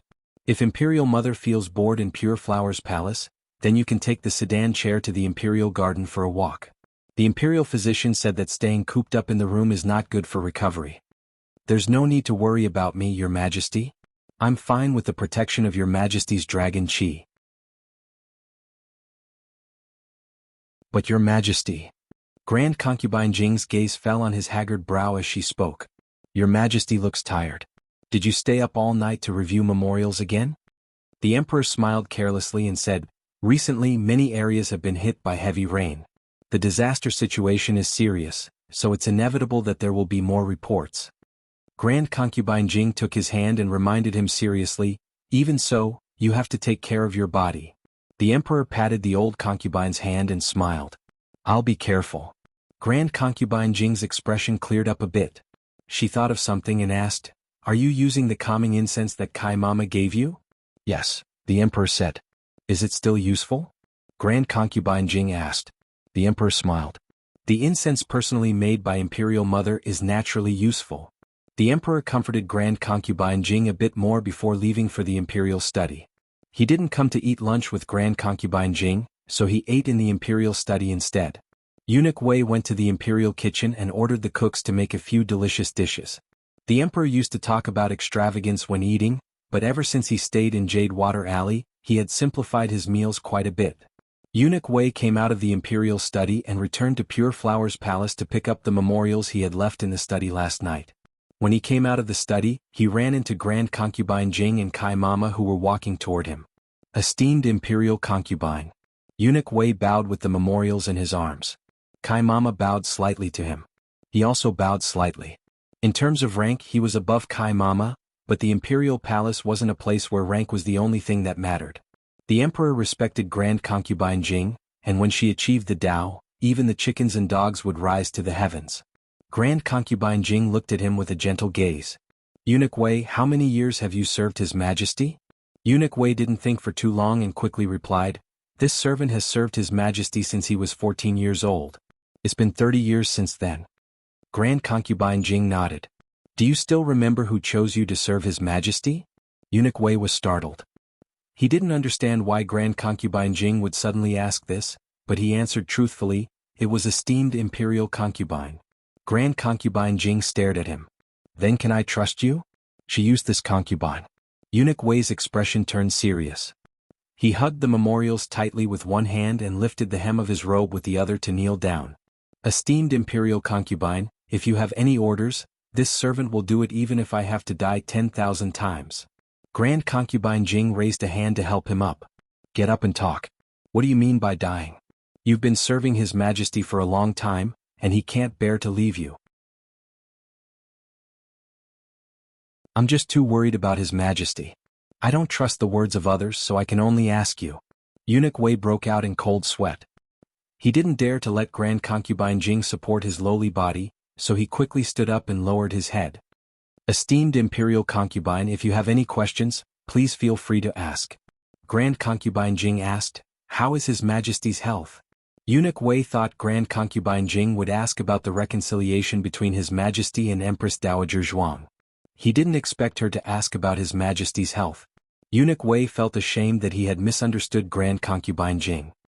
He said, esteemed imperial concubine, His Majesty has been having trouble sleeping and eating lately. Grand Concubine Jing's eyes flickered. Is he in a trance and has nightmares at night? That's right. Eunuch Wei was startled. How did esteemed imperial concubine know? Grand Concubine Jing sighed. I've already guessed it. When I spoke with him just now he seemed a little out of sorts. I asked him if he had stayed up all night reading memorials, but he said there were too many memorials. I'm guessing he just can't sleep just like when he was young. This child. He'll have nightmares when he's under a lot of pressure and then he'll ask me to hug him to sleep. I thought that after so many years he wouldn't be like when he was young anymore. Eunuch Wei said, esteemed imperial concubine is worried for His Majesty. Grand Concubine Jing smiled bitterly. He's my son and I raised him with my own hands. How can I not be worried about him? Alright, did His Majesty use the calming incense I gave him? It's a prescription I asked a senior monk for. It can cure His Majesty's insomnia and dreams. Eunuch Wei, he used it. Grand Concubine Jing, he really used it? Eunuch Wei smiled embarrassedly. He indeed used it. If esteemed imperial concubine doesn't believe me, this servant can give you the ashes. Grand Concubine Jing smiled. No need, I believe you. In the entire Pure Flowers Palace, you're the only one who's sincere to His Majesty aside from me. Eunuch Wei bowed. This servant is afraid. Grand Concubine Jing handed him a box. This is a new calming incense, and its effects are better than the previous one. Take it and give it to His Majesty. I hope His Majesty won't be troubled by nightmares again. If it's useful you can come find me again. I still have a lot more. Eunuch Wei took the box. Understood. Grand Concubine Jing said, then I'll take my leave. Eunuch Wei bowed. Farewell, esteemed imperial concubine. After Grand Concubine Jing left, Eunuch Wei took the memorial and the calming incense to the imperial study, where he told the emperor about his encounter with Grand Concubine Jing. The emperor laughed. We don't remember anything from when we were young. You too, who told you to tell imperial concubine about our situation. You made her worry. Eunuch Wei explained, Your Majesty, esteemed imperial concubine can tell that you're unwell. Wouldn't it make her imagination run wild if you continue to hide it from her? The emperor shook his head. Forget it. Eunuch Wei smiled. Then this calming incense, the emperor said, since it's a token of imperial concubine mother's goodwill, just leave it there. We'll see how it goes tonight. That night, Eunuch Wei lit up the calming incense that Grand Concubine Jing had sent over for the emperor. The scent of this incense didn't seem to be any different from the usual calming incense, except that it was thicker. The emperor quickly fell asleep as expected. Eunuch Wei thought that he would be able to have a good night's sleep this time, and that he would be able to rest as well. However, no one expected that not long after the emperor fell asleep, he had another nightmare. This time, he did not dream that he was lying on the bed, unable to move, and could only be at the mercy of others. He dreamed that he slipped and fell off a cliff, and in the nick of time he grabbed onto a vine on the edge of the cliff. There was a bottomless abyss below him, and he would be smashed to pieces if the vine were to break. He shouted with all his might, "Protect the Emperor! Protect the Emperor!" Finally someone came over. It was Grand Concubine Jing. Grand Concubine Jing lay down. He was so moved that he was about to cry. Imperial Concubine Mother truly loved him the most in the world. However, Grand Concubine Jing didn't try to pull him up. Instead, she took out a dagger and cut off the vine. Ah! The feeling of weightlessness from falling into the bottomless abyss woke the Emperor up abruptly. He sat up and gasped for air. Eunuch Wei heard the commotion and walked over with an oil lamp without even putting on his shoes. "Your Majesty." He was shocked to see the Emperor's pale face and cold sweat. "Did you have another nightmare, Your Majesty?" The Emperor clutched at his chest, his body trembling uncontrollably. That dream just now had been too terrifying.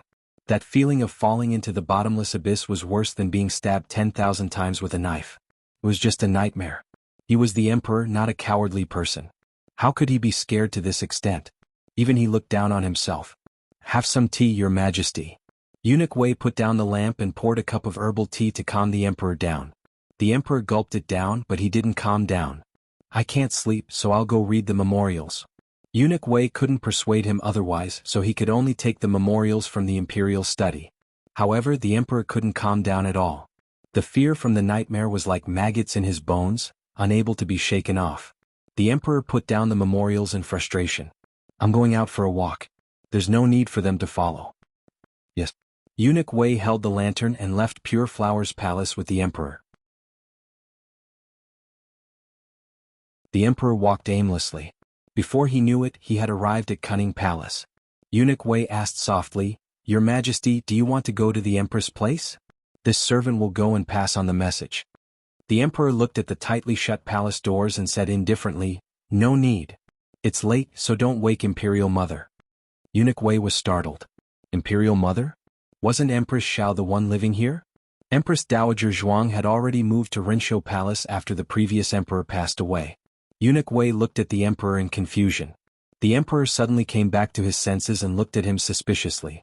"What did I say just now?" Eunuch Wei was startled. And nothing. His Majesty said it's late, so don't wake the Empress." "Maybe I heard wrong." "His Majesty said the Empress, not Imperial Mother."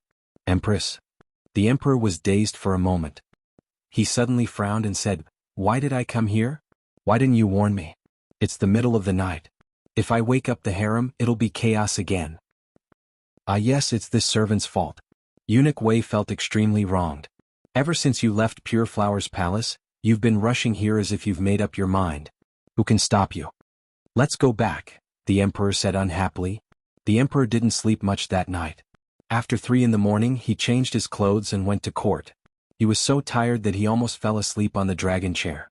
Empress Dowager Zhuang said in a mighty and domineering manner, "If you have something to report, court is dismissed."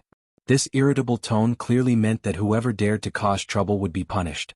The civil and military officials all expressed that they had nothing to report.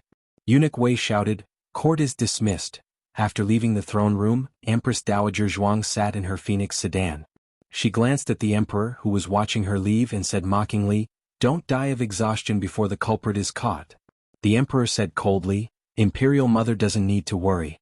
I'm fine." "Someone's coming," Eunuch Wei reminded. The emperor and Empress Dowager Zhuang immediately smiled. After returning to Pure Flower's palace, Eunuch Wei was invited to Grand Concubine Jing's Autumn Flower Pavilion by Mama Kai. Grand Concubine Jing was copying Buddhist scriptures. When she saw him come over, she smiled and asked gently, "Did your majesty sleep well last night? You didn't have nightmares again, did you?" Eunuch Wei looked hesitant. Grand Concubine Jing's smile gradually disappeared. "What's wrong? Is your majesty still unable to sleep?" "I did sleep, but..."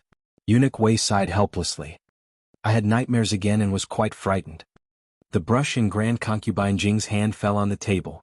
The tip of the brush rolled from the table to the ground, dirtying the page of scripture she had just copied. "How could this be?" she murmured in disbelief. Eunuch Wei looked at Grand Concubine Jing strangely. Mama Kai quickly knelt down and picked up the brush. She used a handkerchief to wipe the ink on the floor. Everyone in the world cares for their parents, but His Majesty's body is not in harmony. It's unavoidable that Your Majesty is worried about His Majesty. This servant understands Your Majesty's feelings. But Your Majesty must take care of your body as well. The imperial physician said that your injuries haven't healed yet, so you shouldn't worry too much. Eunuch Wei looked at Grand Concubine Jing. Grand Concubine Jing's face was full of disbelief. She gripped the scriptures on the table so tightly that she crumpled them into a ball.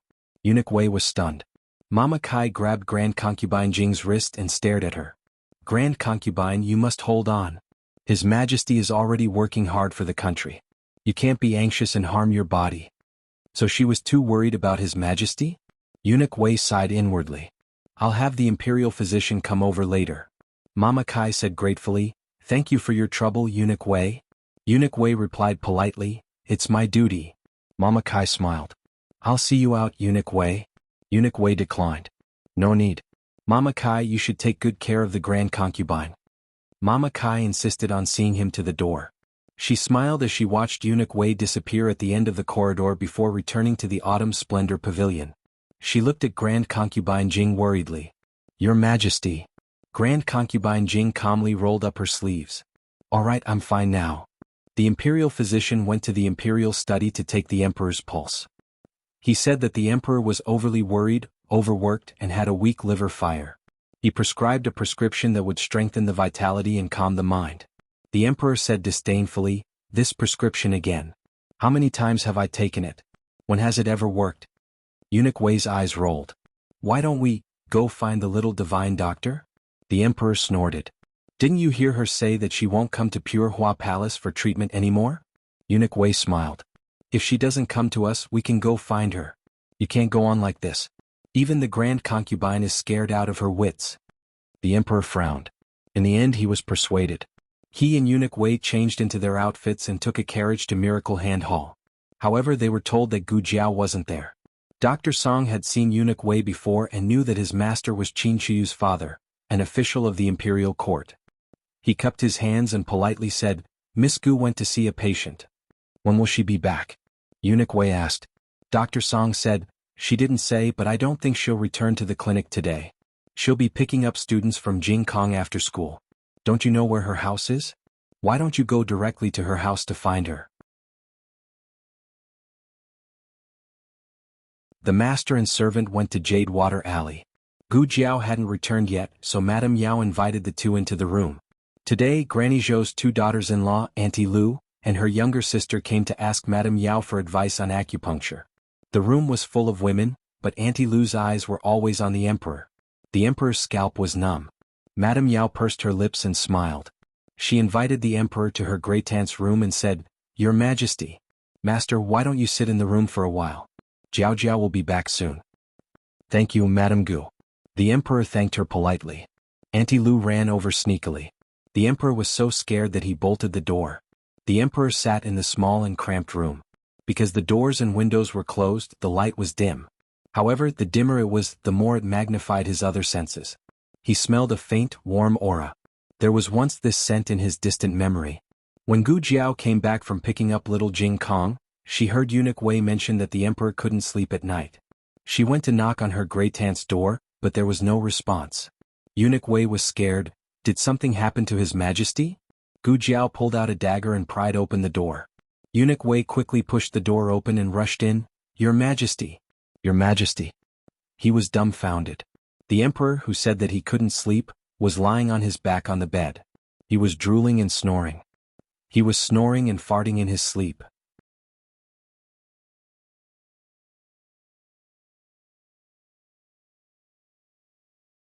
Chapter 349. Didn't you sleep well? Gu Jiao raised her brows and asked. Eunuch Wei opened his mouth but couldn't make a sound for a long time. From time to time, the laughter of Auntie Lu's sister and the two daughters-in-law of Granny Zhou's family could be heard. There were also the sounds of their children squabbling in the front yard with little Jing Kong. In the past, His Majesty would find it hard to sleep at the slightest noise in the palace. Now that it was so noisy outside, how could His Majesty sleep so soundly? His Majesty slept from the afternoon to the next morning and didn't even eat dinner. Gu Jiao watched as the emperor rushed to the carriage with his fluffy hair like a gust of wind to go to morning court. How did it look like he couldn't sleep? He clearly slept more than she did. Last night, when she stirred up the gunpowder, the entire family was awakened by the explosion. Only the emperor was snoring like thunder and the entire courtyard was filled with his dragon breath, commonly known as snoring. Oh. Gu Jiao rubbed her chin. I thought I blew him up in the middle of the night. Drive the carriage. What are you standing there for? The emperor slapped the coachman's head. He was full of energy and definitely didn't faint from the explosion. The emperor had a good sleep and felt refreshed. He returned to Pure Flower's palace to wash up and change into his dragon robes before heading to the throne room. Empress Dowager Zhuang's phoenix sedan also arrived near the throne room. Eunuch Qin reminded, Empress Dowager, His Majesty has also arrived. Empress Dowager Zhuang rolled her eyes. Empress Dowager Zhuang, who bowed for the 5 candied fruits, had someone get off the sedan and walked out with Eunuch Qin's help. The emperor also came out of the sedan and looked at Empress Dowager Zhuang with a smile in his eyes. He didn't forget to cup his hands in a son's salute. Son pays respects to imperial mother. Yesterday he looked like a bag of wilted cabbage, but today he clearly had energy. Empress Dowager Zhuang glanced at him faintly and said, It's getting late. Don't delay and quickly go to court. Doesn't His Majesty always arrive earlier than Ijia? Why are you so late today? The emperor was too embarrassed to say that he overslept in Bisui Alley. Obviously he couldn't sleep in the magnificent palace, but when he went to Empress Dowager Zhuang's small shabby room, he slept like a log. If he said this, he would despise himself. He would never admit that it was the room that was comfortable to sleep in. It must be that he was too tired after not sleeping for a few days. While the emperor was thinking, he inadvertently saw that Empress Dowager Zhuang was holding an exquisite hand warmer. This was a dual-purpose stove. In the winter it could be filled with charcoal and in the summer, it could be filled with ice. Holding it in one's hand, it would be very cool, very good at relieving the heat. The emperor suddenly chuckled and walked over. He raised his hand and knocked down Empress Dowager Zhuang's hand warmer. The hand warmer smashed onto the bluestone floor with a bang. The material was very good and it was not damaged. Empress Dowager Zhuang's eyes turned cold as she looked at the emperor. Just as she was about to get angry, she saw several court officials walking over from not far away. Eunuch Wei, the Empress Dowager's hand warmer has fallen. Quickly pick it up for the Empress Dowager. Yes. Eunuch Wei picked up the hand warmer on the ground. Since it was dirty on the ground, he naturally couldn't just hand it over to the Empress Dowager. He was just about to wipe it with his sleeve. The emperor took the hand warmer and said, I'll do it. He took out a handkerchief and carefully wiped the hand warmer. After wiping it as if it could shine, he smiled and handed it to Empress Dowager Zhuang. Mother, your hand warmer. The court officials who saw this scene couldn't help but secretly exclaim. The emperor was so filial to the Empress Dowager that he personally wiped her hand warmer. Empress Dowager Zhuang's mouth twitched. She grabbed the hand warmer with a cold face. The emperor slyly reminded her, Smile, mother, smile, we're all watching. I'll smile your ass. Empress Dowager Zhuang faked a smile and said, Ha! The officials walked away. Empress Dowager Zhuang stopped smiling in a second and threw the hand warmer that the emperor had taken to Eunuch Qin with disdain. When she walked up the steps of the throne room, Empress Dowager Zhuang lifted her phoenix robe to cover her feet and stepped on the emperor's instep. The emperor, ow. There were people all around. He closed his mouth tightly and swallowed the cry of despair into his stomach. He was in so much pain that his facial features were twisted into a ball. Empress Dowager Zhuang smiled faintly. What's wrong with the emperor? The emperor stiffened and pinched his thigh. Foot, move your foot away. Oh, the emperor sprained his foot? Empress Dowager Zhuang raised her eyebrows and stepped on his instep again. The emperor was in so much pain that he rolled his eyes and almost fainted. Empress Dowager Zhuang elegantly reached out and held his arm. She smiled and said, I'll help you. Then she kept smiling and squeezed a few words from between her teeth. Everyone is watching, Emperor. Smile. The emperor's smile was uglier than crying. The officials couldn't help but sigh. The Empress Dowager also loved this son very much. It seemed that after the misunderstanding of the Empress Dowager poisoning the young Duke of Jianghu was resolved, the relationship between the mother and son really eased a lot. Gu Jiao knew nothing about the things in the palace. After she sent little Jing Kong to the Imperial College, she went to the medical center. She found that the medical center often had more patients in the morning and was a little idle in the afternoon. The little girl from the girls' school came next door to play the guqin from time to time, but now she couldn't hear it. She tried to let little Jiangli learn the guqin, but the girl was only interested in herbs. She was even more stupid when it came to learning the guqin than when she practiced writing. She had to give up the idea of letting little Jiangli play the guqin for her. Gu Jiao looked at the fushi guqin on the table. Her fingertips tapped on the guqin case a few times. She opened the case and took out the fushi guqin with the burnt tail. Her slender fingers gently stroked the strings, but she didn't play in the end. She put the fushi guqin back, closed the case and got up to leave the medical center. She went to the martial arts center. After several months of challenges, she had become a great martial artist in the martial arts center from the lowest level. She should be a supreme master if she wanted to go further. It was said that there were no more than 5 supreme masters in the capital. They were very rare and hard to come by. Of course, this was the jargon. For the common people, they were a group of martial arts masters. When one reached the level of a supreme master, they rarely appeared in the martial arts world. Taihe Martial Arts Center had a supreme master in charge, but it was only in name. Gu Jiao had been to the martial arts center so many times, but she had never seen a single strand of his hair. The Marquis also came to the martial arts center today. He didn't just come to watch Gu Jiao compete. He also wanted to see if there were any other good seedlings here. If it was before, he could probably find a few, but since Gu Jiao, his eyes became picky. It seemed that it was very difficult to find a young, talented, and person who could control his murderous intent. He was a general on the battlefield. In this life he had killed countless people. How could he not feel the murderous intent of a person? The Marquis didn't know what his sworn brother had experienced to have such a strong murderous intent. It was rare that he could control his murderous intent and didn't let himself become a murderous devil. This was another reason why the Marquis appreciated Gu Jiao. Gu Jiao came down from the martial arts arena. The Marquis also came out from the second-floor wing. The two met in the main hall. The Marquis smiled at Gu Jiao and said, "Is today's competition over?" Gu Jiao nodded. "You've made great progress recently." It was beyond his expectations. If he hadn't watched his little brother compete, he would have thought that his little brother was originally an expert who had lost his strength for some reason and was slowly recovering in some way.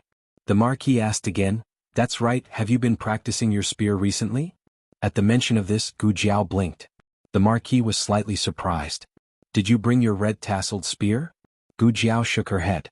The Marquis didn't know that she had lost her red-tasseled spear on the night she saved the Emperor. He thought that she had left it at home.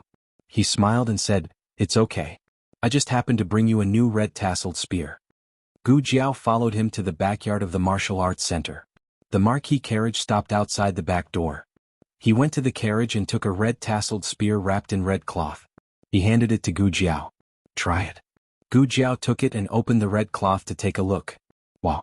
It was the big guy she had taken a fancy to in the barracks. This red-tasseled spear was 2 inches longer than the average red-tasseled spear. It was also heavier. The spearhead shone with a cold light.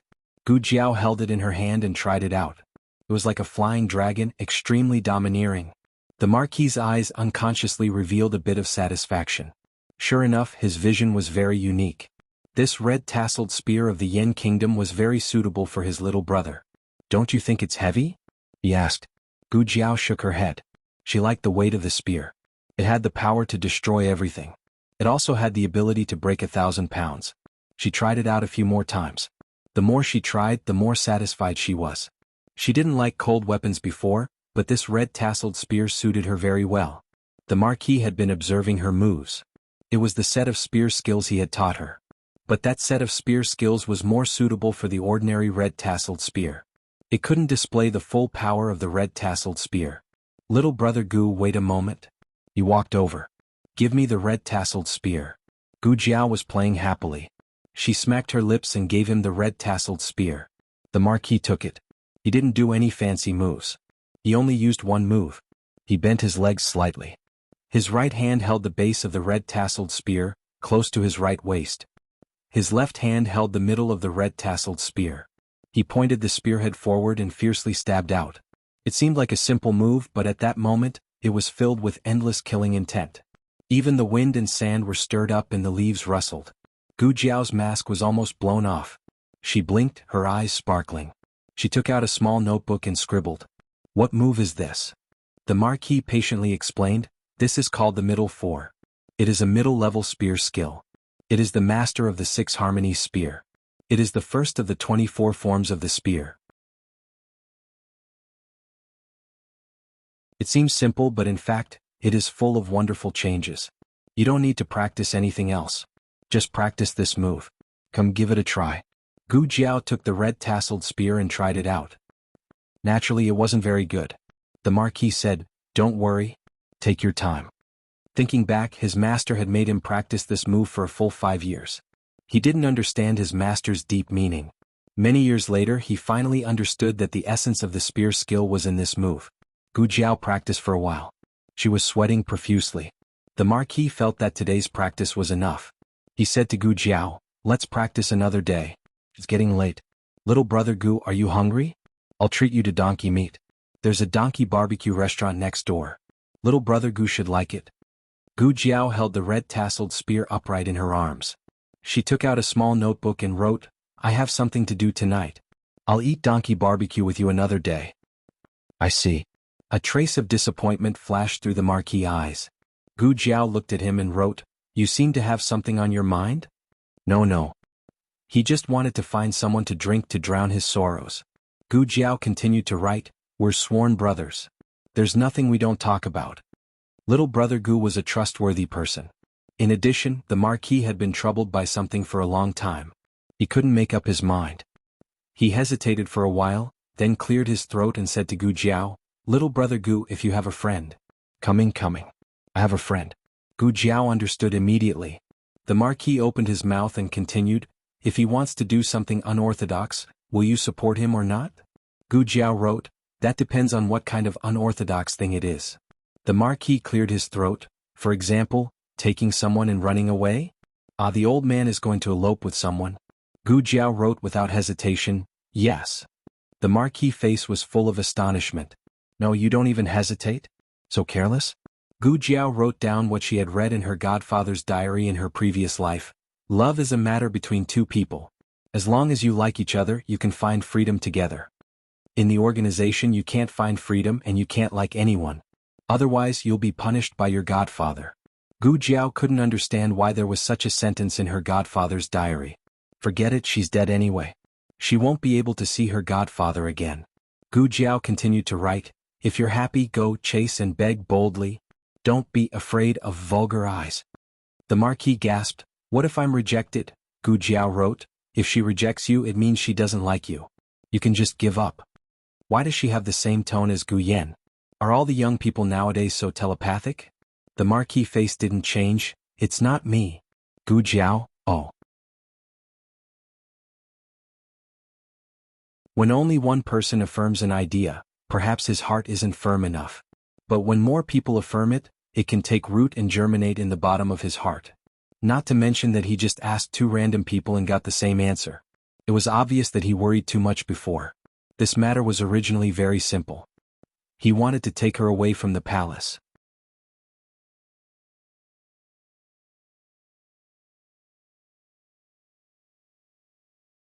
Chapter 350.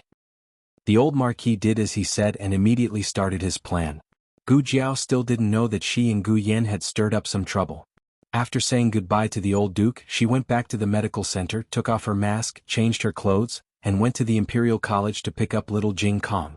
Little Jing Kong was in a good mood because he knew that Gu Jiao would come to pick him up after school. He was even more obedient in class and didn't argue with Teacher's son for the whole day. Teacher's son had the most relaxing day of the year. He felt that his middle-aged hair was not as thin as before. "Come to my house to play."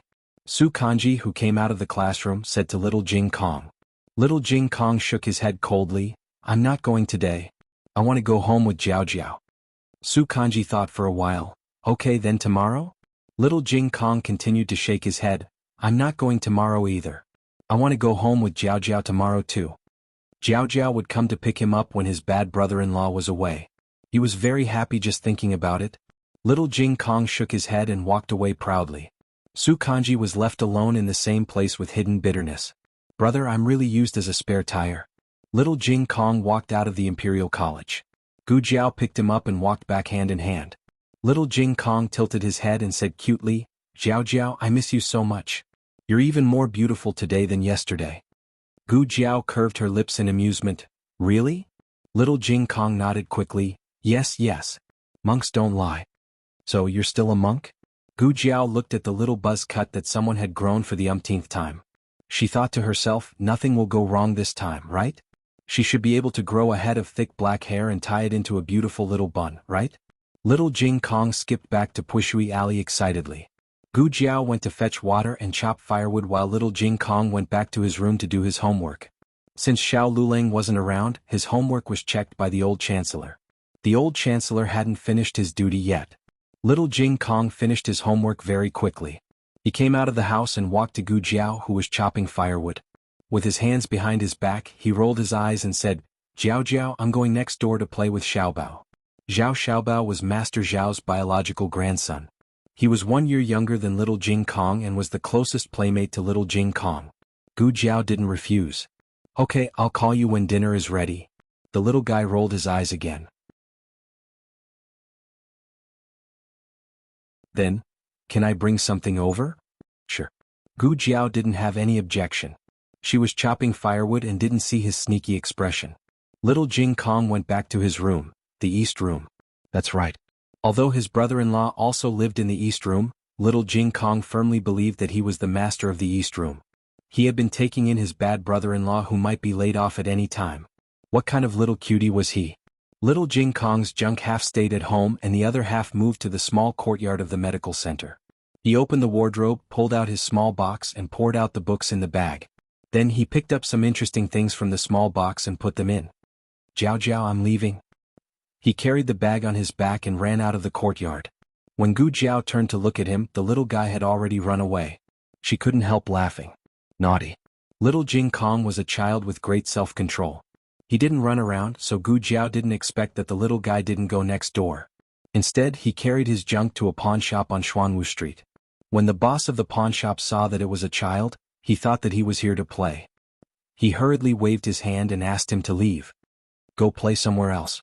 Little Jing Kong said, "I'm not here to play. I'm here to pawn." It wasn't his first time here.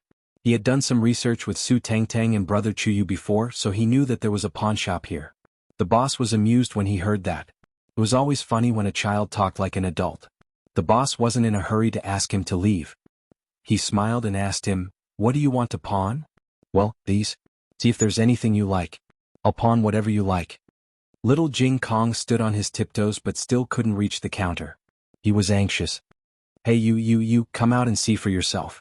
The boss was amused by little Jing Kong. He opened the door at the side and walked out. "Okay, let me see what you have." He didn't think that this child was really here to pawn. He was most likely here to play. Little Jing Kong handed the bag to him. The boss took out the things inside and placed them on the counter. He was the first one to laugh out loud. In their line of work, they had to be knowledgeable. From the antiques of the previous dynasty, to the calligraphy of the great scholars, and even the rare items of the Six Nations, they had more or less dabbled in them. Look at what this child had in his bag. The house deed of the Liang nation, the tiger talisman of the Zhao nation, the luminous cup of the Qin nation. The next item was even more impressive.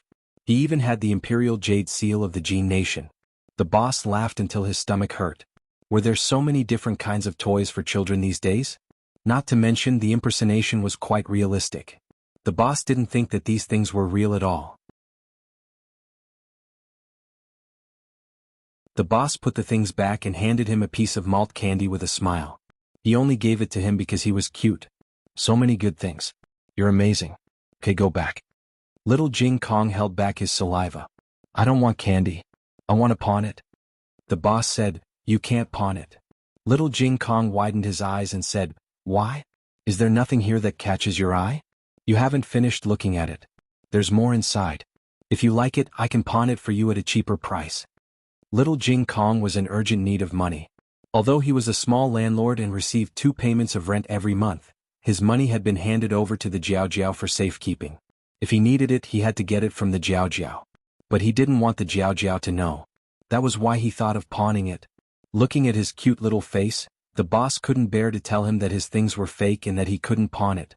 He only said to him, you can't pawn it. Don't run around, kid. Go back quickly. Little Jing Kong was rejected and let out a long sigh. He lowered his head and walked out of the pawnshop slowly with a bag of books on his back. There were a total of 3 pawnshops on Xuanwu Street. He went to the other 2 pawnshops, but he was chased out before he could even enter. The little guy who was rejected again and again was traumatized. He pursed his lips and felt wronged. He walked back dejectedly. Suddenly, a man wearing a crescent-white long-sleeved robe, an ink-blue gauze robe, and a jade belt around his waist blocked Little Clear Sky's path. The man had a gentle expression and held a folding fan in his hand. He smiled and looked at Little Jing Kong. Little brother, do you want to pawn something? How did you know? Little Jing Kong looked at him warily. The man patted his palm with the folding fan and smiled. I was looking for something in that pawnshop just now. I saw you being chased out by them. Oh. Little Jing Kong was relieved. So you saw it? The man smiled. What a coincidence. I didn't see any suitable antiques in the pawnshop. Little brother, do you have anything I like? Little Jing Kong thought for a while. I can show you. The man squatted down and put his hand into Little Jing Kong's bag of books. He looked surprised as he looked. Little brother, you have a lot of things. Little Jing Kong stuck out his chest. I knew it. I have a lot of good things. You know what's good for you. What do you want? I'll give it to you at a cheap price. No, I don't know you. I can't redeem it in the future. I'll sell it to you at a cheap price. He had asked the young master what pawning meant and knew that it was different from selling. The man looked down and smiled. He took out a golden abacus from Little Jing Kong's bag of books. The owner of the first pawn shop didn't see the golden abacus. Otherwise he would know that it was not fake. Among all the things, Little Jing Kong liked the golden abacus the most. He felt his heart ache when he saw that the man picked it. The man smiled. Sell this to me, how about it? Little Jing Kong bit his lip and nodded. This is very expensive. How much is it? The man asked. Little Jing Kong said painfully, 500 taels. This was the amount he needed. He wouldn't sell it if it was less than this price. Okay. The man took out 5 100 taels banknotes and gave them to him. Little Jing Kong took the banknotes and looked at his beloved golden abacus reluctantly. Little Jing, goodbye forever. I'm sorry. I don't want to sell you. But he had no choice. Little Jing Kong knew real banknotes. After all, he collected rent every month. He put away the banknotes, carried the bag of books, and left with tears in his eyes. The man looked at Little Jing Kong's sad back and couldn't help laughing. Little brother. My name is Mingyu. You can call me young master Mingyu. We'll meet again someday. Little Jing Kong wiped his tears with his hand. Sup. Little Jean was gone. So sad. Young master. A young guard in gray walked over from the alley. He looked at the golden abacus in the man's hand and said, he has so many good things. Why did you choose the most worthless one? That's right. Any one of the items in Little Jing Kong's bag of books was more valuable than the golden abacus. The man glared at him. You want to take advantage of a child? The young guard curled his lips. You said it as if you didn't take advantage of him. 500 taels of banknotes for a golden abacus. You're losing money? But, the young guard went back to the topic. Is this child really related to that person? The man snorted. Who else can get so many treasures except for that person? The young guard paused. Then, will that person appear? The man looked at the small figure disappearing at the end of the street and said, "Keep an eye on this little monk. That person will appear one day."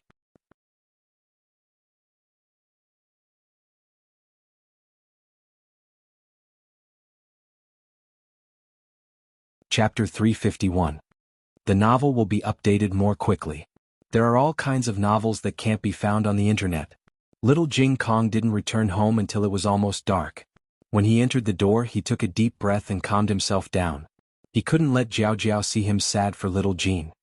He poked his little dimples, raised his smiling face and entered the house cutely. Gu Jiao finished chopping the firewood and packing the herbs. When she turned around, she saw the little guy jumping over. "You're back," she said. "Yes." Little Jing Kong ran over and stretched out his short arms. "Jiao Jiao, I'll help you. You take this." Gu Jiao scooped a small ladle of herbs from the big basket and gave it to him. "Eh." Little Jing Kong happily took the ladle and carefully returned to the central room without spilling any herbs. After dinner, Gu Jiao went to pack little Jing Kong's things.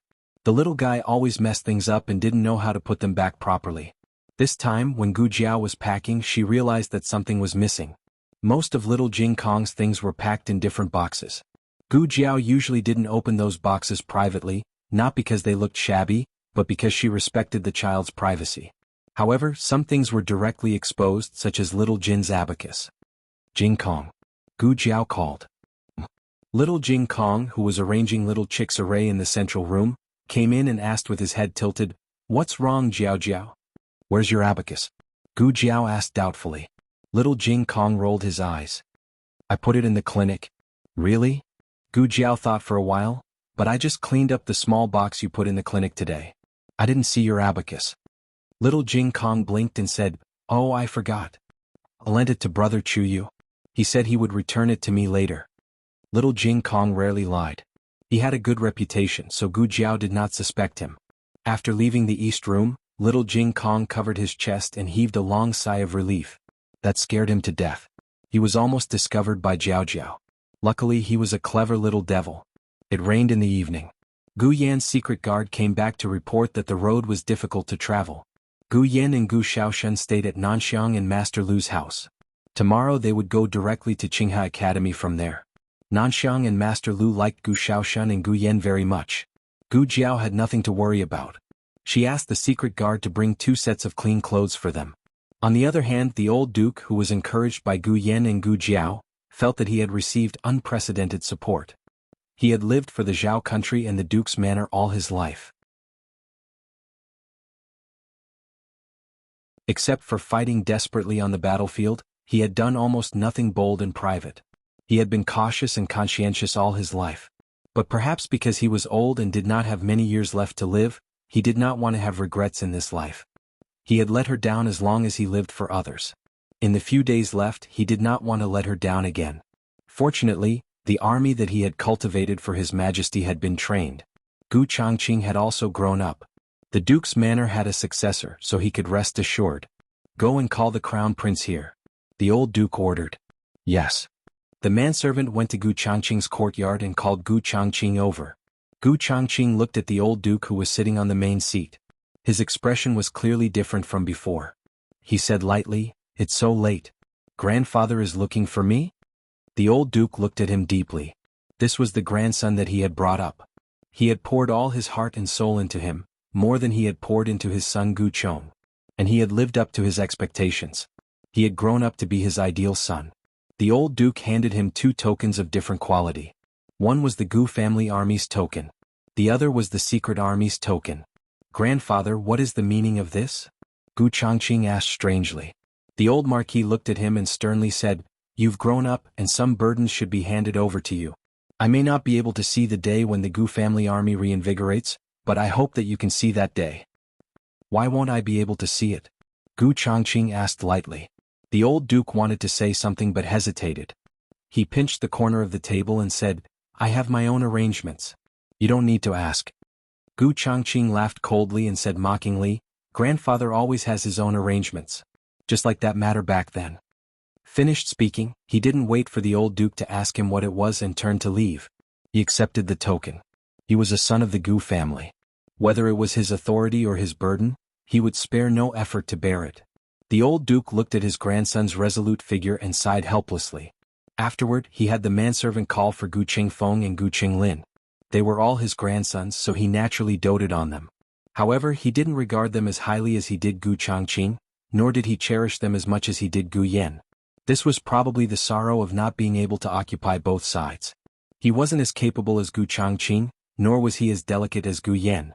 Naturally, he received less attention. When the day of separation finally arrived, the old duke's heart was filled with reluctance. He looked at the two of them.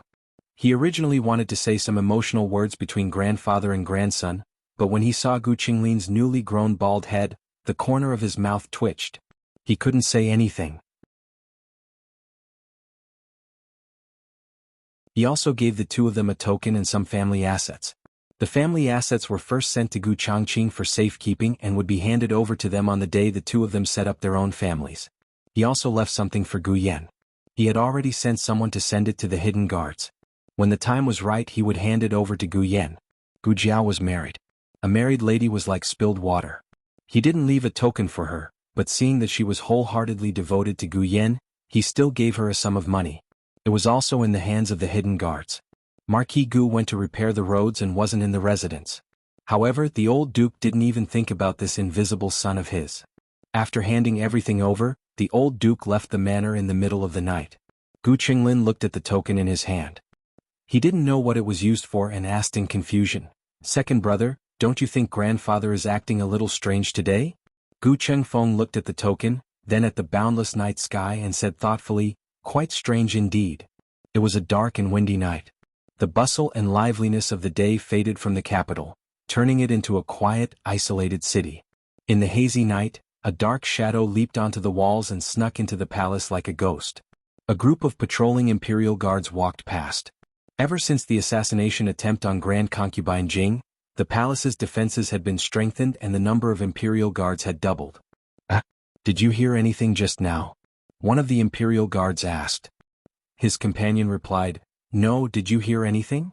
The rest of his companions shook their heads in unison. The first imperial guard scratched his head in confusion. "Maybe I heard wrong." He turned back to look at the impregnable palace walls. Apart from the patrolling imperial guards, there were also palace experts and hidden guards lying in ambush at the four corners of the walls.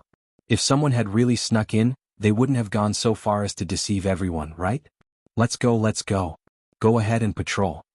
The imperial guards marched forward in an orderly fashion. Not long after they left, a figure hidden in a tree flew in the direction of Pure Flower's palace. He was abnormally familiar with the palace's defenses, so he avoided the gazes of all the imperial guards and palace experts and successfully snuck into Pure Flower's palace. Grand Concubine Jing was currently sitting in a small meditation room, tapping on a wooden fish and chanting scriptures. Suddenly, a dark shadow flashed in and appeared behind her. However, when the dark figure was only 3 steps away from her, another dark figure leaped down from the roof beam, holding a long sword that was flashing with a cold light, and coldly blocked in front of him. The Dragon Shadow Guard. The old Marquis was shocked. "Stop," Grand Concubine Jing said. The Dragon Shadow Guard lowered his long sword. "Withdraw," Grand Concubine Jing said. The Dragon Shadow Guard flew up and flew out of the window. The old Marquis knew about the Dragon Shadow Guard. This was a group of death guards that the previous emperor had spent a lot of money to buy from the Yan Kingdom. They had been secretly trained for many years to become the previous emperor's Dragon Shadow Guard. He hadn't expected to see the Dragon Shadow Guard by Grand Concubine Jing's side. He was suddenly at a loss for words. If His Majesty had given the Dragon Shadow Guard to her, didn't that mean her situation wasn't as bad as he imagined? "Why are you here?" Grand Concubine Jing stared at her. The old Marquis met her gaze and found his voice after a long while. "I heard you encountered an assassin in the palace and almost got ambushed by something Marquis Xianping gave you." Marquis Xianping was investigating this case in a rather high-profile manner, so all the civil and military officials had heard about it. The old Marquis naturally didn't believe that Marquis Xianping and the old Chancellor would frame Grand Concubine Jing. However, this was the terrifying part of this matter. The culprit was hiding in the dark, so it was impossible to guard against them. Grand Concubine Jing lowered her eyes and sighed. "I'm fine." She put the wooden fish back on the table. The old Marquis frowned when he saw the injury on the back of her hand. "You're injured?" Grand Concubine Jing lowered her hand and covered it with her sleeve. It's just a small injury. It's nothing. Was it done by that person from Rinshou Palace? After some thought, the old Marquis felt that Empress Dowager Zhuang was the only one who didn't want Grand Concubine Jing to come back. All of this might have been planned by the Empress Dowager in secret. Grand Concubine Jing lowered her eyes and smiled bitterly. Don't talk nonsense without evidence. We can't beat that person. Her pitiful and aggrieved appearance aroused the old Marquis's blood. Based on the old Marquis's personality, he might as well go all the way to Rinshou Palace and assassinate Empress Dowager Zhuang to avenge her. However, the old Marquis was here to take Grand Concubine Jing away. He was a man with a plan, so he had to act according to plan. Empress Dowager Zhuang could be killed next time. He took a deep breath and said, I saw the Dragon Shadow Guard just now and was hesitant about doing this. But since she's so arrogant, it's not appropriate for you to stay here any longer. I'll take you away now. Grand Concubine Jing was startled. What? The old Marquis said, Don't worry, I'll avenge you, but I won't let you down again. I'll take you away now. With that, he grabbed Grand Concubine Jing's wrist and walked out. The two had just reached the door when they bumped into the Emperor, who had come to visit Grand Concubine Jing.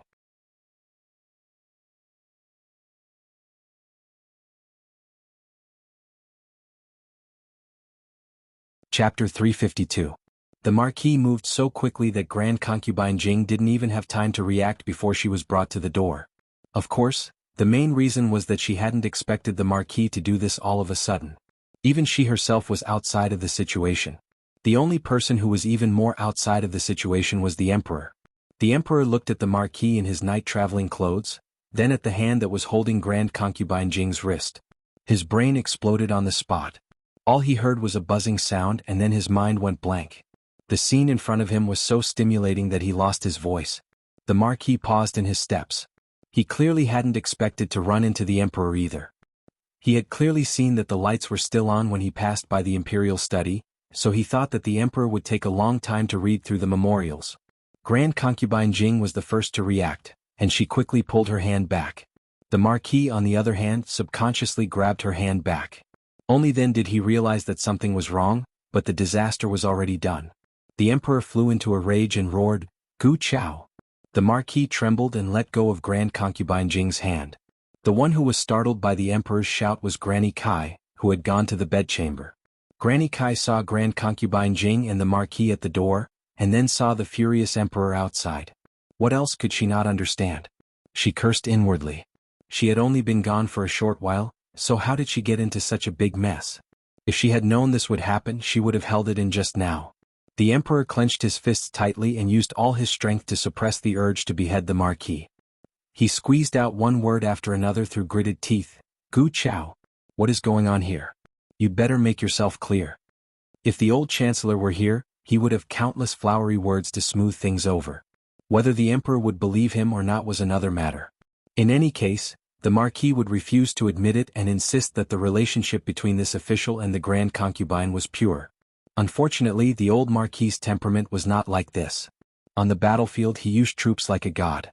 He was extraordinarily cunning, and there was nothing too deceitful in war. Once he was on the battlefield, his brain seemed to be stuck there. In private, he was a straightforward person and didn't have the slyness and shamelessness of the old Chancellor at all. If the Emperor did not catch him, he could not explain to the Emperor. But since the Emperor had seen him, there was no point in quibbling. He knelt down with a thud and the floor almost cracked. Your Majesty. He raised his head and said sorrowfully, I am guilty. Granny Kai took the opportunity to point at his nose and said, Of course you're guilty.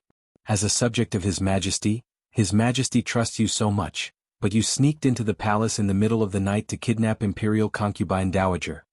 Admit it, admit it. Senior Marquis, hurry up and take the blame for yourself. You mustn't implicate Her Highness. An inconspicuous eunuch quietly retreated from behind a large tree not too far away. He sprinted all the way to Rinshou Palace and reported the movements in Pure Flower's palace to Eunuch Qin. What a bastard if he didn't watch the fun. Eunuch Qin happily went to report to Empress Dowager Zhuang. What's there to see? Empress Dowager Zhuang had no interest in Grand Concubine Jing's romantic affairs.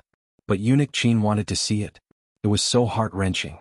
Eunuch Qin advised earnestly, You'll lose a piece of meat if you see it. You've been acting with His Majesty for so long, so it's time to see the results. The sooner you step on her, the sooner you don't have to act anymore, right? Empress Dowager Zhuang thought it was feasible and put down the memorial in her hand to go to Pure Flower's palace. The atmosphere in Pure Flower's palace was so heavy that everyone couldn't breathe. The palace servants all fell to their knees and trembled. The Empress Dowager has arrived. Following Eunuch Qin's announcement, everyone prostrated themselves even lower. Grand Concubine Jing and Granny Kai both glanced over at the same time. Empress Dowager Zhuang was dressed in a gorgeous and expensive phoenix robe. The robe and wide sleeves were embroidered with phoenixes about to take flight. As she slowly walked over in the dark night, she inexplicably gave off the pressure of a judge. The old Marquis and the Emperor silently confronted each other and didn't look at Empress Dowager Zhuang. Even so, the two could still feel her aura. Eunuch Wei bowed to Empress Dowager Zhuang. Empress Dowager Zhuang walked up the steps and swept her gaze over everyone. She asked calmly, "Oh, it's so late, but Pure Flower's palace is still so lively. Even old Marquis Gu has come. Why is the old Marquis kneeling? He's even kneeling in Nanjing Anne's meditation room." At the mention of this, the Emperor remembered that Gu Chao was kneeling in the wrong place. He gritted his teeth and said, "Get out here and kneel." The old Marquis knelt in the courtyard. Empress Dowager Zhuang slowly asked, "What happened? Does His Majesty want to punish him to kneel?" Granny Kai hurriedly said, "Empress Dowager, the old Marquis snuck into the palace in the middle of the night and kidnapped esteemed Concubine Dowager. If His Majesty hadn't arrived in time, esteemed Concubine Dowager might have met with a mishap." Empress Dowager Zhuang raised an eyebrow. "Oh, kidnapped the old concubine?"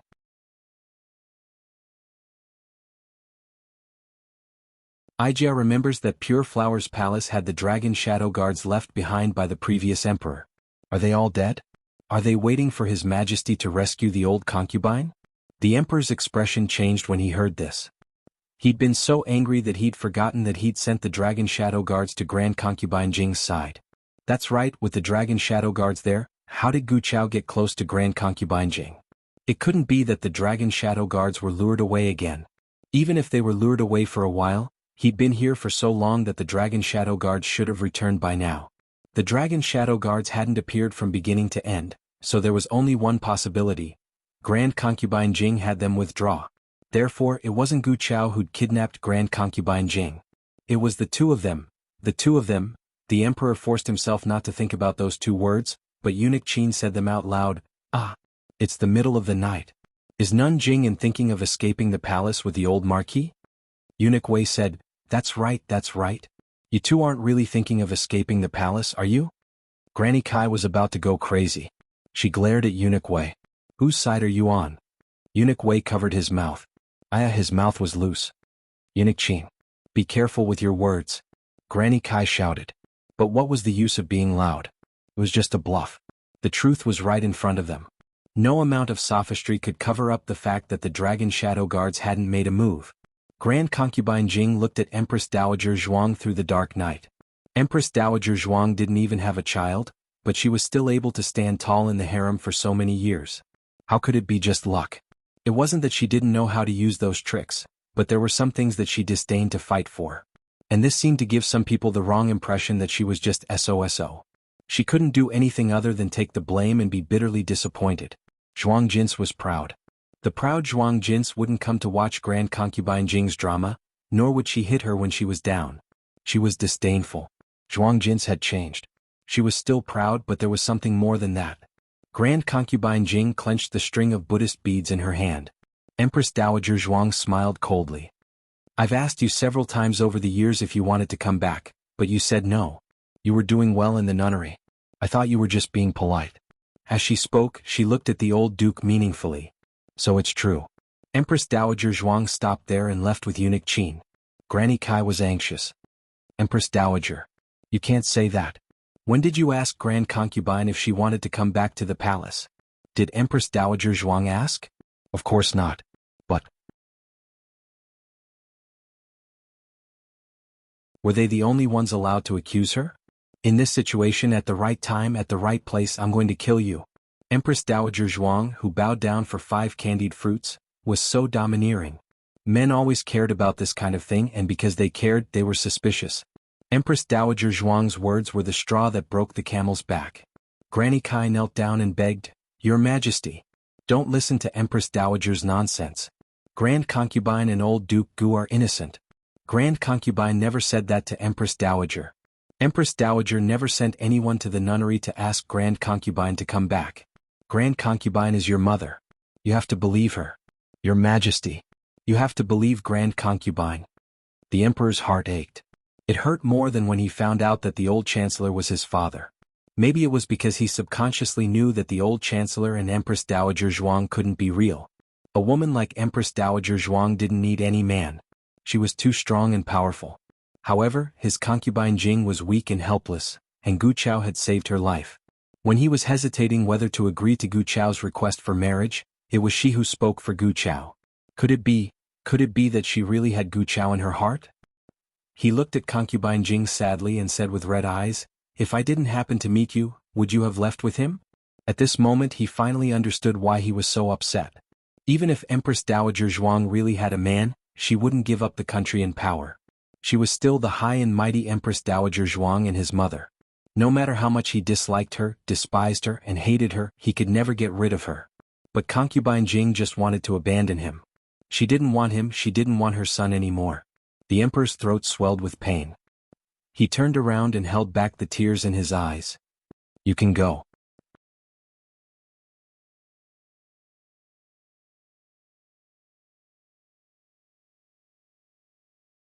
Chapter 353.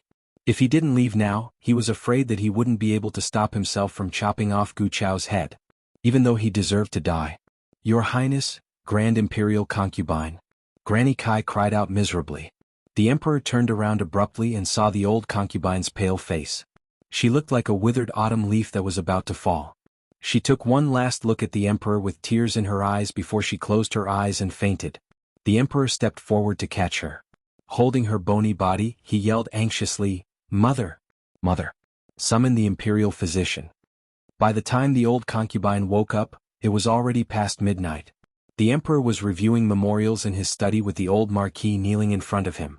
The Emperor hadn't thought of how to deal with him yet, but it was too embarrassing to let him kneel in the courtyard. A young eunuch came to the door of the study. Eunuch Wei walked over and listened to him say a few words. He nodded and returned to the study, whispering, "Your Majesty, the old concubine is awake." The Emperor didn't have the urge to rush over to see her like he used to. Perhaps he was hurt by her abandonment of him. He never thought that he was less important to her than a wild man outside. The Emperor glared coldly at the old Marquis. It took him a lot of effort not to issue an imperial edict that would exterminate his entire family. Eunuch Wei sighed and said, "Your Majesty, do you want to go take a look?" The imperial physician said that the old concubine's condition isn't good. She even spat out a mouthful of blood just now. The Emperor's heart skipped a beat when he heard about the old concubine spitting out blood. After all, they had been mother and son for so many years. It wasn't something that could be broken so easily. He got up and went to the old concubine's bedchamber. The old concubine had just taken some medicine, and her face was paler than before. The Emperor suddenly remembered that she had been either sick or injured since returning to the palace. It seemed that she hadn't had a single day of peace. She probably wanted to escape because she was too tired, too bitter, and too scared. "You may leave," the old concubine said to Granny Kai and the others. "Yes." Granny Kai left with the servants.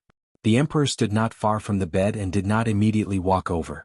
Grand concubine Jing propped herself up with her elbows and coughed softly. She wasn't pretending to be weak at this moment. She hadn't recovered from the injuries she suffered when she was put in a gunny sack, and 2 of her meridians were broken, causing her to cough up blood. She asked, "Your Majesty, is there anything you want to ask me?" The Emperor clenched his fists. Grand concubine Jing smiled bitterly. "Forget it, I'll say it myself. Did your Majesty think that I was going to abandon you?" Cough cough. Her chest hurt terribly and she coughed uncontrollably for a while. "If I tell your Majesty that I have no such intention, and that I have never thought of leaving your Majesty, would your Majesty believe me?" The Emperor said nothing. "Yes, I didn't let the Dragon Shadow Guard stop the old Marquis because he saved my life after all. I didn't know what he was going to do, so I couldn't rashly let the Dragon Shadow Guards kill him." Later on he was also anxious. He thought that I had suffered a lot in the palace and wanted to take me away. I didn't react in time. I was about to refuse when His Majesty came. The emperor clenched his fists tightly and his gaze was cold. Mother, did you really never have any feelings for him? No, Grand Concubine Jing said. Mother, are you so sure? The emperor asked. Grand Concubine Jing met his gaze without dodging and said firmly, Yes, I'm very sure of my feelings. I've only ever had the late emperor in my heart, and no other man has ever existed. I've always treated him as my savior, and I have no romantic feelings for him. He misunderstood. After she finished speaking, she suddenly sensed something and turned to look at the door. She saw the old marquis standing there with a shocked and hurt expression. She was stunned. Don't be so impulsive. You'll implicate your family. I was born as a member of the imperial family, and I'll die as a member of the imperial family. I can't escape from it for the rest of my life. I don't want you to be implicated because of me. Your family is innocent. Think of Changqing, Qingfeng, Qinglin, and that child who suffered from heart disease since childhood. Can you bear to let them die with you for your own selfish reasons? I'm not afraid of death, but I don't want to harm them. From now on, pretend you've never seen me. Just say in front of His Majesty that it was a moment of impulse and not romantic feelings. What I owe you, I'll return it to you in my next life. Originally, she could have said so much to calm him down without offending a single one of them. But now it was all too late. She looked at the emperor. The emperor turned and looked expressionlessly at the old marquis. Beloved official Gu has heard esteemed imperial concubine's thoughts? He hadn't just heard it. Every single word was like a stab to his heart. The old marquis was so angry that his entire body trembled and his knuckles cracked. Grand Concubine Jing's expression changed and she opened her mouth. However, the old marquis didn't give her a chance to explain. He took out the red knot that he'd kept for many years and casually tossed it into the fire before turning to leave. Grand Concubine Jing closed her eyes.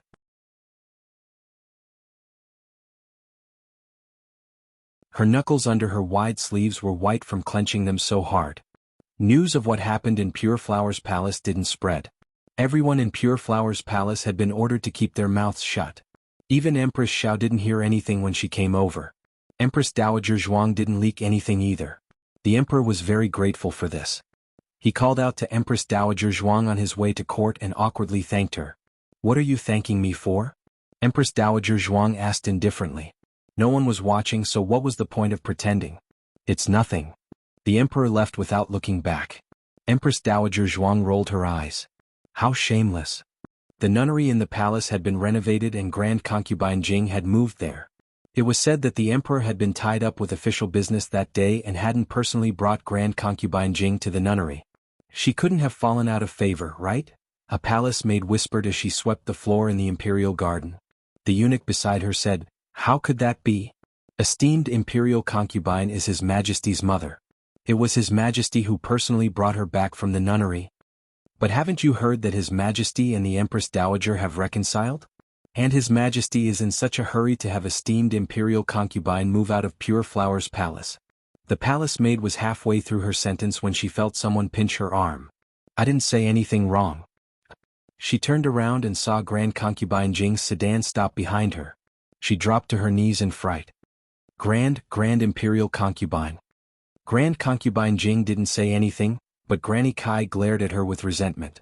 Let's go, Grand Concubine Jing said. Yes, Granny Kai replied. Once they were far away, Grand Concubine Jing said to Granny Kai, You saw it.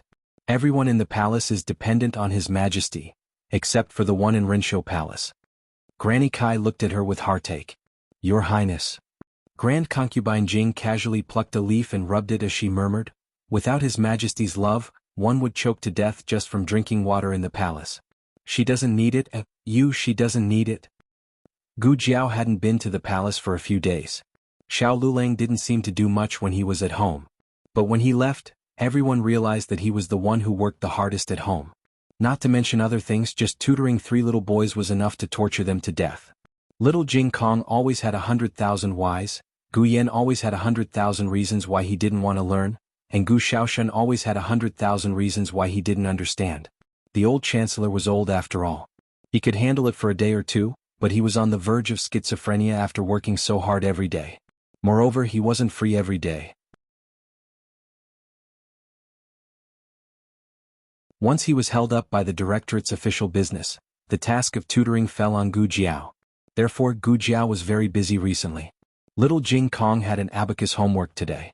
Gu Jiao asked him to take out the golden abacus. Where's your abacus? Didn't Chuyu return it to you?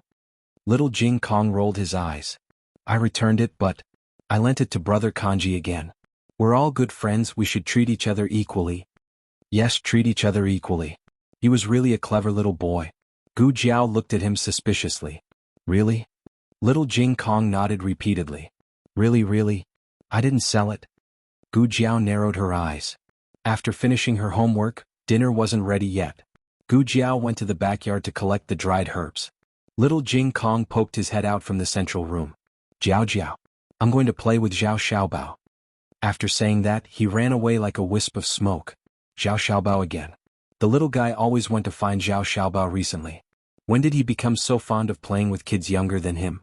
Gu Jiao felt strange. After hesitating for a while, she put down the herbs and went out of the yard. She went next door. Uncle Zhao was repairing a stool in the yard. When he saw her, he smiled and greeted her. Jiao, come in and have a seat. Uncle Zhao, Gu Jiao greeted him politely and asked, Is Jing Kong here? No. Uncle Zhao shook his head. As expected. Gu Jiao asked again, Where's Xiaobao? Is he here? Uncle Zhao said, Xiaobao is not here. He went to find Brother Hu. Brother Hu was Granny Zhou's grandson. He lived at the other end of the alley. Did little Jing Kong go there to find Zhao Xiaobao? Uncle Zhao asked, Did Jing Kong go out? Gu Jiao said, Yes, he said he went to find Xiaobao. Uncle Zhao frowned and pointed in the direction of Chang and Avenue, saying, I've seen this child go that way several times recently. I thought you knew. Then I'll go look for him. Gu Jiao left the Zhao family's house and walked in the direction of Chang and Avenue. The little guy had become bolder recently. He even dared to lie and sneak out of the alley. Gu Jiao decided that when she caught the little guy later, she would punish him severely no matter how cute he acted. Gu Jiao came to Chang and Avenue. Chang and Avenue used to be more prosperous than Xuanwu Avenue. However, since the girls' school opened on Xuanwu Avenue, it had attracted a lot of customers. Now the two streets were almost on par. Gu Jiao walked a few steps and vaguely sensed a strange breath. The breath was very faint. It was almost impossible to detect if one was not close enough. That person was watching Jade Water Alley. Gu Jiao rarely walked in this direction. The last time she came, there was no such breath. Gu Jiao's fingertip moved, and a piece of black gunpowder shot out. The person thought it was a hidden weapon and blocked it with his sword. The gunpowder exploded on the blade. Ah, what is this? The man rolled down from the roof with a clatter. Gu Jiao took a few steps forward and stepped on the person's chest. The person was not to be trifled with. Even if he was hit by the gunpowder, he still had some strength to fight back. He jumped up like a carp and avoided Gu Jiao's foot. Then he waved his sword and stabbed at Gu Jiao. The only weapon Gu Jiao used in her previous life was a dagger. It was not easy to hurt her with this weapon. Gu Jiao grabbed his wrist with one hand and twisted it to knock the dagger out of his hand. Then she chopped him with her hand and slammed him against the wall. Gu Jiao pinned his hands behind his back and pressed his face against the cold wall. Who are you? Why are you sneaking around here? He said angrily, It's none of your business. Just as he finished speaking, a golden object fell out of his arms and fell to the ground. If it was not little Jing Kong's golden abacus, what else could it be? Gu Jiao's gaze turned cold. So you were the one who stole the golden abacus. The person shouted, What do you mean by that? I didn't steal it. Gu Jiao said coldly, If you didn't steal it, then you stole it? The person gasped. I didn't steal it either. Gu Jiao exerted force and he felt his bones cracking. He hurriedly said, I bought it. I got someone to buy it. You can have it if you like it. It's not worth much anyway. The golden abacus was not worth much? How arrogant. This person obviously knew martial arts. Gu Jiao was worried that he bullied little Jing Kong and extorted it from little Jing Kong. She did not want to show mercy. Just as she almost broke his ribs, he suddenly said, You can ask him if you don't believe me. I bought it from him. Gu Jiao turned her head and looked at little Jing Kong. When their eyes met, little Jing Kong's body trembled. Jiao? He quickly hid the abacus behind his back. Gu Jiao pressed the man with both hands and did not have the hands to pick up the abacus. She looked at the golden abacus on the ground and said, You found your abacus. Pick it up. Little Jing Kong did not move. He lowered his head. The guard in gray said, Little brother, This is the abacus that my master bought from you. Do you still remember my master? The man who held a white jade fan and wore a white robe and a black veil. Little Jing Kong's expression gave Gu Jiao the answer. Gu Jiao let go and the guard in gray fell to the ground in pain. What kind of woman was she? Why was she so strong? Gu Jiao walked over and squatted down to look at little Jing Kong. She asked, "Why did you sell your abacus?" Little Jing Kong lowered his head and said, "I want money." Gu Jiao looked at him and said seriously, "You can tell me if you want money. All your money is with me. I'm just keeping it for you. You can take it whenever you want." Gu Jiao saw that he did not speak, so she asked again, "What do you want to do with the money?" "I want to buy this." Little Jing Kong took out the cloth bag hidden behind his back. The cloth bag was heavy and bulging. She did not know what was in it. Gu Jiao took the cloth bag and asked, "Why do you want to buy this?" Little Jing Kong whispered, "For Jiao Jiao." "For me?" Gu Jiao opened it strangely and a bright red light shone out of it. She had never expected that it would contain a brand new wedding dress.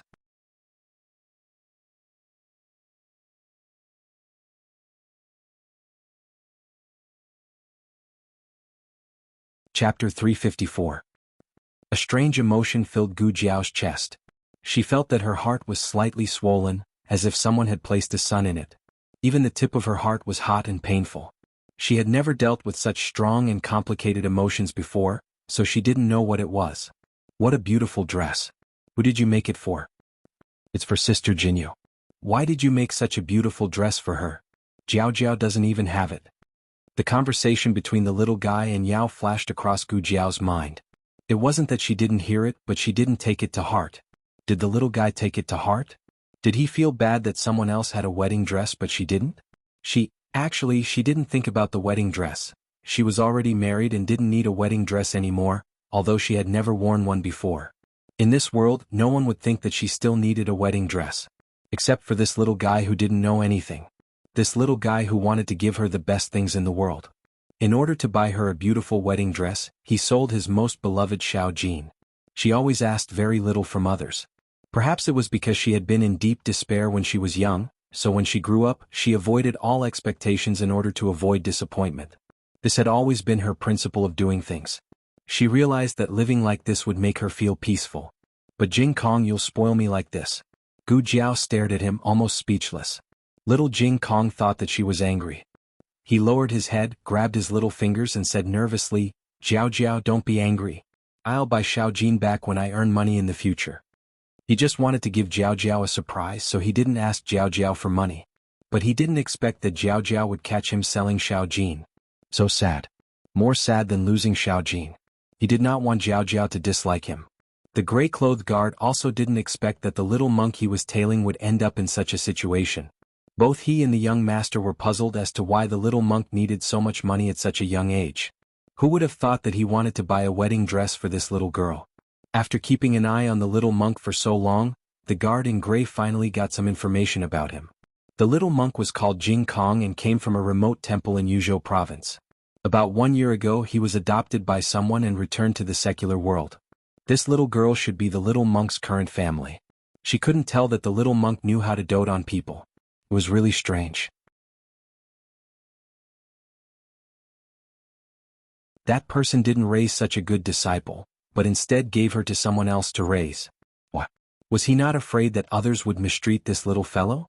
However, looking at the little fellow's fair and tidy clothes, it was obvious that he had been treated very well. The pain on the gray-robed guard's body finally subsided a little. However, the explosion just now had left a bald patch on his forehead. He stood up with one hand holding the wall and touched the bald spot on his forehead with the other.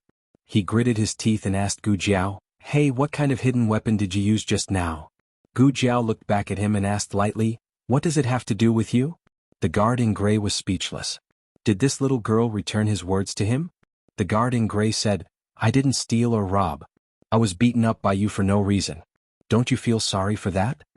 Gu Jiao said, "You were looking for a child to buy something, and you were tailing him sneakily. Don't you think you deserve to be beaten up?"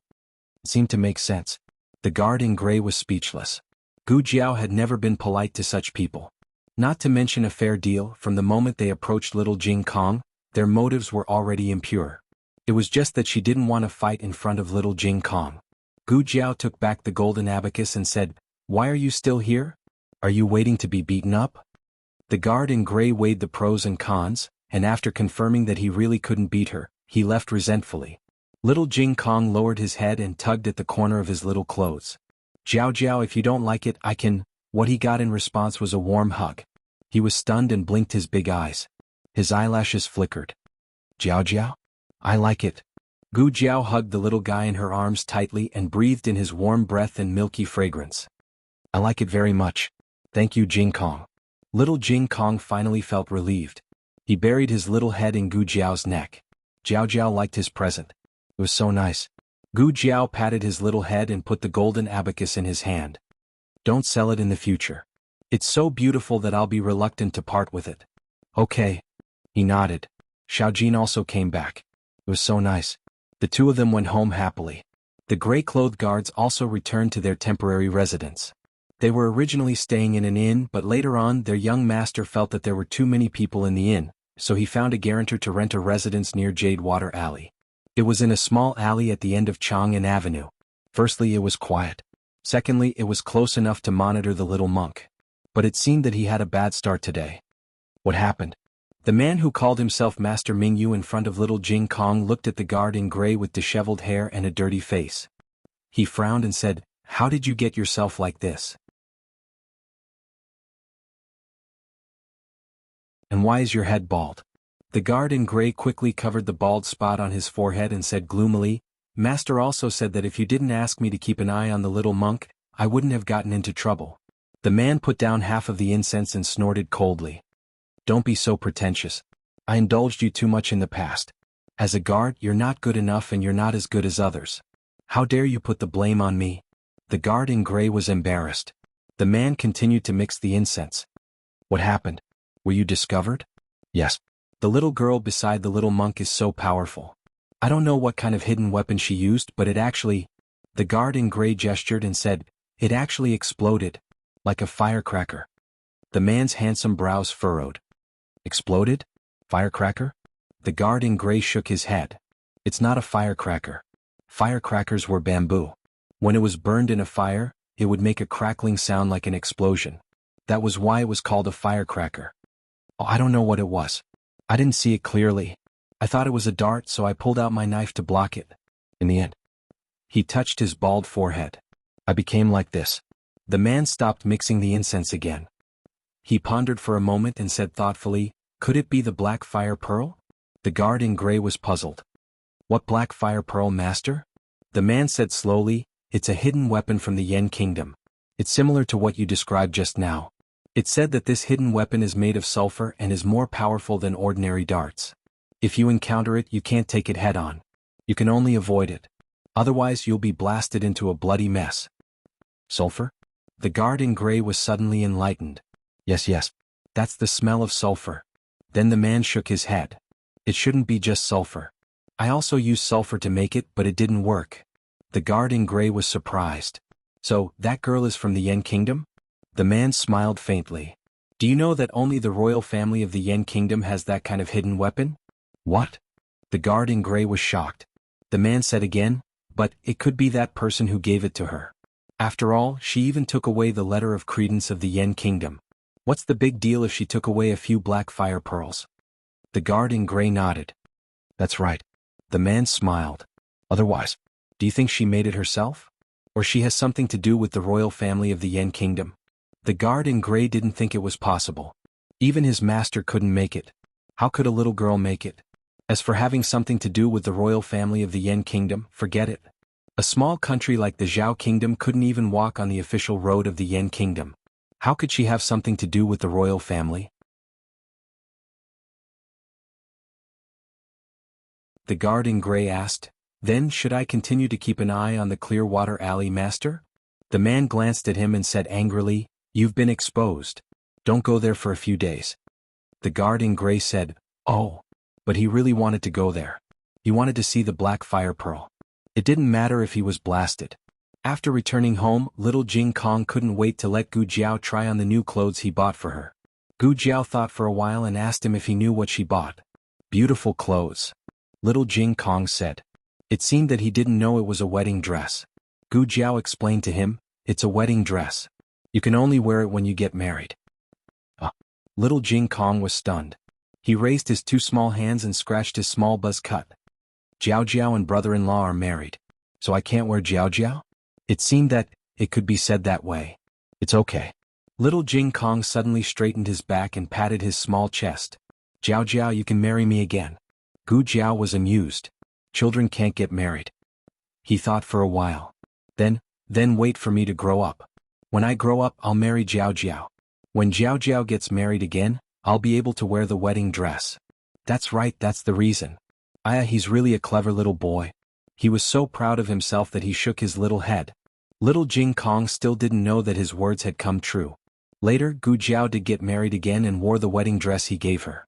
Unfortunately, the groom wasn't him.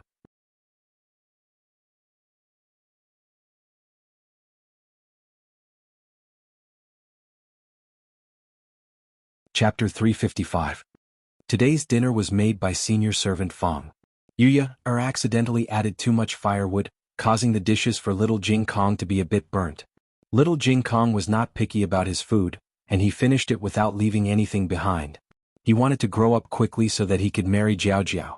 On the other side, Xiao Lulang, who was in Pingshan village, didn't know that his wife was being targeted by the little fellow. He was helping the villagers move wood on the embankment. There was also an inspector from the Ministry of Revenue moving with him. More than a dozen people lined up in a line. They didn't need to move as the first person passed the wood over.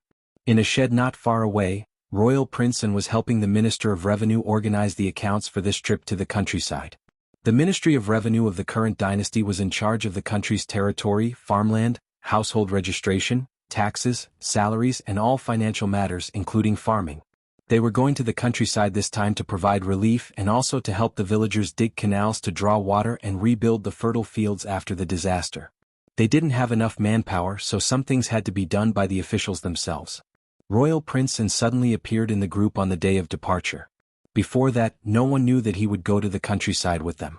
Royal Prince N's leg injury was almost healed, so he should be able to walk. He and Grand Tutor Zhuang had sent someone to inform the Minister of Revenue, so he was asked to stay by the Minister of Revenue's side to do some idle things. While he was recording the accounts, he inadvertently glanced at Xiao Lulang, who was beside the embankment. Because of the hot weather, the villagers had all taken off their shirts. Even the inspector from the Ministry of Revenue was shirtless. Xiao Yolang's white undergarment was particularly eye-catching. His clothes were soaked in sweat and clung tightly to his body. Usually it wasn't very obvious because of the heavy official's robe. Today one could see that his body was more muscular than expected.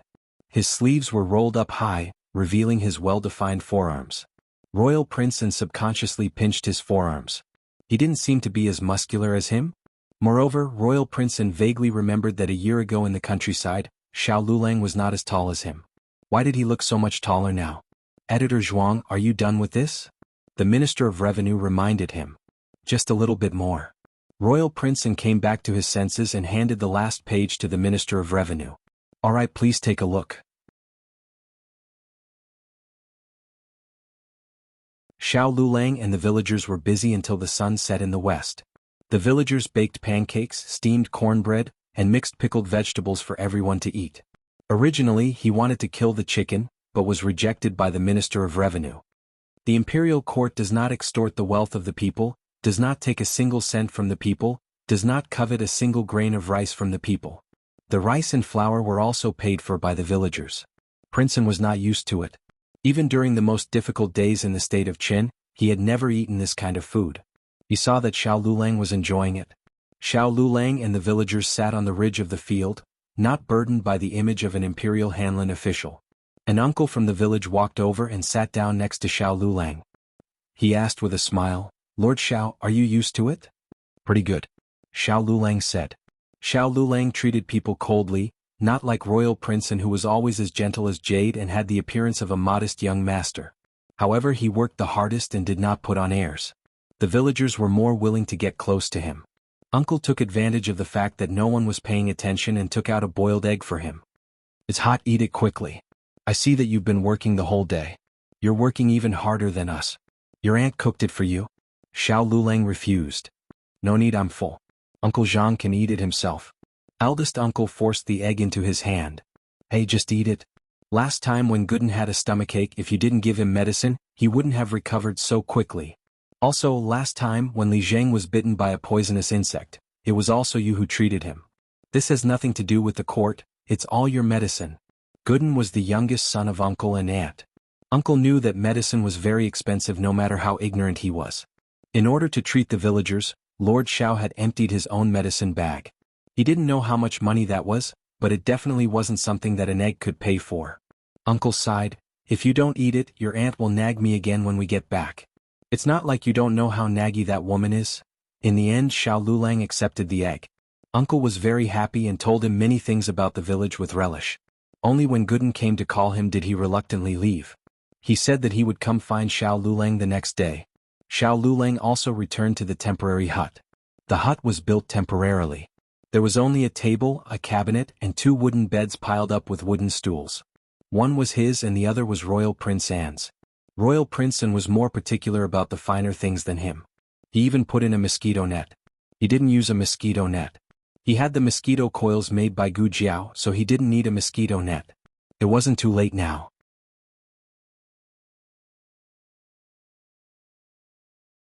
He planned to go to the nearby forest to pick some medicine for Gu Jiao. He didn't know the name of the medicine, but he saw Gu Jiao drying it in the courtyard a few times. He took his basket and walking stick. When he reached the door, he heard a horse carriage coming towards them. After it stopped, a middle-aged man wearing an official's robe came down. Who else could it be but Marquis Gu? After Marquis Gu fixed the road, he immediately came to inform them. He first went to greet the Minister of Revenue. Royal Prince Anne was also there. Considering the marriage between the 2 families, Royal Prince Anne was now his son-in-law. Marquis Gu was very cordial and polite to Royal Prince Anne. When Xiao Lulang walked past him with a basket, he didn't even look at Xiao Lulang. Royal Prince Anne reminded him, Marquis Gu, that was Xiao Xiuzhua. This Marquis knows. Marquis Gu said carelessly. They had met in the countryside. He would recognize him even if he turned into ashes. He didn't know any etiquette at all. He was clearly a poor boy from the countryside, but he didn't care about him, his father-in-law. Royal Prince Anne was born noble, but he wasn't as arrogant as him. Royal Prince Anne felt Marquis Gu's contempt towards Xiao Lulang. He said with slight confusion, he's Marquis Gu's son-in-law. Marquis Gu thought, I didn't acknowledge that girl. What son-in-law or not? Even if he acknowledged that girl, he wouldn't accept a poor boy from the countryside as his son-in-law. So what if he was the top scholar? So what if he entered Hanlin Academy? He's still a country bumpkin. He, Gu Chong, only had one son-in-law, Royal Prince Anne. I heard that you're not used to the food in the countryside, so I brought some good food for you. Marquis Gu didn't want to talk too much about Xiao Lulang. He took the roast duck, crispy chicken and jerky that he bought on the way from the carriage and gave them all to Royal Prince Anne. He didn't leave anything for Xiao Lulang. Xiao Lulang didn't know that Marquis Gu was favoring Royal Prince Anne. He entered the forest. He had come to pick herbs a few times, so he was quite familiar with the path in the forest. After walking for a few minutes, he found the herbs he needed. He squatted down and started picking the herbs. He had heard Gu Jiao tell Yu before that this kind of herb was hard to buy in the capital. She had to carefully dry it. When Xiao Lulang went to deliver the herbs to Gooden, he accidentally saw a few stalks of this kind of green grass lying on the ground in their house. After asking, he found out that there were many stalks of this kind of grass near the river in the forest on the east side of the village. Xiao Lulang quickly picked a basket full of herbs. It was about time for him to go back. Just as he turned around and walked down the mountain, he suddenly heard a rustling sound behind him. He felt a chill down his spine and quickly turned around. It turned out to be a hungry wolf with 2 glowing green eyes. This was the edge of the forest. The villagers had never seen a wolf before, but he met one today. His luck really didn't disappoint. This was a lone wolf that got separated from the pack. It was starving and looked at the prey in front of it. It didn't hesitate for long before opening its bloody mouth and pouncing towards Xiao Lulang. In the blink of an eye, Xiao Lulang took out a small round bead and threw it towards its head. With a loud bang, the hungry wolf was blown up and blood splattered everywhere. It howled and fell down. It turned its head to look at Xiao Lulang before running away with its tail between its legs. Xiao Yulang's whole body was soaked in cold sweat. He looked at the lone wolf that ran away and breathed a sigh of relief. It seems that my luck isn't that bad. Gu Jiao gave Xiao Lulang a total of 3 black gunpowder. She was afraid that he would blow himself up if she put too much. After all, he was always so unlucky, right? Xiao Lulang came to the river and squatted down to wash his face. But as he washed, he instinctively sensed a trace of danger approaching. Could it be that the lone wolf was back? No. This time the aura was much more terrifying than the lone wolf. He frowned warily, turned around and put his hand into the bag of gunpowder. Not far away, two masked men in black stood on the riverbank with swords in their hands and looked at him covetously. Their eyes were full of murderous intent. It just so happened that he still had 2 black gunpowder left. He said that his luck was still not bad. Just as this thought flashed through his mind, the bag loosened and the black gunpowder fell into the water. Xiao Lulang.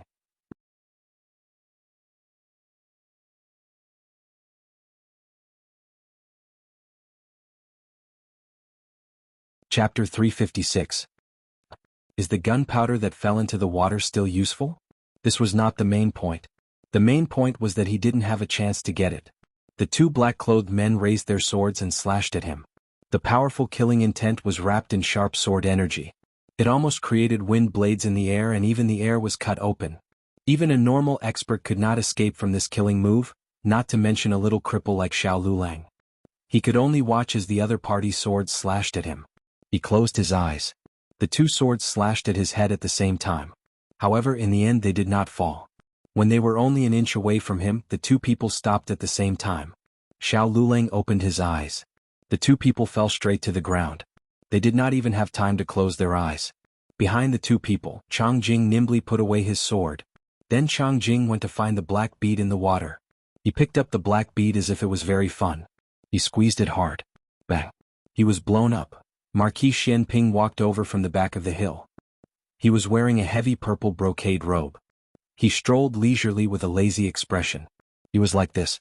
It was clearly a small country road, but it made him walk like he was on the path to immortality. When Xiao Lulang saw him, his expression did not change. He was as cold as before. Fortunately, Marquis Xianping was used to it.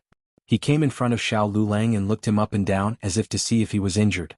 After confirming that his child was unharmed, he looked at Chang Jing, who was sitting on the ground in a daze. He used the tip of his foot to lightly kick Chang Jing's little butt. Who told you to kill everyone?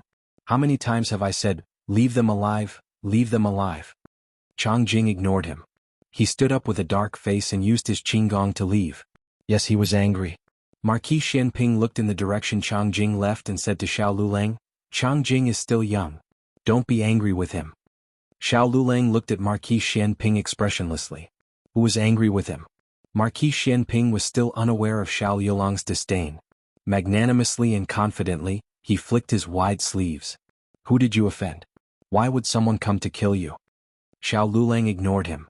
He picked up his walking stick from the riverside and brushed past Xiao Lulang, walking straight ahead. Although it was called a crutch, it was actually a beautiful cane made by Gu Jiao herself.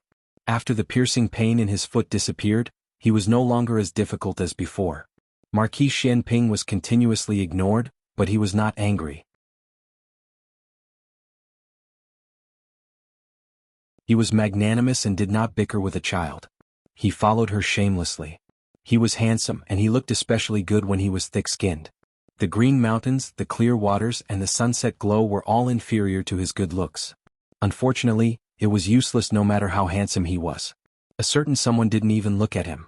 AI. Marquis Xianping sighed. Xiao Lulang walked for a long time. A certain someone sighed behind him for a long time. Xiao Lulang pinched his fingers and said with a frown, Why are you following me? Marquis Xianping raised his eyebrows. Am I following you? Did you open this road? Did you plant this tree? Xiao Lulang said coldly, I'm going back to the village.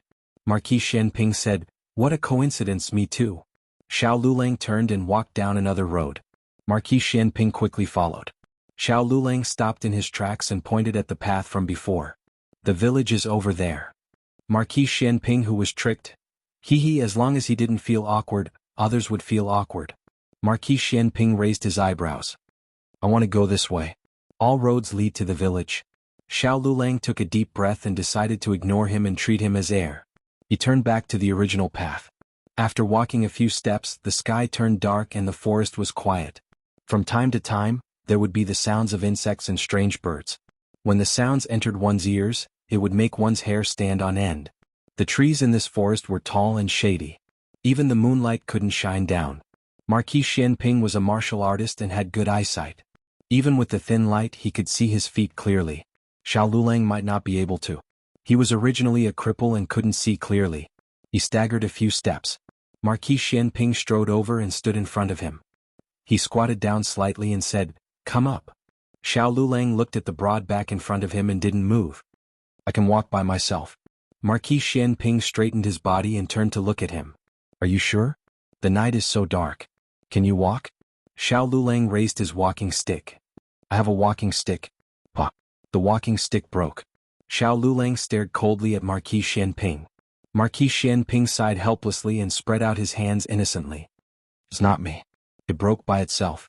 Xiao Lulang clenched his fists and said angrily, "We're not far from the village. I'm very familiar with this path. At most I'll walk slower. It's not like it's raining. What's there to be afraid of?" Even though he said that, he didn't even walk 2 steps when the heavy rain poured down. Xiao Lulang looked at Marquis Xianping. Marquis Xianping stared with his eyes wide open. "It's not me this time." Xiao Lulang gritted his teeth. "So you admit that it was you just now?" "It really wasn't me," Marquis Xianping said with an aggrieved face. In terms of shamelessness, Marquis Xianping was on par with the old chancellor. He might even be more shameless than the old chancellor. After all, the old chancellor was only playing the thick black theory in the officialdom. He was still quite normal in his daily life. On the other hand, Marquis Xianping was shameless to the extreme. Marquis Xianping said gloatingly, come on, I'll carry you. You definitely won't be able to walk out." Xiao Lulang was angered to death by him. His eyes were like torches as he said, "Who says I won't be able to walk out? Even if I only have 1 leg left today, I will still jump out." After saying that, he turned around and left. AI, Marquis Xianping stretched out his hand to grab him. However, in order to avoid his hand, Xiao Lulang rushed forward without caring about anything. In the end, he missed a step and fell into the big pit covered by the grass. He fell face first into the pit and fell flat on his face. His other leg was also sprained. Marquis Xianping covered his eyes and couldn't look anymore. "Why are you walking so fast? I can't even pull you back." Marquis Xianping pulled this unlucky child out of the pit and laid him flat on the ground. Xiao Lulang made a dying struggle. "I don't want you to carry me." Marquis Xianping bent down and wrapped his hands around a certain person's back and knees. Picking him up, he said in a particularly obnoxious manner, "How old are you that you still want to be carried?" Xiao Lulang? What kind of father was this? Come and strike him with a bolt of lightning. On the west side of the village, the temporary huts that the officials had set up were bustling with noise and excitement. It was not reduced in the slightest by the heavy rain. The road had been repaired and they could return to the capital the next day. Everyone was very excited. In addition, Marquis Ding and had brought quite a bit of good food. The officials who had been eating cornbread and salted vegetables in the village for over 10 days finally had a chance to eat meat. Everyone ate until their faces were red. It seemed that no one noticed that Xiao Lulang was missing. It was the patrol officer who had worked with Xiao Lulang during the day that sensed that something was wrong. He held a piece of duck meat in his hand and asked, How come I don't see Lord Xiao?" Once these words were said, everyone looked around. That's right, where was Lord Xiao? It was no wonder that no one remembered him. It was because Xiao Lulang had not mingled with the court officials after he went to the countryside. He was always on the front lines of disaster relief and farming, mingling with the villagers. It was normal for him not to be by their side, so no one deliberately thought of him. "It's raining. Perhaps he's hiding from the rain at one of the villagers' houses," another patrol officer said.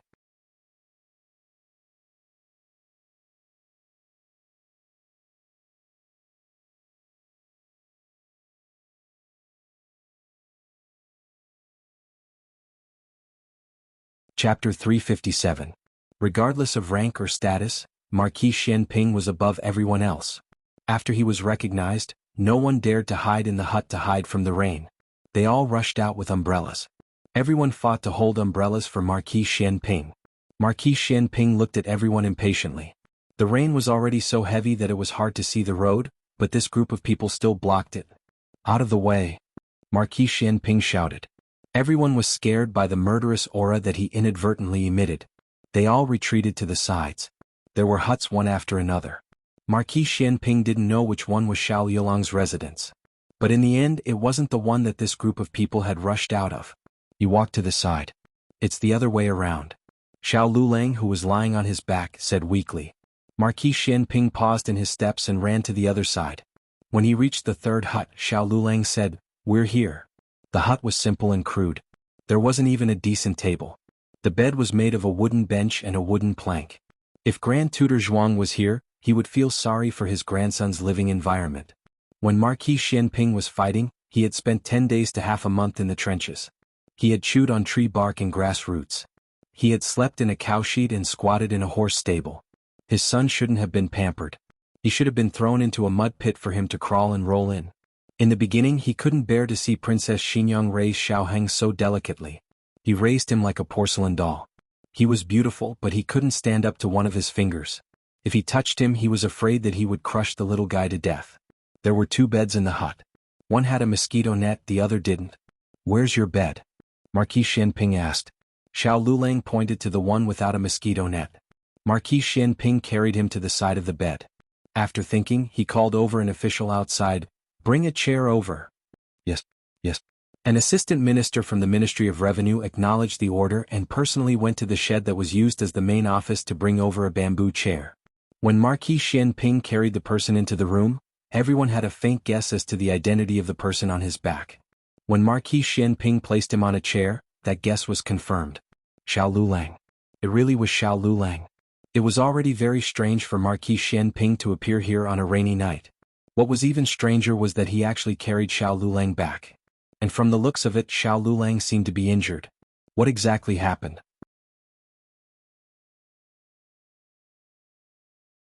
Everyone was confused. Other than the official who moved the chair into the room, no one else dared to enter. The Minister of Revenue and Royal Princeton walked over. "Marquis Xiao." Before the Minister of Revenue could finish his greeting, Marquis Xianping coldly interrupted, "Wooden bucket. Hot water." The Minister of Revenue opened his mouth in shock. "Yes, this official will do it right away." Strictly speaking, the Minister of Revenue was not a subordinate of Marquis Xianping, but Marquis Xianping was a first-rank martial marquis personally conferred by the Emperor. His status was illustrious and his title was honorable. He was not someone a third-rank official could neglect. The Minister of Revenue had someone bring over a brand new wooden bucket that had not been used before and ordered the inspector to boil water. They came here to provide disaster relief, not to enjoy a vacation. Thus, they did not bring any servants to serve them. They paid for their daily meals and the villagers sent it over. The rest of the work was done by lower-ranked officials. While waiting for the hot water, Marquis Xianping began to take off Xiao Yulong's wet clothes. Xiao Lulang had a face of resistance. Marquis Xianping turned to Royal Princeton and the other officials who were standing at the door. "He is thin-skinned, all of you leave." No one dared to disobey and tactfully left. Royal Princeton asked, "Do you need help?" "No need." Marquis Xianping refused without thinking. Perhaps everyone here would give face to Royal Princeton, but Marquis Xianping would not. It was not that he had a problem with Royal Princeton.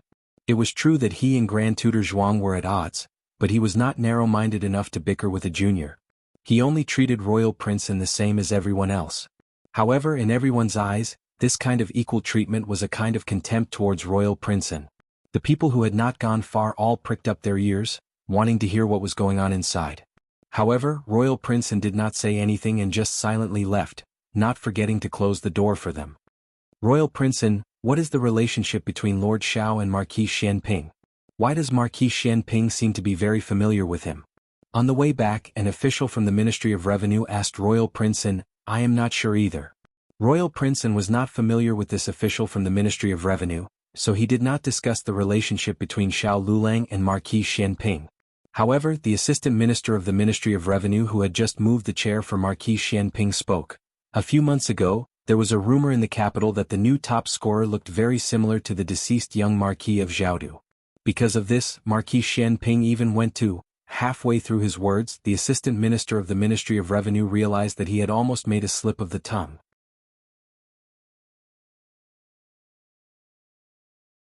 In the end, he was an official and should not criticize the emperor in front of his colleagues and Hanlin Academy officials. He coughed softly and changed the words, "went to see the emperor" to "went to see him specifically." He was talking about the day of Xiao Yulong's court examination. Marquis Xianping had gotten up early and rushed to support Xiao Lulang. This matter had once caused an uproar, causing many people to think that Xiao Lulang's top scorer title had come from an improper source and that he had relied on his relationship with Marquis Xianping to reach the top of the list. So it's because Lord Xiao looks like his deceased son. The official of the Ministry of Revenue murmured. Everyone inexplicably ate a melon and more or less understood that Marquis Xianping had come to visit Xiao Lulang. How can it be such a coincidence? He didn't get injured earlier or later. When Marquis Xianping came he got injured like this. He even had to carry him all the way back. Another person muttered. These words were just short of saying that Xiao Lulang was scheming and deliberately trying to gain Marquis Xianping's sympathy. I really couldn't tell that he was this kind of person. How could I not tell? Have you all forgotten how he has been winning over the villagers these days? His scheming, I really can't catch up to him even if I ride a horse. Lower your voice. Don't let Marquis Xianping hear you. Later, you and I won't be able to bear the consequences. Disperse, disperse. Royal Prince did not participate in their discussion. He knew that Xiao Lulang had gone to the mountains to pick herbs. As for why he got injured and why he met Marquis Xianping, he did not know. He went to Wu Yang's side. Tonight he would probably have to squeeze in with Wu Yang. Inside the hut, Marquis Xianping quickly took off Xiao Lulang's top. When he went to take off Xiao Lulang's pants, Xiao Lulang tightened his belt and refused to let him do it. Marquis Xianping frowned and clicked his tongue. What's wrong? You go out too. I'll do it myself. Xiao Lulang said. Marquis Xianping looked him up and down and said with a chuckle, You fell like this. Do you still have the strength? If he had the strength he wouldn't have let him take off his top. Right now he was tightly gripping his belt. In fact he was using his eyes to refuse. Marquis Xianping said, You are my son. What have I not seen of you? When you were young you ran around the courtyard naked. He looked at his pants. Let me tell you, not only have I seen it, I've also played it. Xiao Lulang, who wanted to be struck by lightning. The wooden bucket and hot water were ready. Marquis Xianping didn't call anyone to enter the hut. He brought the large wooden bucket and hot water in himself. Xiao Lulang's undoing of his belt annoyed him. He didn't have the strength and couldn't take it off for a long time. He simply threw him into the hot water. This rain seemed to have extinguished all the heat of the recent days. It brought a hint of the coolness of early autumn. Xiao Lulang's body was cold. It wasn't until he soaked in the hot water that he gradually warmed up. Xiao Lulang soaked in the hut. Marquis Xianping went to get water. He planned to take a cold bath and then go back to the carriage to change clothes. He wasn't familiar with this place. He only vaguely remembered that a large group of people had come out of the largest hut. Perhaps they had gone there to get water. He went to the hut that was used as the central room and the office room. Everyone was there. Marquis Gu was also there. The large pile of food that Marquis Gu had brought was also there. The room was filled with the tempting aroma of meat and crispness. Everyone looked at Marquis Xianping in astonishment, their faces helpless. Marquis Xianping only needed a glance to understand. When a group of people had gathered here, he thought they were discussing some important business. So they were eating and drinking. The Minister of Revenue asked, Does Marquis Xiao want to eat? These were all bought from the capital by Marquis Gu's men. Marquis Xianping looked at Marquis Gu in the hut and slightly narrowed his eyes. Everyone was here except for his son-in-law Xiao Lulang. Good, very good. Marquis Gu did not know of the relationship between Marquis Xianping and Xiao Lulang. He was wondering why Marquis Xianping had mixed up with that poor boy when he met Marquis Xianping's frightening gaze. His heart inexplicably thumped. The rain stopped in the latter half of the night. The next day was a sunny day. The morning light shone and the sky was blue. The air was filled with the smell of soil and flowers that had been moistened by the rain. The disaster relief and farming mission had been completed. Everyone packed their bags and planned to eat something before returning to the capital. But no one had expected that when they pushed open the wooden door of the hut, they would be greeted by the mouth-watering aroma of meat buns. Everyone's saliva dripped down. Did they make meat buns today? The villagers know that we are leaving, so they specially made meat buns? Such fragrant meat buns. They were all officials of the capital. Even if they did not come from prominent families, at least they were not greedy for meat buns. But they did not know if it was because they had been vegetarian for too many days, but when they smelled the aroma of meat, they felt that they could not control themselves. No, this is not the aroma of ordinary meat buns. Zhouji. Their meat buns have the aroma of sesame oil. That's right. It's Zhouji's meat buns. Zhouji's meat buns were too famous in the capital. They only made 100 steamers a day and they were sold out. Therefore it was hard to get one even if they lined up. The aroma came from Royal Prince An's hut. Did Marquis Gu send people to buy it again?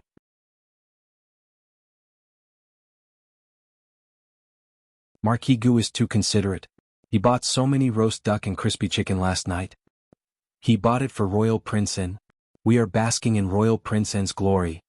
It seems that we are basking in Royal Prince An's glory again today. Everyone chatted and couldn't wait to head towards Royal Prince An's hut. But when they reached the door they were dumbfounded. Royal Prince An was not in the room. There was only Marquis Xianping and Xiao Lulang, and a youth in black. The table in front of the two was filled with meat buns.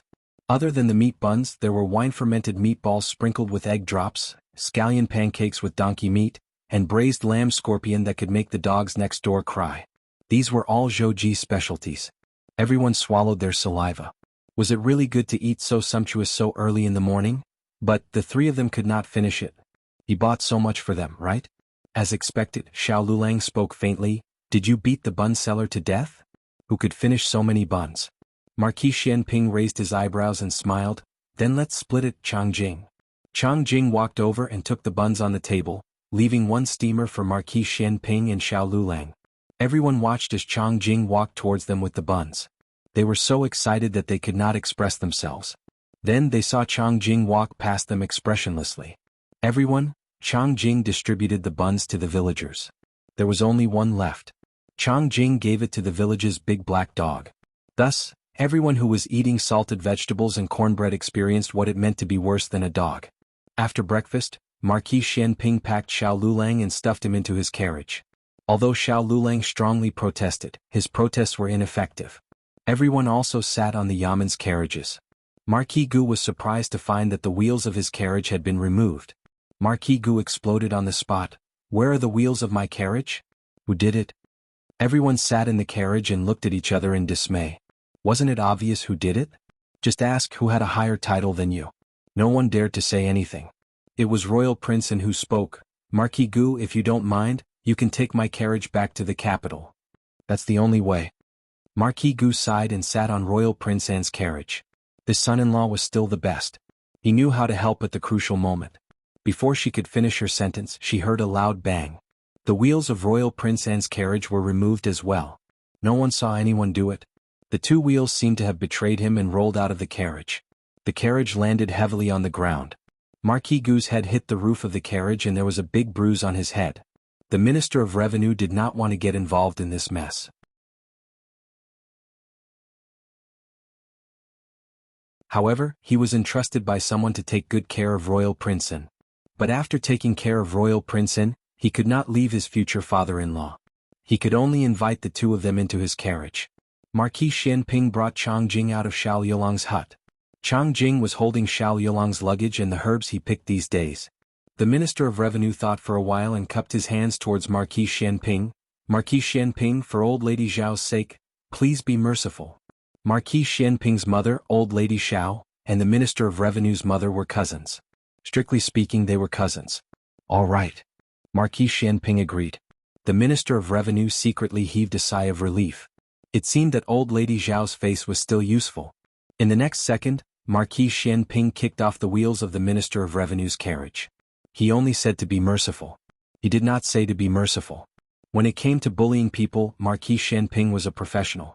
After this, no one dared to invite Marquis Gu into the carriage anymore. They all left with their tails between their legs. Royal Prince An also wanted to help but could not.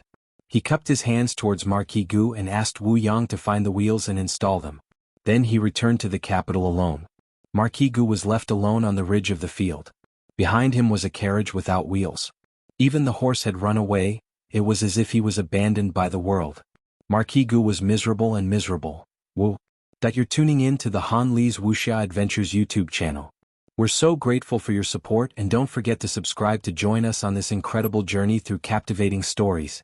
Your generosity through donations truly makes a world of difference, as it's the primary source of revenue that allows me to expand and enhance this channel for you.